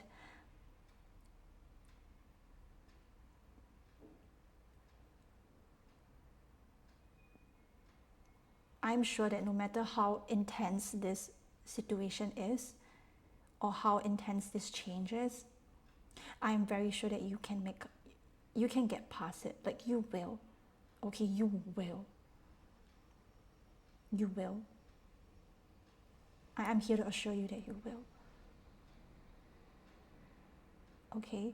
And to pray, to soften the blow, and I'm praying for you as well. I'm sending you so much love, pile number 3, and I'm praying to the divine and to nature, to Mother Gaia herself, to help soften the blow to what you're currently going through right now, pile number 3. And yes, and to really acknowledge that we are in a new life right now, and nothing will stay stagnant forever. I'm also getting like, maybe there is like a job that you're currently in, or maybe there is like an environment that you're currently in right now that it just ends very abruptly, and this might be causing you a lot of stress, a lot of confusion, a lot of anxiety as well. And I'm so sorry, and I'm sending you a lot of love. Okay, and I don't know why I feel called to say this, which is, when you look back at this time in your life,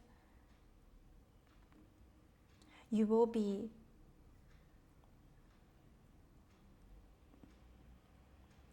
feel grateful that, like, I wouldn't say you feel grateful, but I kind of feel like there's this sense of like, I'm so glad that things ended, because I know that it will only cause me more suffering. But in that moment, okay, I'm sure in that moment you are more painful and stressed than ever, right? And I really want to reassure you here. I really want to give you as much assurance and validation here that you will get past it. You will. I believe in you, like 100%, that you will get past this. You will get past this storm. Okay? So I'm also getting like, whatever it is that you have been lying to yourself as well, it will only come through the surface. So please be as honest with yourself as much as possible. And right now I'm actually recording this, and when the sun is already in Scorpio. So as we know, Scorpio is all about emotional depth. It's all about really uncovering secrets that have been buried deep within. And this might be very uncomfortable, and it's a heavy and an intense process for you. So please be very gentle with yourself, no matter how turbulent the situation, whether it's externally or internally. Okay, and I'm very sure that you will make it. You will make it. Okay, and to pray as much as you can. Pray every single day, 3 times a day as well, to get in touch with to connect with the divine as much as possible, and to connect with either with Zeus or with Hades or with Poseidon as well, right? To connect with them, or to create like an altar for them, right? To ask them to forge a connection with them first, right? And to ask them for help and unconditional love and unconditional support. I personally have not worked with gods before, so I'm not exactly sure how you do it. And if you do, please give me a comment. Please like leave a comment, okay? Maybe other people might want to know how to work with such gods, or you might want to Google. Maybe Google might work, right? So yeah, I feel like that's all that I have for you here with the storm warning card in the reverse. Okay, pile number 3. So I am sending you so much love from within. I'm sending you so much love from the divine as well, and to help you with this process as much as possible. Okay, so yeah, next we are going to look at who are you in your past life. Okay, oops, it's time for me to cover things up. Okay, so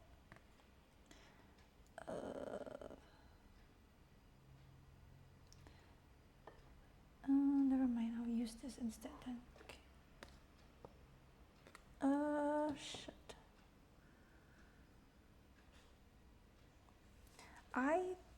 Wait, oh shit, hold on.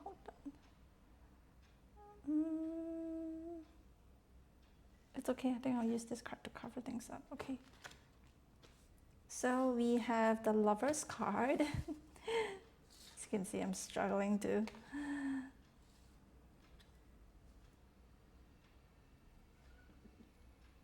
Oh shit, I'm not sure if this is gonna be in frame, but wait.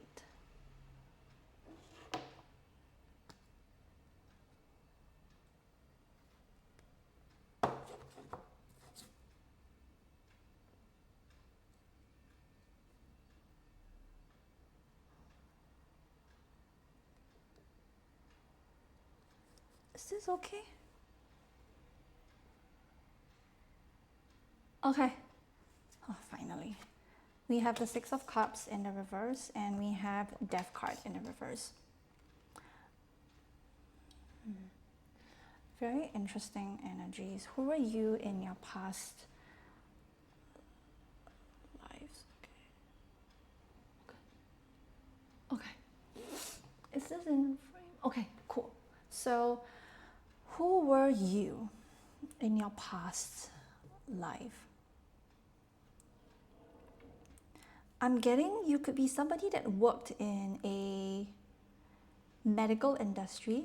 Like you could serve in hospitals, you could serve in a community that provided healing and provided assistance for other people, for people that need help. And I feel like all of this could have to do with emotionally as well. You help other people heal, you help other people heal their bodies and their minds as well, the things that they were struggling with. I'm also getting another download is that you could be a consultant, right? You could provide healing assistance. You could provide insights for other people, possibly about their just life in general, right? And it can be about big life decisions. It could be, let's say it could be something like a romantic love, right? Or it could be about your childhood, like childhood trauma. Or it could be related to big transformation that is currently happening in your life. Like you could work in such industries, right? Or you could just provide a lot of comfort and solace to people that really needed to heal, within themselves. Either is it their mindset or the way that they view life in general, and you are helping to evolve their mindset. You are helping to evolve how they view the world in general. Like you could be a part of this group, or you could be a part of this community, or you could maybe have a company that helps you to assist other people. I'm getting another message, maybe for free even, because I'm definitely not encouraging that, okay, but it's just that is just the message I'm getting. You could be helping for free, and you are somebody that is also not afraid to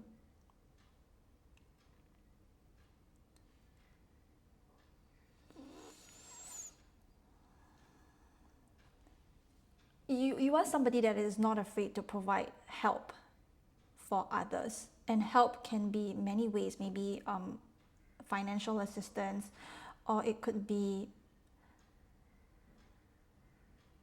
helping them with the decision that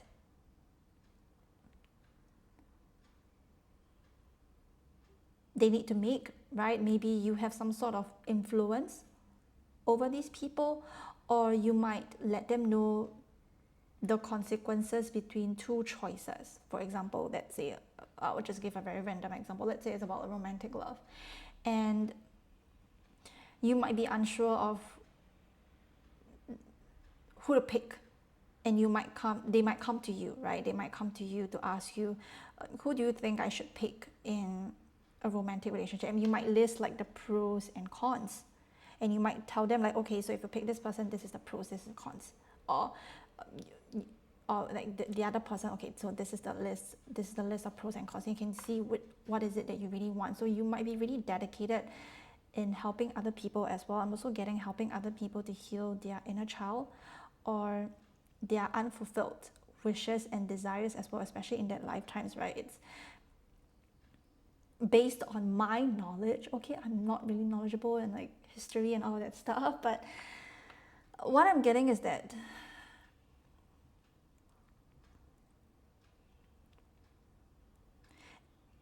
in this particular lifetime,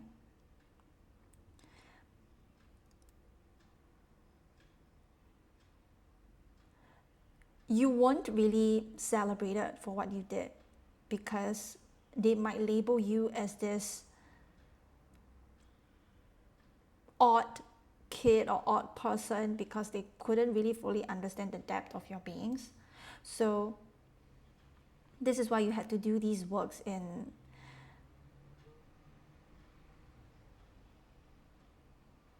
you have to do these types of works quietly, right? And you definitely did have some loyal customers or loyal fan base that were very dedicated in asking for help, but not many people knew about your service, is what I'm getting. Not many people knew about your service. They might hear you through word of mouth, right, from other people, but at the same time, I feel like there were also other people that came to you and they were kind of punishing you, or they don't understand the depth of what you were offering or what you were doing, and they think that you are just kind of, they made you to be this person that is, they made you out to be this bad guy, to be this person that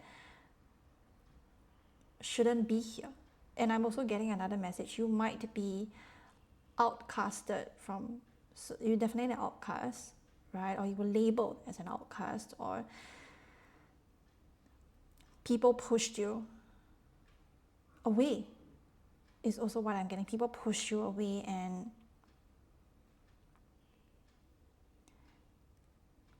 they didn't want to hear you, they didn't want to see you, because they think that you were just this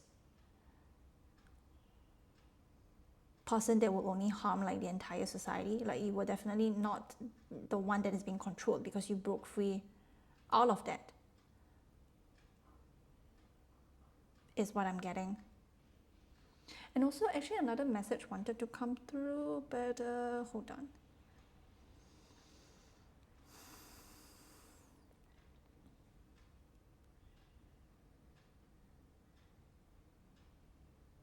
We have the Six of Cups in the reverse in the middle here. So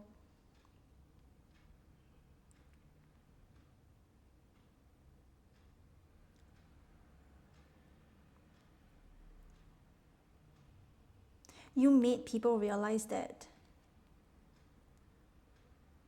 I don't have to just choose one or the other.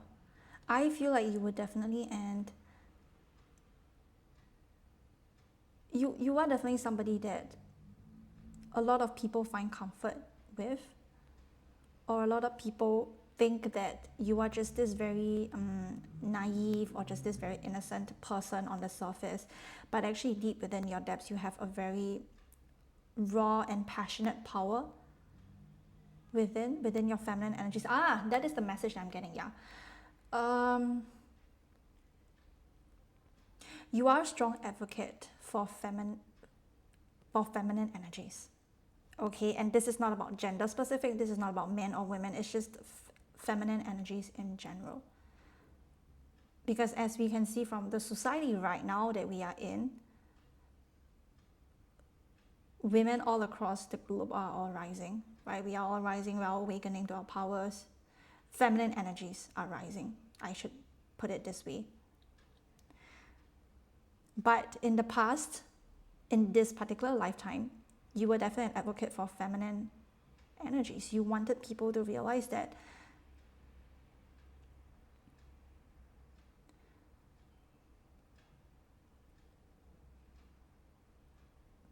power is not about control. Power is not about suppression.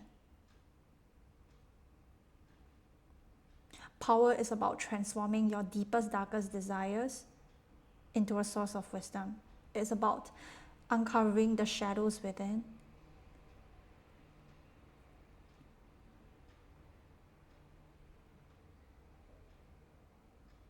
That is what makes you a very powerful person, because I can definitely see that you are somebody that is not afraid to look within, is not afraid to find answers within. It's like you don't really seek from the outside world. You would find wisdom, whether is it in books, whether is it in films, right? Books are definitely very significant for you because you carry a sense of wisdom and a deep aura within that nobody is able to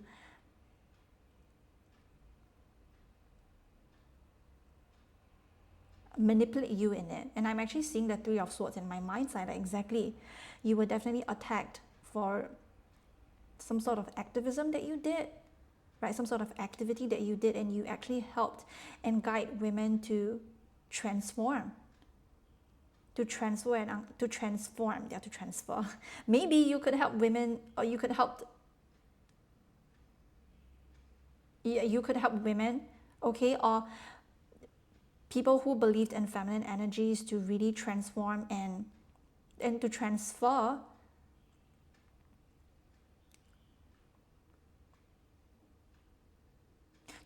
what they have into a source of wisdom, right? To transform your desires, and maybe one of your like darkest powers is really to be able to look into places that other people might not even see them, is what I'm getting. And you don't really see things in just this like black and white and all of that stuff. You look at things beyond the surface because you understand that, because you know that you don't want to live in a very surface level society, but the reality it is, right? This is why you have turned your attention from the people that you were meant to help or the people that you were destined to meet, right? Your own community or your own environment that you were meant to serve, right? Like I mentioned previously, in hospitals as well, you help to serve the dead is also what I'm getting, or you could also help to serve. Okay, thank you, Spirit. I'm also getting some of you could have served in medical industries that maybe they have labeled or pinpoint some aspects of the body. They might label it as, oh, you are going through, that you are, like they would, They will misdiagnose you, is what I'm getting. They think that there is something wrong with your body, but actually, in reality, is what is sickening, honestly, is actually the society in itself. What is sickening is not in you. It's not the body in itself. It's actually what is being fed to you. And I feel like you were the one that knew the answer, right? You were the one that can actually help to transform other people's minds. I would say not. I wouldn't use the word transform, but influence other people's way of well-being, and maybe other professionals, they were not really necessarily guided in it, but maybe you yourself have read a lot of books, or you were just very interested in the wisdom of the body, right? Because you were very interested in all sorts of fascinating things that were happening in our body, and how does our brain works, or how does our digestive system digest food, right? Yeah, you were just very interested in science, in just science in general, and you could have read a lot of books, you could have discovered a lot of knowledge and wisdom from it. You could also go into like institutions, and you could go into institutions and learn for yourself, right? And maybe those institutions were the ones that helped you recognize that, wow,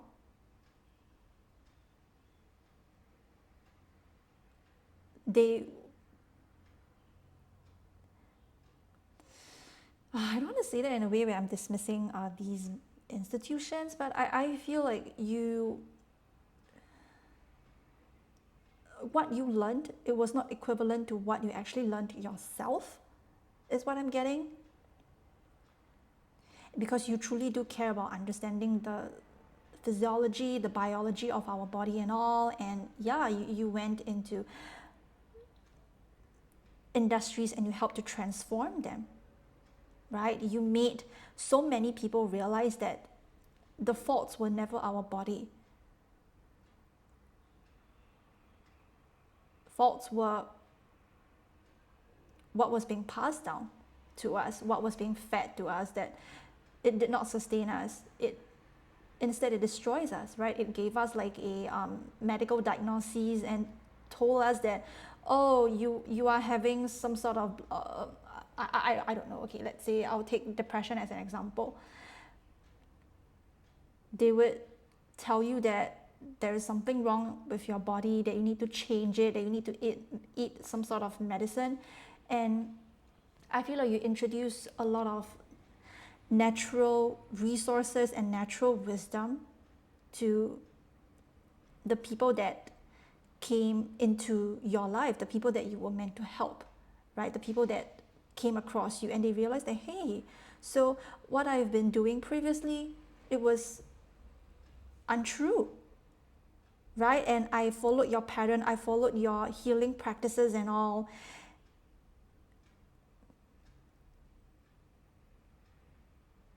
And I recovered, right? And this is why, like I mentioned, like a lot of industries painted you as a threat, because you exposed quite a lot that many people weren't ready to see and unveil, and they themselves felt like they were in some sort of competition with you.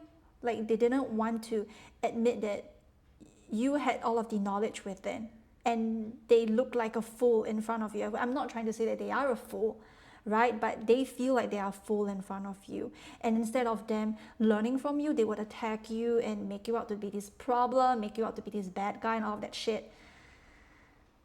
And yeah,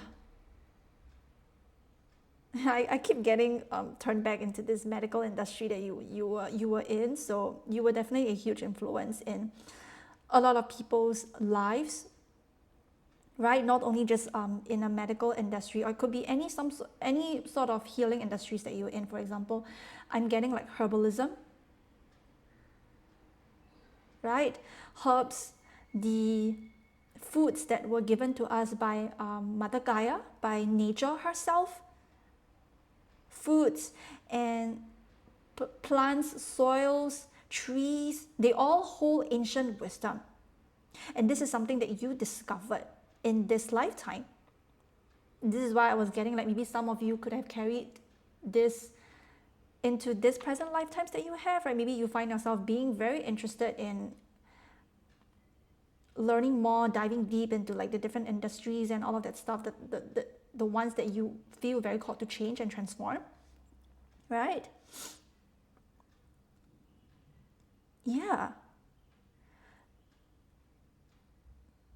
And this two, like this naked man and women, which is Eve and Adam, right? Adam is looking out, Adam is looking towards Eve, and Eve is looking up at Archangel Raphael. So you were definitely very strong in your intellect and in the way you have with words, basically. Like I feel myself being very clear in what I'm wanting to say in this pause, so you could have a strong verbal expression towards what you're called to, right? You could prioritize self-expression, you could prioritize learning, you are not afraid to expand your perspective, you are not being tied to just this one thing or the other. You want to learn all, but at the same time you can do it well, like you learn a lot of knowledge and insights, you have it within your mind, and when you spit out all of this knowledge and intellectual wisdom that you are meant to share,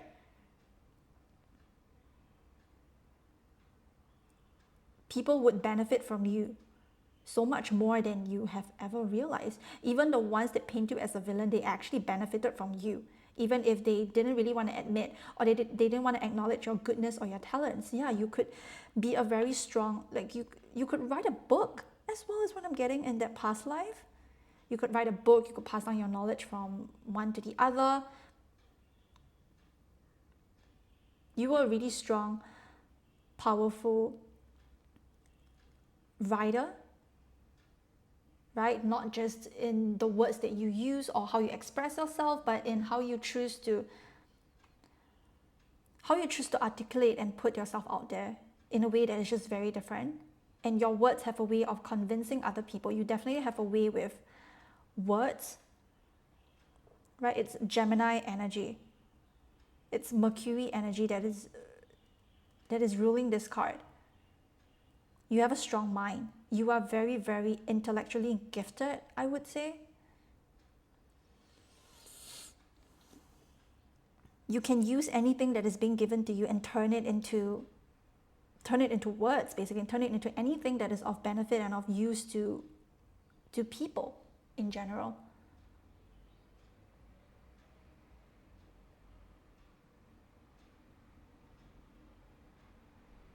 Very, very powerful energy, even though these cards are in the reverse, but this is very interestingly, I don't get the vibe from you that you sort of hold yourself back from it. I feel like it's more of like the external circumstances were not in your favor. Like they didn't really support your transformation. They didn't really support it in who you are, in who you were, sorry.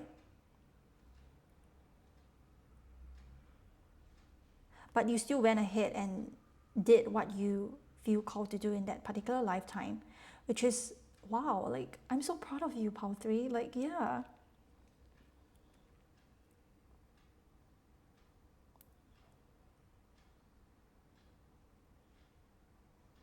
The stories that you have written,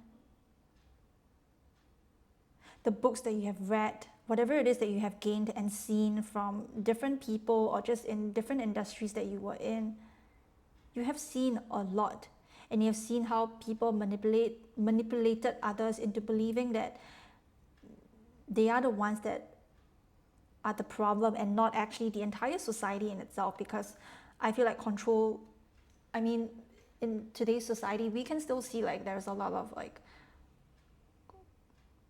people vying for power, but they don't use their power for good. They use that to harm other people. They use that to teach other people. Like they used to participate in such mindset that was not of a good influence to others, and they even like brainwash like other people as well. And in that past lifetime, like no, you weren't supportive of that, because like I mentioned, you have a very clear mind. You can see beneath the surface. You can see who is who and what is what, because you're sick and tired of surface level beings and all that shit. And that is what you were granted and what is being carried over as well, right? Death card here, Scorpio energy, right?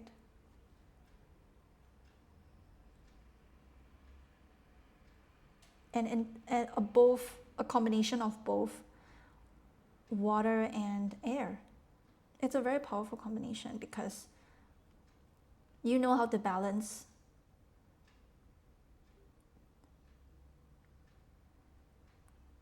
your emotions, but at the same time you know how to articulate well. And that is your huge gift. That is your huge gift, really. Like the Six of Cups here, you showed other people different solutions. You helped other people solve the issues that have been disturbing them for years even. They think that they had, I'm getting body dysmorphia, right?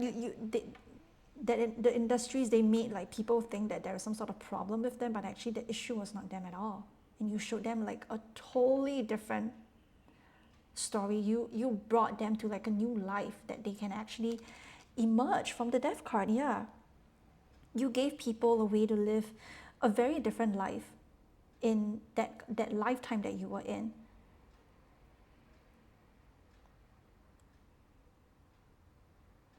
And yeah, I just want to say thank you so much, pile number 3, for what you did in that past lifetime.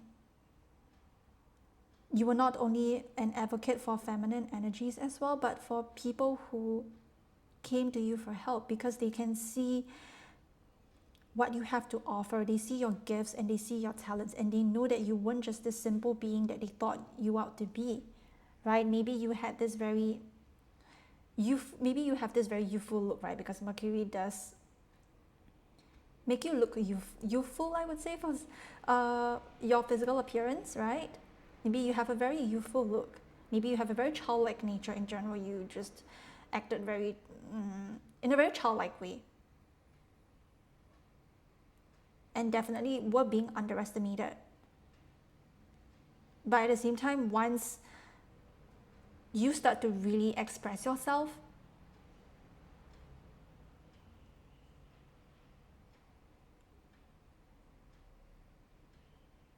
people were kind of like, their jaw dropped, I would say, because they didn't know that you had such strong power within, which is Scorpio energy, right? Which is the raw, primal power, the sense of life force energy that you have, that you were very determined to change other people's life. You were determined to transform, like whichever industry you were in, right? Not just medical industry, but any other industries that you were in. You made a huge impact, even if other people did mention it to you or not. Okay, and I want to say that don't ever underestimate this gift, this Mercury energy. You have this strong intellect within you. Not only just this youthful face that you were given, right? But as well as this spark of turning anything into of good use for you. You had a very good influence towards other people. And you didn't use that to gain control or to suppress or to hide. Instead, you used them and you transformed it and you helped shape other people's lives. Thank you. Thank you so much, Pile 3. Okay, so now we are going to look at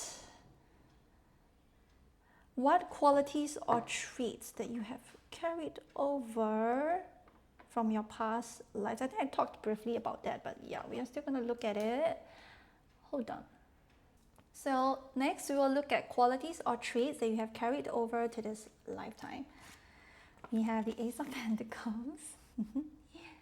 Okay, and we have change. We have new season of life. Okay, is this in frame? Okay, cool. So, what qualities or traits that you have carried over to this lifetime? It's the ability to create any form of opportunities wherever you go. right? Like I mentioned, actually,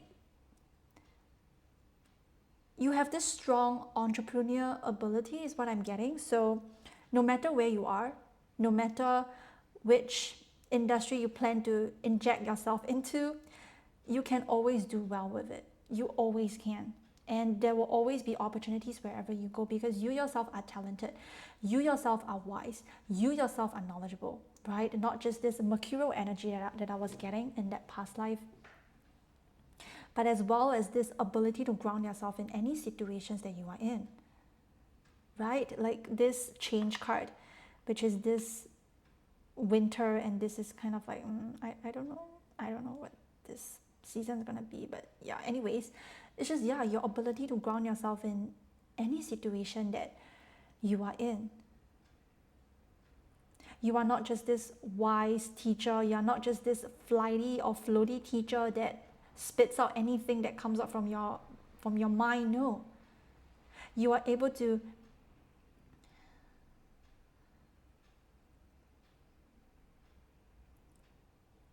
allow them to sit in your thought first, and then you will decide, okay, how is this going to go? Like, you are very resourceful as well. You are able to ground in whichever ideas you have, whichever things that you want to accomplish. So like I said, you not only just have a strong mind, but you also have the ability to ground yourself in any situation that you are in. And you are not just this person that spits out any random things that you have in your mind, but you would really slow yourself down, right? And you ask yourself, is this the words that I want to use? Is this the words that I want to put it out there?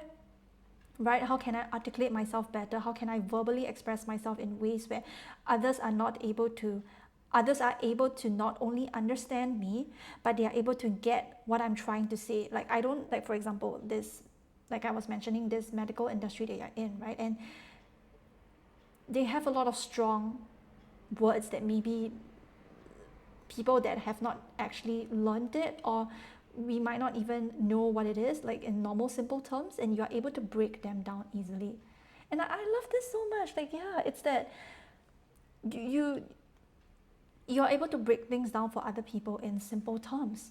That is your huge qualities or traits, and this is why you are this wise teacher and this wise advisor, I would say, and wise mentor is also what I'm getting, because you can think of it in other people's perspective. Like, you want other people to be able to understand what you're trying to say, right? You will not just go about and say it in difficult terms. For example, let's say, I don't know, let's say autoimmune diseases. And maybe people like me, right, for example, I don't know what is autoimmune disease, and you're able to break things down, like, okay, this is what it is, that this is what it meant, or this is like an example here. Like, yeah, you are able to put yourself in other people's shoes. Like, I don't get this sense of superiority that you have. Is that you're just very grounded, very secure, very stable in your own being and in what you do. And yeah, this is such a huge quality or trait. And honestly speaking, pound number 3, not everybody has this type of quality and trait. It's like, and I'm not trying to boast you, okay, and I'm not trying to act in ways that are superior, but I really, really want to appreciate this trait that you have, because you can stand in a viewpoint of others, and those that might not, like, get, for example, elderly as well. They might not understand. Let's say you have to say something in medical terms for them, or let's say you have to say in some sort of words that you have to break down, right? And you are able to do that in ways where you are not only just being very responsible for yourself, but you are also very considerate. You consider the impact of your words, and you don't make other people feel misunderstood. You don't make other people feel like they have to go on Google and search it, or they have to ask other people what it means, or you will not leave people feeling clueless, is what I'm getting. Yeah. You will not leave people feeling clueless, right? You are able to pinpoint it in like a certain direction and let other people know what is this about, right? And that is the energy that I get from the Ace of Pentacles. And another energy that I get is that you are also able to go about in different communities, different institutions, different systems that you want to impart your knowledge to, that you really, really have this potential to change, to be able to have this potential to influence other people's, to influence this industry. Okay, you have this ability to wherever you go, you are a huge gift and a huge blessing. And I feel like people also see you as a huge gift and a huge blessing. Okay, even if they might not even recognize this to you consciously, right? And this is the gift that you have carried over to this lifetime. Like what I've just mentioned, all of that, right? You not only just have a strong mind, but your ability to really ground yourself in the sense of reality. That is a huge gift. Your mind, right? But at the same time, you're able to use your mind in ways where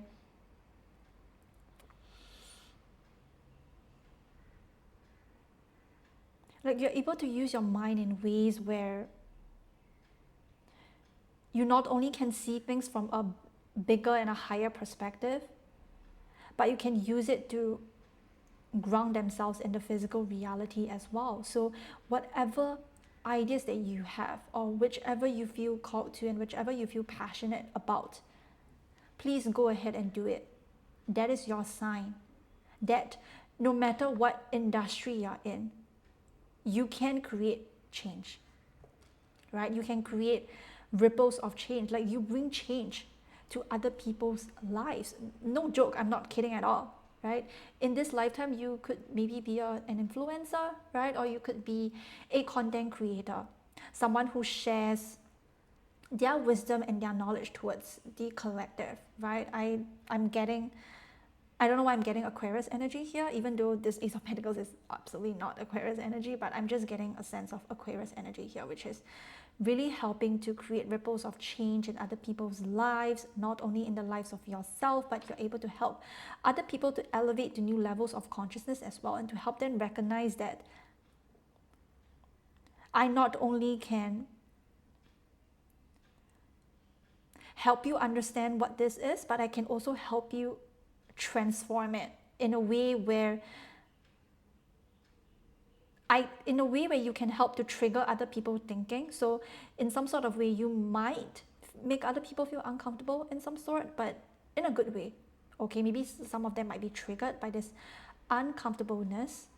Okay, but I would say a lot of them have been very triggered by your way of thinking, and also by the way you use your intellect and your words in a very flexible sense, right? And that you're able to ground your reality in so many different ways, and that's the reason why you gain so much support and assistance from people around you. And another qualities or traits that you have carried over to this lifetime is people providing you with unconditional support and assistance and guidance, anything that you want. And it's that because you are such a huge blessing and a huge gift in other people's lives, right? And they are more than willing to give you what they can to help you assist with the world in itself. Maybe you have maybe your dream is to want to have like a large audience. Maybe you want to speak in front of maybe 5,000 people, let's say, right? And maybe there are opportunities that it can help you achieve it. So it's like giving me a sort of like things coming in like the right timing for you is what I'm getting with the Ace of Pentacles, is that things just fall into place for you very easily. Like let's say you want to speak in a room full of professional people, right? And maybe there is this upcoming seminar or upcoming opportunity for you to actually present yourself, right? And maybe it's just, wow, like the timing is just so right, like wow.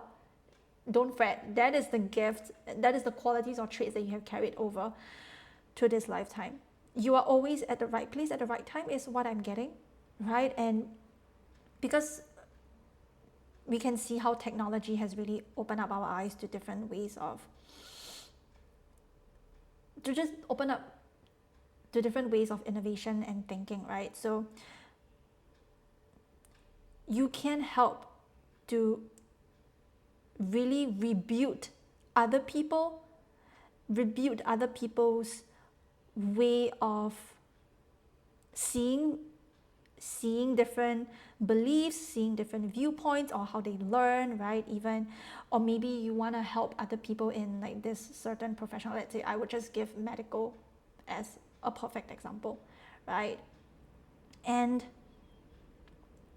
the people that you're speaking to, they are all professionals from, let's say, from a medical school, for example, and you can help to really, you help them want to invest more, you help them, you are helping them to study more and observe more, right? And to study even deeper layers of knowledge, right? Maybe that have been passed down from centuries or like decades ago, right? Maybe these are ancestral wisdom that have been passed down onto you, and you might read a lot of books and all, you might recommend like these sort of books, films, videos, and all of that stuff, right? In modern society, you are able to help other people elevate their ways of knowledge and how they view, just how they view what they are currently learning right now, right? It's to not only just study like the surface level or what they teach in school, is that you're able to maybe read more about like just investing more on their knowledge, and to not only just stop in what we have been taught, but we are able to go deeper into it. Is that you have this ability, like that is your qualities and traits that you have carried over to this lifetime. And like I mentioned, you have really this strong ability to turn anything into gold. Whatever books you touch, or whatever things you read, or whichever film you watch, or like just everything you touch, okay, it might turn into like a popular hit. And this is also one of the qualities or traits they have carried over to this lifetime, right? Let's say you would recommend other people this book to read, and maybe a few weeks later, or maybe a few months later, it might be like the latest or the popular hit on the bookshelf, right? So that is such a cool ability. And honestly speaking, you do have this strong ability to really influence and persuade other people, and to make them think that, oh, maybe there is much more deeper to what I'm sensing right now. Oh, maybe there is more to life than I've imagined, right? And we don't just stop at what we have already learned, but we can elevate ourselves and go into deeper levels of knowledge that we have never imagined, right? Like I mentioned, you could be introducing like a book that could serve like professionals from different industries. You might recommend them, okay, this is the book that I recommend in order for you, if you, let's say you want to invest even more deeply or immerse even more deeply into research and all, this is what I recommend, or this is the website that I recommend that you can read up on, right? Or yeah, it's just you have different types of information and different types of books and wisdom in you, because you yourself have inherited that from your past lives. And right, sometimes you might be even saying things that you didn't even expect, like, whoa, where did I even get that from? Maybe you might have this sense that you don't even recognize within, right? And I'm here to tell you that this is all from your past lives, because you have inherited a lot of wisdom and goodness and knowledge to this lifetime.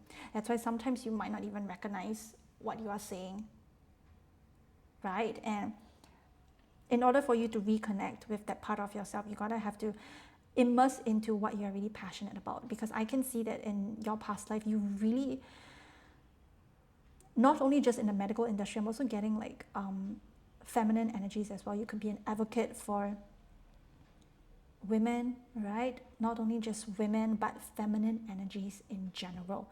And you help other people see that how important and how powerful it is for us to be connected with that yin energy, right? The heart. And to not let control, to not let power, to not let suppression and all, to deny our bodies, to deny our intuition, because our intuition is very powerful. You have a very strong intuition, definitely, right? That's why you have the ability to discern what is for you and what is not for you. Exactly. So don't ever deny this ability in yourself, okay? Because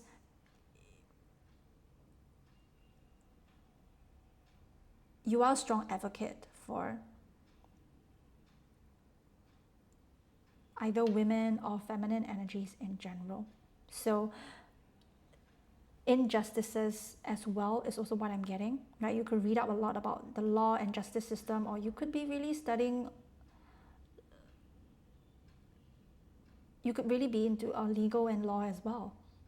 And this is what you're being called to change. Maybe you're being called to influence like the justice system, right? And you're being called to read more, to research more and all of that stuff. So yeah, that is what you're being called to change. And like I said, this quality or trait that you have, which is this ability to really transform and influence other people's way of thinking, right? And to make them realize that there is so much more to what is being given for us. And once we step into this garden, this new way of living, our life will never be the same again. You make other people realize that. And that what is being shown on the surface might not be true. Like you would encourage people to really differentiate between what was being passed down by society that is not of benefit and what is really truly the wisdom that is being passed down to us, because I can sense that there is some sort of ancestral wisdom that you hold within, right, in regards to whatever it is that you are passionate about or whatever you did. You do have this ability to connect with the wisdom that you have within, right? And all of this is being given to you from your past lives, and that is a very powerful ability. Power 3. Okay, that is a very powerful ability. But before you really rekindle with the wisdom and the knowledge that you have within, you do have to do a lot of research. You really do have to think very deeply. Okay, and I'm not asking you to think a lot or think deeply every single day, but you do have to do a lot of self-reflection, right? A lot of questions regarding what you're interested in and what is it that you want to create and what kind of change you want to create for this planet. What kind of wisdom you want to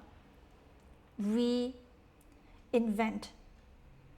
What kind of wisdom you want to bring out to the collective, right? And that is wisdom that is ancient, right? Wisdom that is not just only here for that is not just only here for maybe about 50 or 60 years, but it's really here for decades and centuries, and it's really being passed down to us by our ancestors. And that is very, very, very, very, very, very, very, very, very, very important. Okay? So yeah, that is your qualities or your traits that you have carried over to this lifetime. Okay, please don't underestimate yourself and underestimate this power. Your mind is a very strong gift being passed down to you, but at the same time, you also have this ability to dive deeper, to go really within, right? To look for books that are maybe,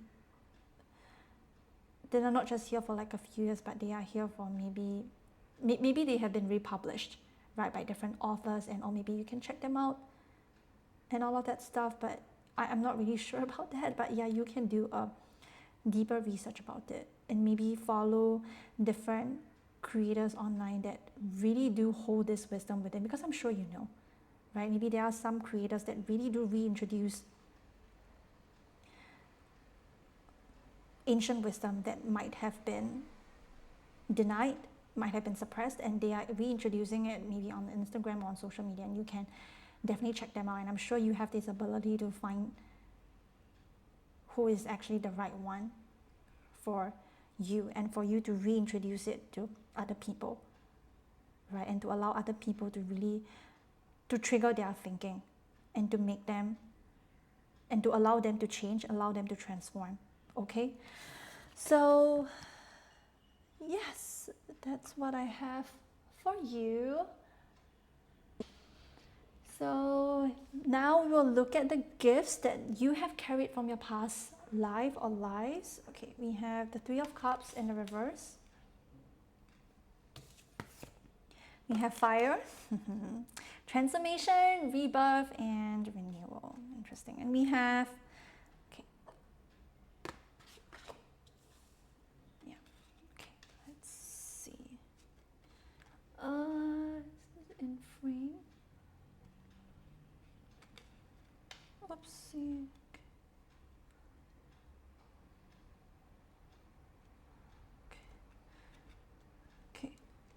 So yeah, we have the Three of Cups, okay, clarified by fire, transformation, rebirth, and renewal, and listen. Silence your mind and pay attention. Okay, so what gifts that you have carried from your past lives?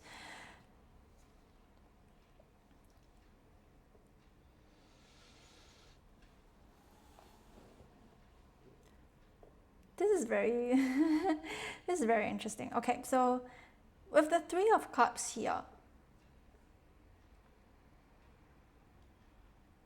the gifts that you have carried from your past lives, I think I did briefly touch about that, but I know I've been repeating myself, but it's really this ability to transform and to really give a sense of new life to the people around you, right? And I'm also getting you have this sense of leadership ability. It's like in whichever community that you are in, I feel like people see you as this leader.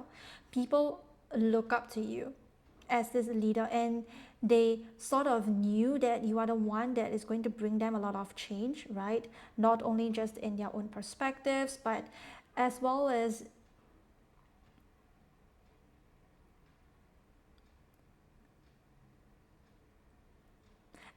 the way that people feel around you is what I'm getting. So okay, that is very interesting. Thank you, Spirit. What I'm getting is that with the Three of Cups here, the gifts that you have carried over from your past lives is that you carry a safe space. You feel a safe space for the people that are close to you, or the people that cross paths with you. You provide a sense of safe space for other people. I don't know if you recognize that, but this is a gift that you have carried over from your past lives, is that people feel safe around you. Okay, you're not just this blend of fire, right? But you're also the ability to allow other people to really just be in the present moment, right? The listen, the silence your mind and pay attention is that your gift is the ability to hold space for others. So you make them just want to be with you all day long. Like when you're around, they would just feel so happy and uplifted. And when you're not around, your presence is truly felt, even if you're not around. And they would miss you, they would miss your presence. Let's say you would head to a party, right? And I feel like you have this ability to transform the energy in that particular place that you are in, right? Is that you really have this ability to transform the surrounding energies, or you might help other people, from a lower consciousness, and you might help them to elevate up to a higher consciousness of being, is what I'm getting. So your presence is really truly felt, even when you're not around. Like they might miss you, they might text you and call you up, be like, hey, what's up with you? What are you doing? I really miss you and all. And I feel like this is like a warning message here. This could lead to people being obsessed with you, people being obsessed with your energy. And this is something that you gotta have to be aware of, right? This is definitely a huge gift, right? Your ability to hold space and your ability to help other people to just, like this, what this card says, silence their mind. And that you help other people regain their sense of peace and relaxation within themselves. And that is why people might crave to be around you, because your energy is very, not only just transformative, but it's very soothing. That is why I mentioned it's very interesting, because you have both, right? You have both the ability of this mercurial energy, this mind, but at the same time, you also have this raw fire and primal raw energy within you, right? And that's why this might lead to a sense of obsession from your soul tribe.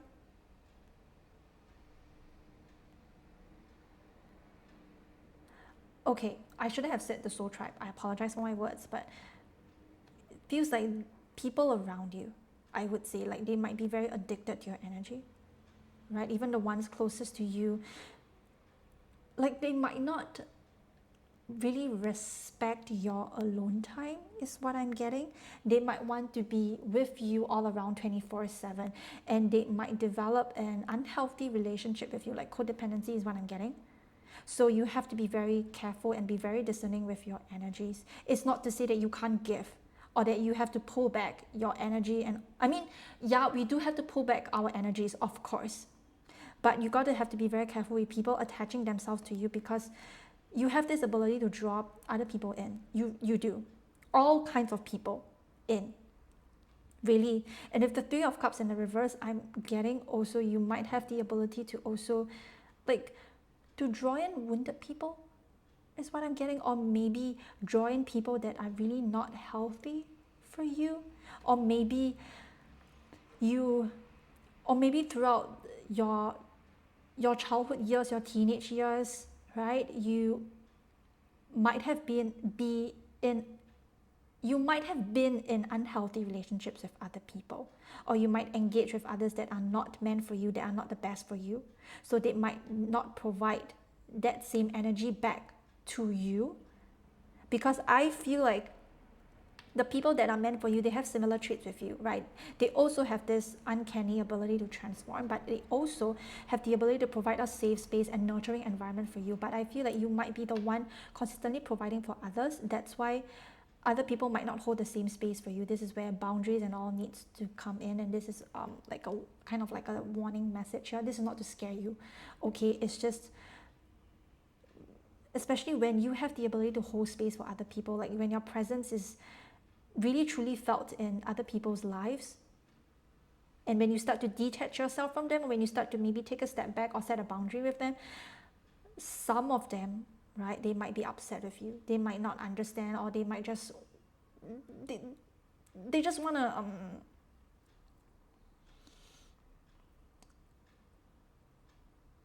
I'm getting a message, they can't live without you. So you have to be very careful and discerning, okay? But if it's used constructively, right, your energy is very magnetic and very attractive and very powerful to so many people, because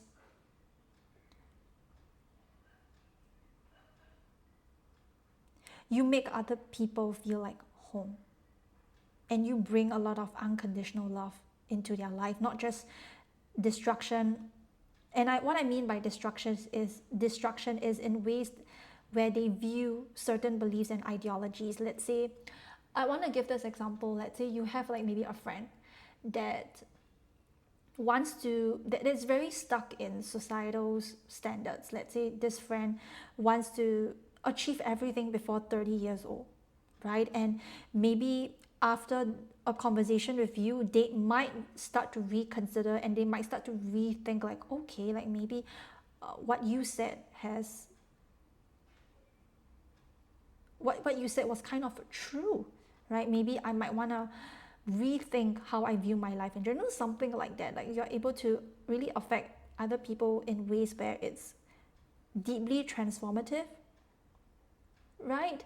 And you are also helping other people to burn away like the illusions that they might have. Like every single time they have a conversation with you, they feel so much relaxed, they feel so much more open, they feel so much more confident, right? And that is because you have the ability to soothe other people. That is one of your gifts. And I'm not asking you to go around and soothe everybody that you meet. Of course, you gotta be very discerning and be very careful and make sure that the other person does that for you as well. And it's not just you doing it for the other person, it's other person doing it for you as well, in whichever environments or communities that you are in, right? Let's say you are in a situation where somebody just wants to take and take from you, they don't want to give it back to you, then you have your answer here, right? And I'm also getting, you have this gift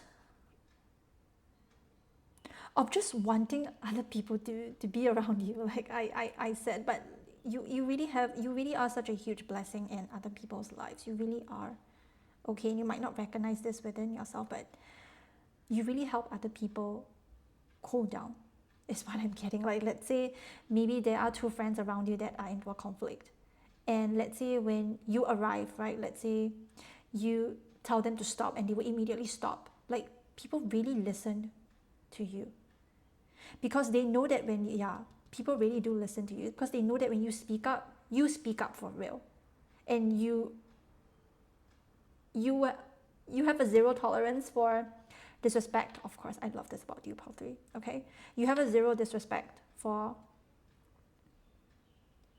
disrespect. You have what am I saying? You have zero tolerance for disrespect. Okay, and that's what makes you such a powerful teacher, mentor, friend, right? Anything. Because you not only just provide a soothing space for others, but you also say what it is that it needs to be said. Like, you're not afraid to put other people back into their place. And they really do listen. Honestly, they really do listen. And like I said, you can help other people to feel much more grounded and comfortable in their sense of being as well.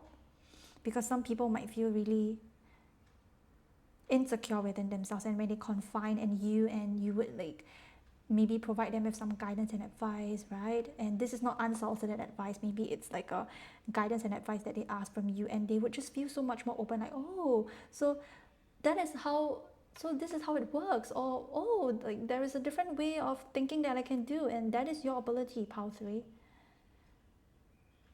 Okay, I don't know why when I look at this fire card, I'm thinking about the goddess, Mother Kali, like Kali Ma. Maybe some of you might be drawn to her, right?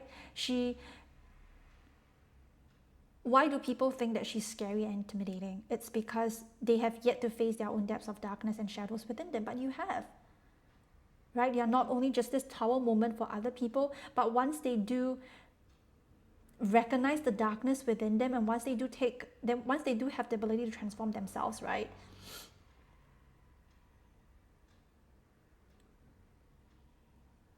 They will feel like their life is just very different comparing to before they meet you. So maybe people might tell you that, oh, my life is just so different after I met you, or like, wow, you're just so different, and you're just so rare and all of that stuff. Like, yeah, maybe people might tell you that, and if people didn't, I'm here to tell you that. Okay, so like I said, Mother Kali, why do people think that she's intimidating? Because they have yet to acknowledge the darkness and the depths within them.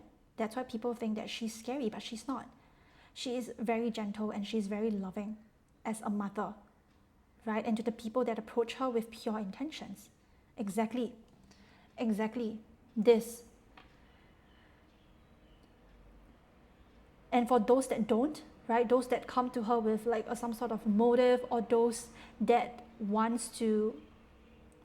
doesn't respect her and her energy and her boundaries, she's not afraid to put her in a place. And you do have this energy within you, which is Goddess Kali. If you do not know her, you can check her up. Yeah, I absolutely adore her, and I love Mother Kali. She's my divine mother. But yeah, it's very important for you to understand that you are not just this healing space for other people to confine in, but you also have this uncanny ability to really help others understand themselves in a deeper way. It kind of feels like you are like a mirror for others, and for those that are not willing to meet themselves, you would trigger the shit out of them. But for those that they really want to change, they really want to also be in a different position or want to experience a new life in this lifetime, you help them through it. You would support them, but support in a way where there's like boundaries, of course, right? Not codependency, but yeah, you would help to support them along the way. You would help to guide them along the way. And also not stripping away and not taking away their individuality, because they themselves have to learn themselves, right? You can't just take away whatever mistakes or whatever lessons that they themselves, you can't just take away what they are meant to learn, basically, yeah. And you understand that. That is why you have mastered. I feel like one of your gifts is also you have mastered the art of detachment as well, because you can see so clearly from a higher perspective, that you understand that whatever it is that they need to go through, they will go through, and you are not supposed to be responsible for that. And I feel like you understand that, Pautu, you really do. But also, like I keep mentioning, you have to be very careful with people who just attach themselves to you, or they refuse to learn, right? And they just want you to be responsible for them. Be very careful with such energies and be very wary, because you also have the ability to draw such people in. So always remember to set your boundaries. Okay, so overall, what are your gifts? Really, this tower moment in other people's life, this catalyst for change in other people's lives, and this mirror for others to face themselves and to see themselves in ways where they either they don't want to acknowledge, or they have not yet seen that in their lives. And that is why the divine is making you be in their lives, making you cross paths with them, because there is like a lesson that they need to learn from you, right? There is a lesson that they need to learn from you, or there is a lesson that you show them by just being in your presence, right? Sometimes being in your presence can be uncomfortable, okay, but not in a uncomfortable in ways where for people that are not willing to meet themselves. Okay, so yeah, that's all that I have with the gifts. So okay, hold on. Put it back. Now we will look at desires the heart yearns that have yet to be fulfilled, that are meant to be accomplished in this lifetime. So we have the Three of Swords. Okay. We have don't stop. A miracle is around the corner. Okay, so for pile number 3, the heart yearns that have yet to be fulfilled, that are meant to be accomplished in this lifetime. Immediately I'm getting, there is a pain, there is a wound here that it wants to transform into your deepest power. Because as much as you are healing other people, as much as you are transforming other people's lives, you do have wounds here, especially in terms of, I'm getting fears of rejection, or wounds of being rejected, wounds of being abandoned as well, is also coming up in my life. As much as how powerful and strong you are in other people's lives, but you also carry wounds within that you might not even acknowledge within yourself, right? And let's say you are this very powerful being, but at the same time, you also yearn to be accepted, don't you? You want to be accepted, you want to be seen as well. But this is something that you have yet to achieve, that you have yet to receive. And that is something that might be causing you a lot of pain and stress as well. Because you don't know if,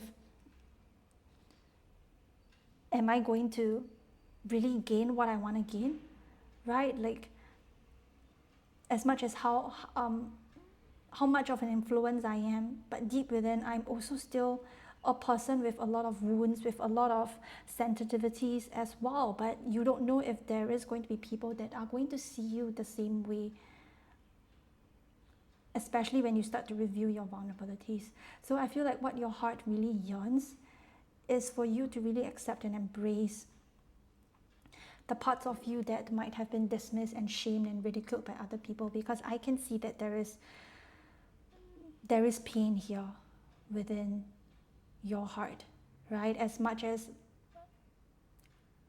of an inspirational person that you are, but deep down you're just a kid that wants to be loved, that just wants to be held, that just wants to be cherished and valued for just the way you are. But people might shame you for that, or people might paint you out to be this like leader, or they think that you are just this highly mighty person that doesn't have any flaws, doesn't have any imperfections, doesn't have any vulnerabilities and sensitivities. And that's not true at all. As long as you are a human being, as long as you exist here, you are going to have flaws, you are going to have imperfections, you are going to make mistakes. And I feel that there is a part of you that is afraid of showing this to others, or you just wanted to be seen as this like strong, powerful person that you don't want other people to see that you are actually a very sensitive person as well, that you actually have a kid within, that you actually have an inner child within that wants to be set free, isn't it? your heart really yearns for acceptance, not only just from you, but also from the people that are truly, truly meant for you, right? Your own soul tribe, right? Your person as well. And just in general, just really wanting to be loved and cherished for who you really are. And for you embracing your mistakes as well, and to not have people just tell you like, oh look, you made a mistake, so you are bad, and all of that stuff. Like, no, you're not. You are not a bad person for making mistakes. And I feel like this is what your heart yearns in this lifetime, is to really embrace wholeness and all parts of yourself, right? The things that you might have given yourself stress, like too much stress, right, in order for you to be perfect and all, or you just want to meet other people's expectations to the point that you lose yourself, or to the point that you start to lose that vulnerability within, or you start to hide your imperfections because you don't want other people to see that you are flawed. But you are flawed, right? Flawed in a perfectly imperfect way, isn't it? And I feel like what your heart really yearns is for you to accept, for you to really accept your own darkness, right, your own depths, and to really work through your own wounds as well. Not only just from the wounds that other people have brought you. And sometimes I feel like, as much as you being a catalyst for change for others, but I feel like there is a part of you that really resents this part of you as well. Like, why can't I just be normal, or why can't I just have fun with other people? Why do I have to bring so much pain and intense change and transformation in other people's lives? Why can't I just be a normal person? You might question yourself. And I understand. Right? I understand. And as much as you love holding space for other people, and you also want to be held, you also want to have somebody who gives the same love back to you, but you never received it. And I want to let you know that since it's being paired up with this card, don't stop, a miracle is around the corner. You can achieve it. Look at the crystal here at the bottom of the mine that she's digging up on. She's so close to it, but she starts to give up, or she starts to question herself and doubt her abilities. You don't have to, Power 3, right? Don't give up until you find your people, until you find the ones that can truly accept you for who you really are and not question you and make you think that there is something wrong with you, right? And pick out the ones that can do the same as much as you do this, as much as you provide for them.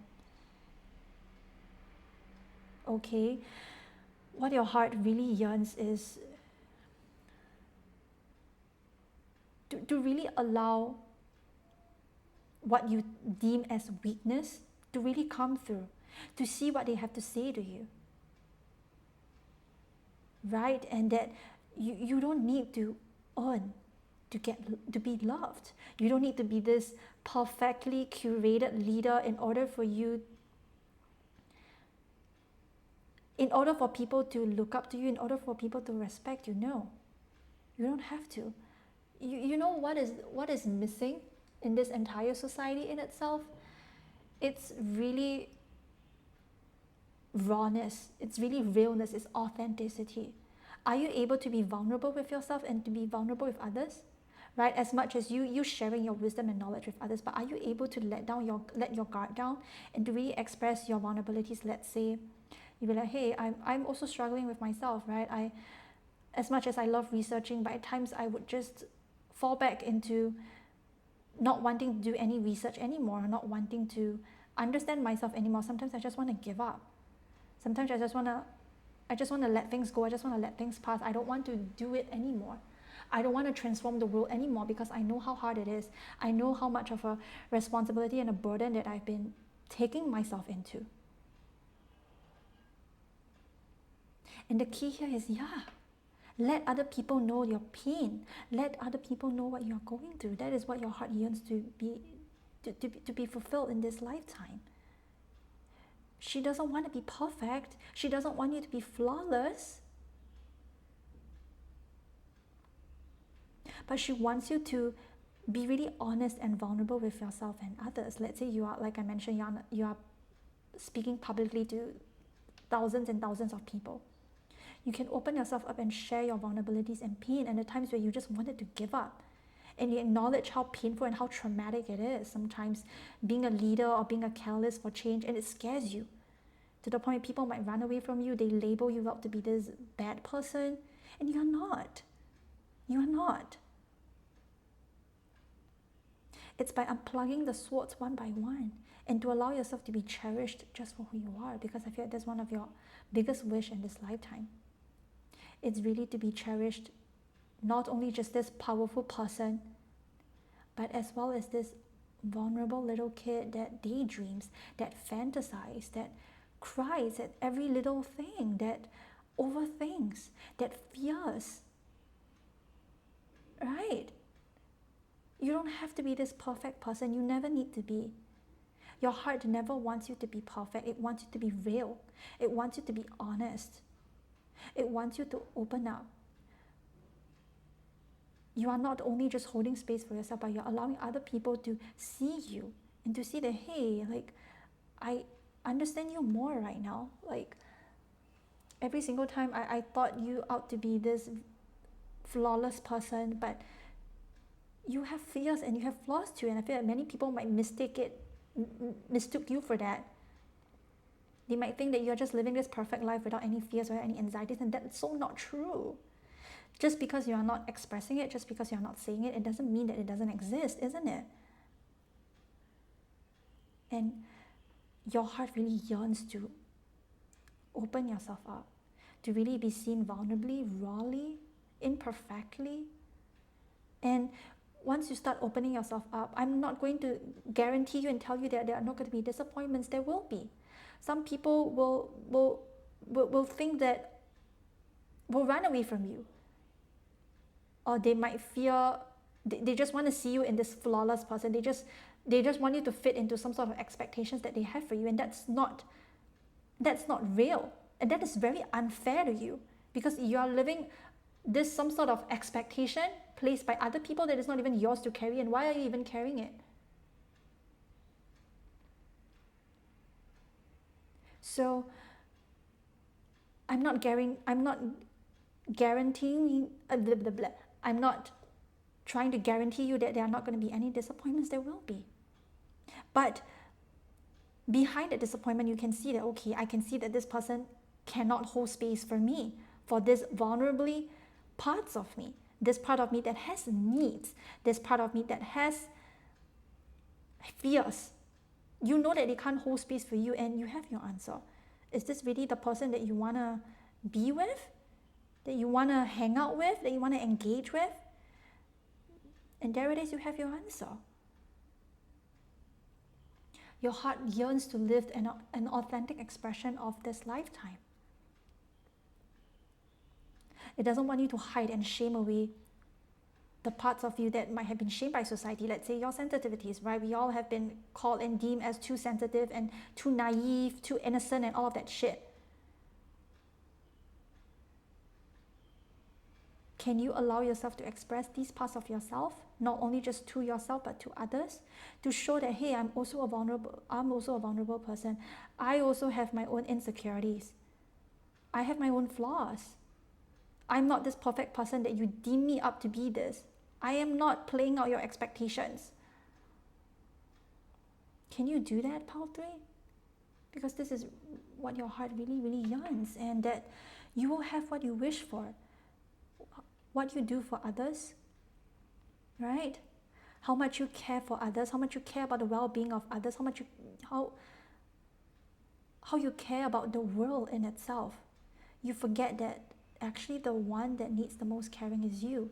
I feel like you might have a tendency to solve other people's issues before yours. You might have this tendency, right, to provide advice or to let everybody know what they want to hear. But ultimately, you forget what is the most important, which is you. You might go around solving other people's issues and you neglect your own. What about you? What about yourself? Have you stopped and decided what your heart wants for you right now? Does it really want you to go around solving other people's issues right now? No. Sometimes it just wants you to take a break and rest and do nothing. Right? It just wants you to shed some of the perfectionism that you're holding yourself up to. Because it's very tiring, you know. It's very tiring for you to put up a brave front when you're actually screaming inside. I know how it feels, Power 3. You know it too. You know how it feels when other people ask you, are you okay? You would hide it and say that, no, I'm fine. I'm okay. Nothing wrong. Really? Is there really nothing wrong? Or are you just hiding yourself from others? Or are you just running away from yourself? Can you at least be honest with what you really desire and what you really want? Because I can see what your heart yearns is to be accepted, to be cherished, to be valued. Not only just this Hierophant energy, this mentor, this teacher kind of a vibe, right? But you also have the parts of you that just wants to scream, wants to cry, right? That just wants to have fun, wants to let loose. I don't want to be in this serious energy all the time, because what is the fun to that? What is fun to life when I'm only being serious all the time? When I can't cry, I can't express my emotions, what's the point? Right? Because you have the ability to be cherished. You can. And you are deeply cherished and valued by Spirit in itself. But don't worry. Okay, you are going to get your physical manifestations. Don't stop. A miracle's around the corner. It's giving me your manifestations.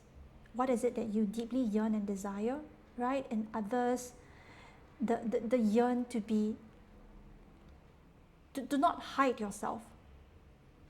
Do not mask up everything as perfectly okay and all. No. I'm a real, raw human being. I can speak up. I can express my needs. I can cry when I'm upset, when I'm in pain. I don't have to hide in one corner, right? I can either have a professional, right, to find a therapist, or to find like a professional guidance for myself, or to really have a friend that I can really open myself up to, because you are going to get that if you don't have this person in your life right now. I'm here to tell you that you will have it. You will have it. I can assure you, you will.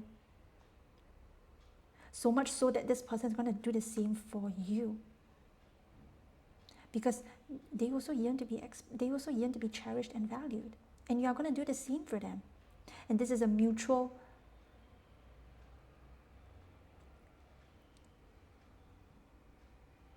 a friend that not only can be by your side when you have your ups, but especially when you're down, when you need the most support, when you want to express your weakness, this person is going to be here for you up and down.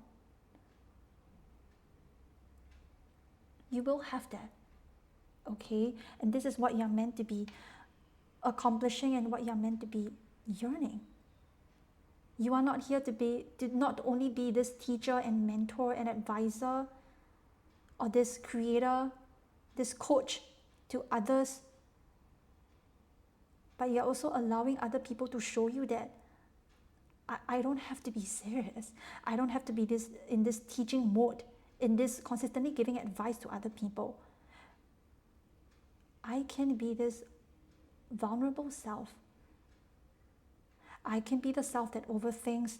I can be the self that I have fears that you are going to leave me, right? That I'm going to get abandoned, that I'm going to get rejected.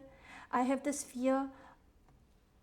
I can have this part of me that is silly, is foolish, right? That doesn't know how to, like for example, let's say I don't know how to cook, right? You don't have to be this knowledgeable, wise person every single time, and you're not supposed to, because life is a constant state of flux, and we are consistently learning and evolving. No one is going to know everything. Do you know like centuries? Do you know the history of the universe in itself? You don't know, right? Do you know everything about life? Do you know how to Do you know how to cook, for example? Like, do you know how to paint? Some of us we know how to paint, some of us we don't, and it's perfectly okay. You are allowed to have things that you don't understand. You are allowed to have things that you are going to make mistakes on. And that is perfectly okay. That is a part of life, Pile 3. Okay, I don't want you to just be this perfect person. Your heart yearns for understanding, for acceptance from you, yourself first. Right? To really understand yourself fully and deeply, and to know that I don't have to be so tight all the time. My body doesn't have to be so tense all the time. I can relax and open up. I can share and open myself up to people that I can trust with, right? If you don't have it now, like I said, I will assure you that you will have it in your future. You will. I can guarantee that you will have your person, your people, your community, your tribe in the future. You will. And you are so close. So close. So don't forget to continue doing the inner work. Okay, to do the inner work of understanding yourself, right? What are your vulnerabilities? What are your shadows? What is the thing that you fear the most? Are you afraid of rejection, abandonment from others? Right? What are your needs as well? Because once you start to show up as this real, authentic you, people are going to be like, wow, like I didn't know that you have such strong insecurity and vulnerabilities as well. Like, wow, how powerful you are. And I'm not trying to say that you want to get this validation and all sorts of that, but people are able to understand you more deeply because they don't look at you through the eyes of this pedestal that they put you on. They see you as this like, wow, like you have your own insecurities, like you have your own anxieties as well. Okay, so yeah, that's all that I have for you, pile number 3. But lastly, before we leave, I am going to take cards from the Crystal Mandala Oracle to see final messages from any unconditionally loving sources which you believe in. Okay, and yes, I really hope that these messages resonate. I really do hope that you enjoy it. And yeah, let's continue. We have from Word to World. What did I just mention? What did I just mention? You have such a powerful mind. Okay, you have such strong speech and communication and ways of thinking. Next, we have Storm Wisdom. Very interesting. Okay, let's read Storm Wisdom first. Storm Wisdom, isn't it the same as the energy check that I did, right? Which is the storm warning. Exactly. You are like a catalyst for change in other people's lives. Okay? Okay, so let's read. We bring you the gifts of Storm Wisdom. This is the fierce, cleansing nature of divine compassion made manifest in the world. Storm Wisdom thrills the spirit, for it understands that so much benefit and liberation will come from the process. Yet the mind may quake at the prospect of such little control over how your life events are unfolding for a time. What is happening during an experience of Storm Wisdom is that anything that has become stagnant or obstructing to your spiritual growth will be uprooted. What did I just say? The Storm Warning card, that you're going through a massive transformation and a massive change right now, but you might be resisting it, right? You may find that the divine storm of transformation powering through your life creates a feeling of upheaval, creative chaos, uncertainty, and excitement. You may feel simultaneously liberated and accelerated, whilst also wondering if everything is going to be okay. You must remember that you will only be asked to give up something in order to receive that which is far more beautiful and supportive of your sacred life journey. You must also remember that the cleansing power of the storm will revitalize you, bring you fresh energy and perspective to take forward in your journey, and it's a divine blessing which will only bring good into your life. Whilst the mind often wants to hold on and maintain the status quo, fearing change, the soul thrills at the prospect of joy, happiness, and fulfillment that growth brings. It is so devoted to the manifestation of divine love in the world that is willing to go through growing pains to bring the inspiring, vitalizing life of the spirit into the beautiful form of the body. The soul knows that temporary discomfort can bring tremendous gain for the spiritual path and ultimately far greater joy and pleasure in life for the body too. The mind may need reassurance from the heart that all will be well during times of great change, and the wild blessing of Storm Wisdom is one such time. Exactly, give some soothing and reassurance to your mind. It needs that. Perhaps you have already felt a sense of discontent or restlessness in your body, mind, or soul, feeling that a change is needed even if you're unsure what that might best be. Or perhaps you are feeling that your life has finally settled down and you are quite happy for it to remain as it is for years to come. No matter whether you're in the midst of the storm of change already, just recovering from it, or waiting for it to move its cleansing grace through your life, know this. Storm wisdom is love in action. It is not going to harm you and you do not need to fear it. It is going to cleanse you on all levels and allow for more life, vitality, purpose, and passion to enter into your role.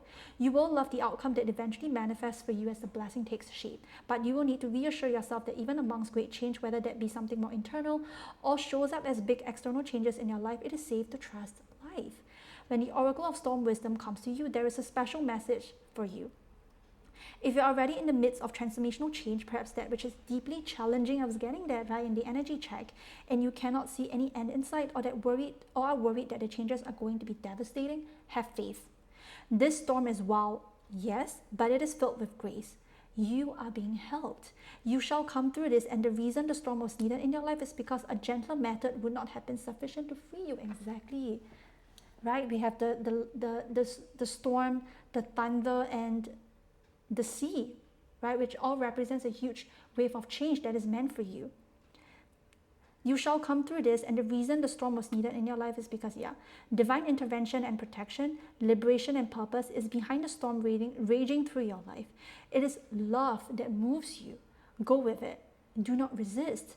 If you feel emotional as you read these words, you are recognizing truth.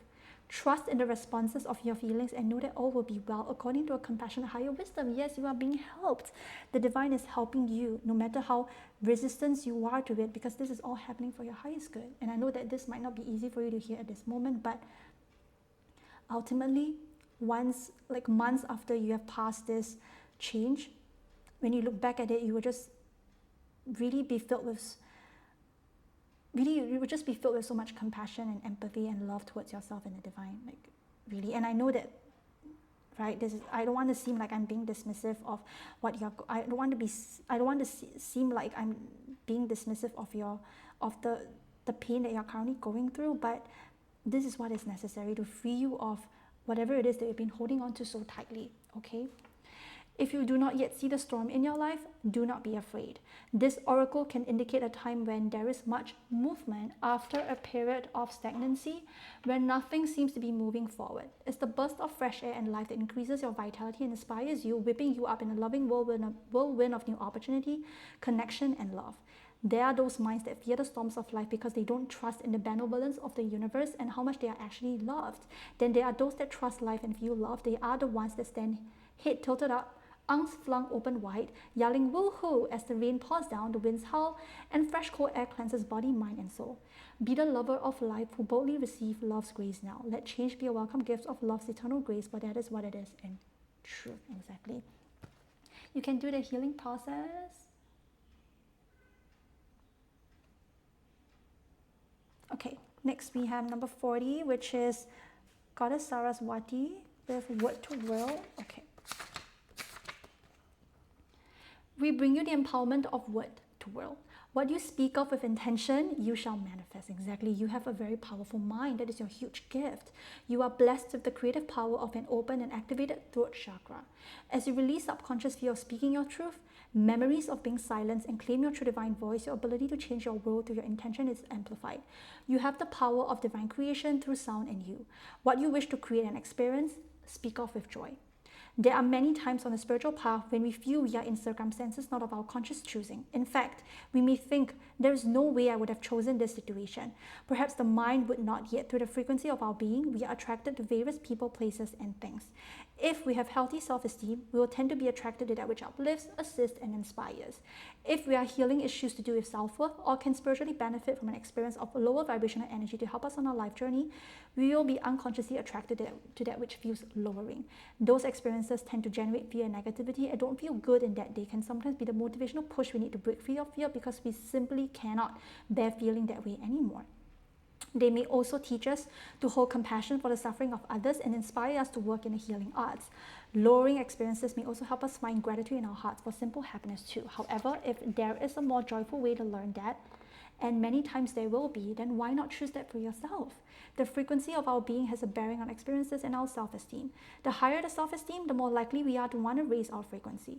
It feels better to live with a higher frequency and higher self-esteem. We make choices that support us rather than sabotage our best intentions, and we find it easier to set clear boundaries and say no to influences not good for us. We have more fun, feel happier, and believe in our own value.